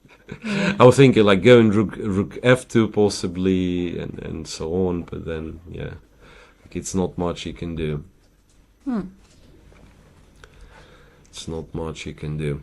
Anyway, we can wait a little bit for this game to develop. Yeah, bishop f1 looks like a reasonable he will move. Play. He will play F1. This one. Yes, he's Bishop f1. And they are starting to get in time trouble. Yeah, Luca specifically, right? Like, I mean, he's under 5 minutes or like 5 minutes something. Yeah, bishop f1. He's still thinking. He's not sure. But this is what happens when you don't have time. But what's kind of what's curious that white doesn't have. Oh no, white does have the way to make. I was thinking, like, with white, you're not worse, but also if you want to draw, there is no easy way of making it. But I think after bishop f1, there is this move rook f6. Oh. So you force the exchange of rooks. And the bishop is hanging. So bishop g2, I would assume, and then white goes king d3. And the question is, isn't white actually better? No, he cannot go, forget it, h2, of course. No, white has to play, after bishop g2, white has to play rook h6. And then he goes, say, king b4, king d3, a5, king d4, king a3, and you eliminate the last pawn, and this is a draw. Yeah. Completely. This is just a draw. Completely draw. Yeah, so let's wait for Luca to make a move, maybe for his opponent to make a move as well. Because you're right, Alexander. If he doesn't play bishop f1, he might in fact get in a bit of trouble. Wait. Can he? Because there is, I just realized, h2 for black probably makes a draw immediately, right? You cannot really take it because the rook is hanging. So rook a6. No, I'm being stupid. Wait a second. Check. I thought the rook would be hanging, but there is a4. King here, rook here. Might still be a draw, but you don't want to check, yeah? Check here, king e1, check here, king here, d3, king e3. Like a lot of checks, and this is usually when you give up. It could be a perpetual. Is it a perpetual? It is. It is. Look, rook f3. If you go king e4, the very least I have is rook f6 and take it, yeah? So there is no king e4. That means king e2 is the only move, and then it's a check, and check, and check, and check. So checks from this three. On a3, there is d2. Yeah. So you also cannot go... Oh, wait a second. What am I saying? What? It could be that you cannot go to any of the squares on the first rank. Because you go to d1, there is bishop f3, right? You go to either e1 or c1, there is d2. So white is also limited to go king d2 and back to e3. And back here and back here. That would be the... okay. And he went rook f2 check. I think he's realizing. Rook f2 check. So what's happening now? Yeah, this Rook will be F2 interesting check. to see. Rook f2 check, where the king is going. So king e1, at the very least you can give a check from f1. If king d3 though, this is not the line we were looking at. This rook f2 is different, right? So king d3, what is his plan? What is his plan? I'm not sure. I'm not sure. Doesn't he lose the d pawn this way? Yeah, I don't know what is he doing. Maybe you can still play h2 because when white eventually captures, you will have bishop f1 check. So white has like a lot of checks, of course, but if the king is able to run away from those checks, and you probably are able to run away, like to hide on a3, then white will have to take, and you. But this is another illustration of a draw, just a little bit different one. So this, a check, king d4, rook h2. But at least it's like black is getting the maximum, so he has This is draw too. rook and bishop. This is also a draw, but again, then white will have to show. Yeah, you can see he's really nervous. I think he already played. He played. Rook c2. So check, king e1, rook c2. And now, well, what's going on? This pawn all of a sudden looks a bit dangerous, right? c2, so we probably collect a6. There is no reason not to. King goes wherever it goes, and I would think put the rook behind is not a bad idea. I'm sorry. If it goes with the other rook and check. After king b4. Yes. I thought king c5 is unpleasant because the bishop controls c6. Oh, yes. The bishop controls c6, and we kind of got stuck with, like, you cannot move this rook because the other rook needs protection. Yeah, that's h2 true. is it, so probably like the best you can do is return back, and then it's already d3, so it's getting scary. It's getting scary. So I thought, check, king b4. He can also do king b5. I don't know if it's any different, but like, okay, king b4. You already And take. probably you put This is the what is rook happening. behind. Yeah. And he's quite low on time, like 2 minutes left. Yeah. I think this will be our last game. Yeah, so let's wait for this one to finish because players managed to make it exciting. Yeah. It looked, I kept saying like, okay, it's a draw, but yeah, players managed to make it exciting. He preferred king b5 over king b4. From what I can see, yeah, he just played king b5.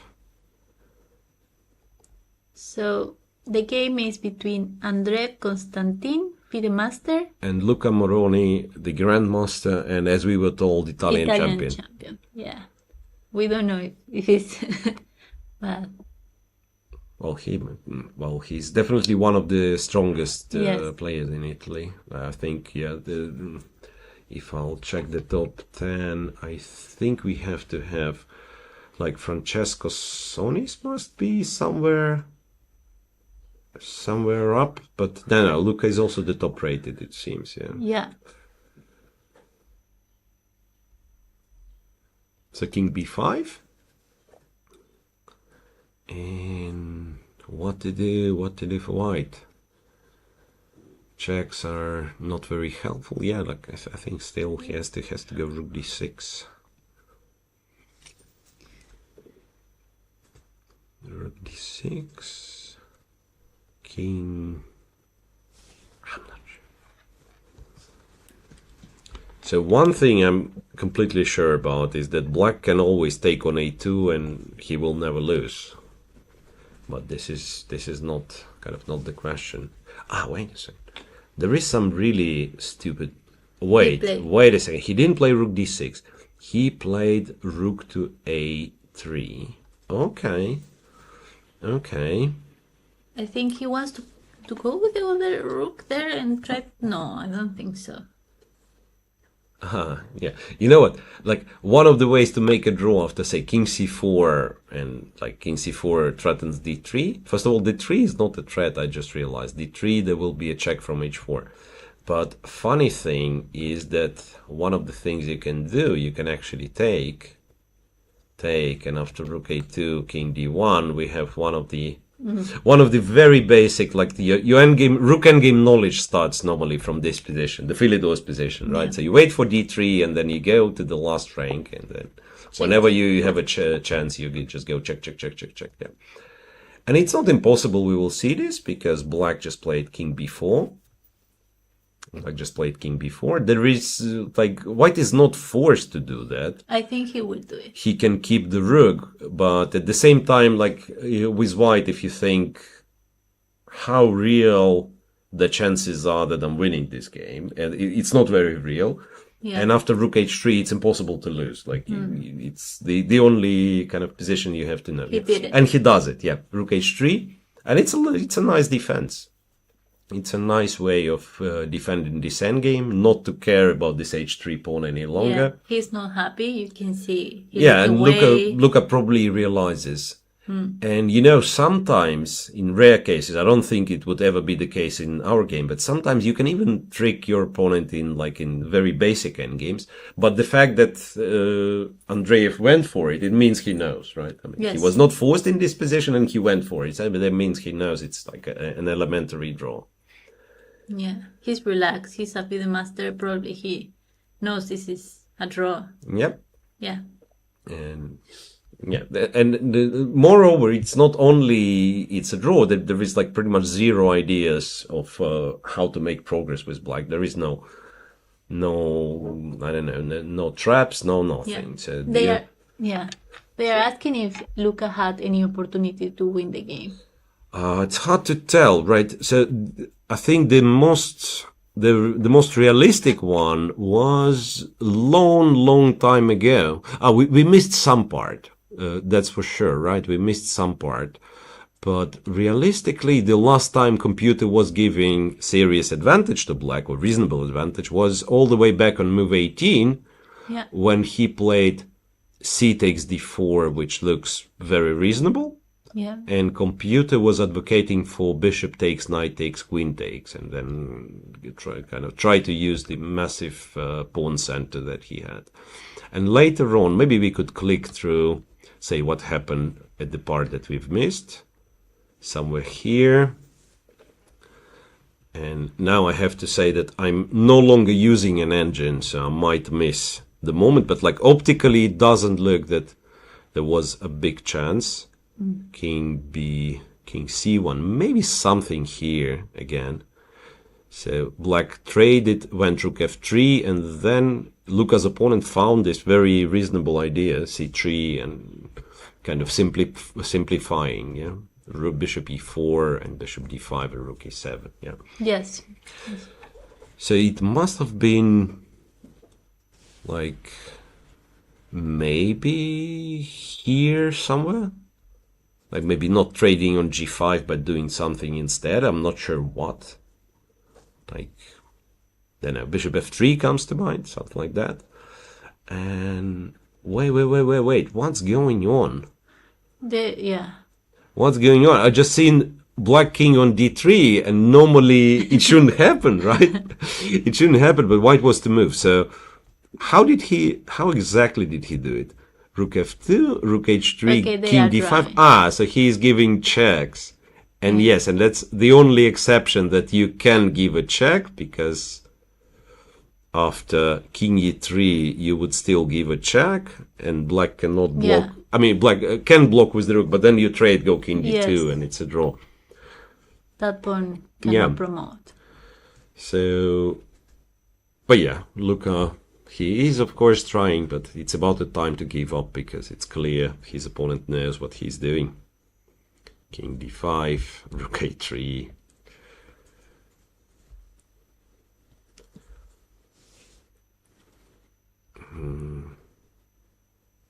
Yeah. Meanwhile, the very next game, Gurel against Kurmangalieva, white just won, sacrificing the rook for the passed pawn. So now if black captures, the pawn promotes h7, and you cannot really stop it, because if you go from here, it's bishop h5, and if you go rook c8, it's bishop g4.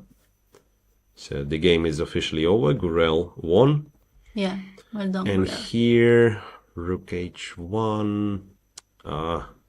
Luka is still, I don't want to say trying, because there is nothing, nothing he can do. Just hovering around. Rook here. How long can this go on? This is the question. Yeah, this is the question. It's the thing, but maybe he's upset. No, of course he's upset, right? It's Yeah. just that, it's not your opponent's fault, right? I mean, he was defending. He played a good game, Konstantin. So I think that's only fair to say that if you're upset, you should be upset with yourself, not putting more. Of course. But right, you are. It's very understandable, and sometimes people play absolutely lost position for some 10 extra moves, not because of no respect to the Yes. opponent, but simply you're Maybe preparing themselves to resign, or Yeah. in this case to accept a draw, which feels a little bit you almost lost when you were such a big ELO favorite, and you made a draw eventually, so that's almost like a loss. Yeah. Yeah. Okay, I hope it won't last the entire 50 moves. Yeah. And seriously, in this kind of position, it's pretty much zero ideas that you have.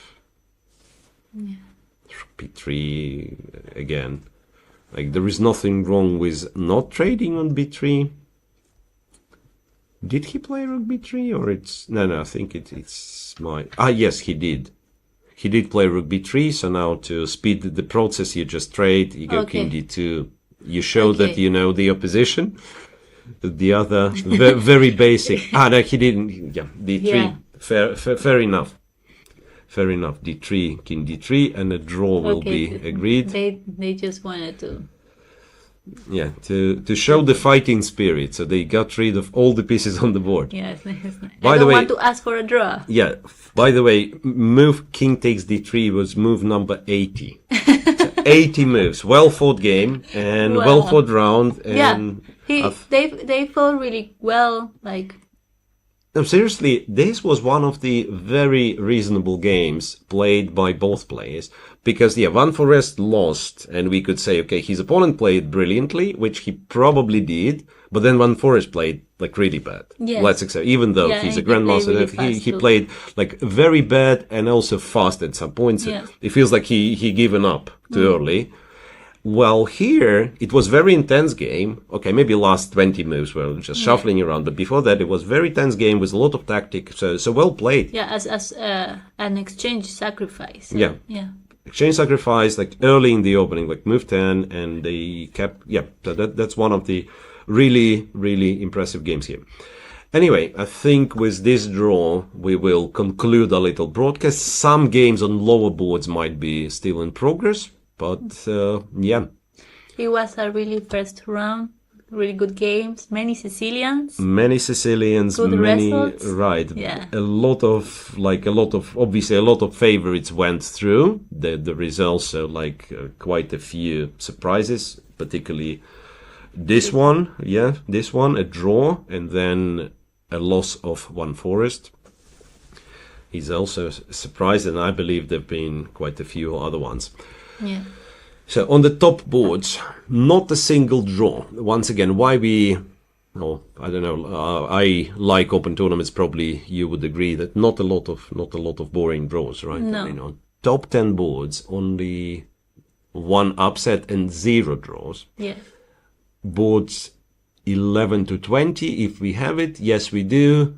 No result yet for Luca Moroni, but we already know it's a draw. Yeah. For Sivuk, I was checking this game, but there is a PGN error, so something happened to the transmission board. Could be finished by now. Anyway, so Yeah. I think this will be it for today. Yes, are very nice. Thank you everyone for watching. Yeah, thanks for watching, everybody. Please make sure to come back tomorrow. Same time, same place, I guess. Right? For the second round. And we will watch many of the games, also the top players and the streamers. Yeah, so, well, we'll try to keep it as entertaining as possible. I don't know if you find it entertaining, but please show up so that we think that you find it entertaining. Cheers, guys, and see you tomorrow. Bye.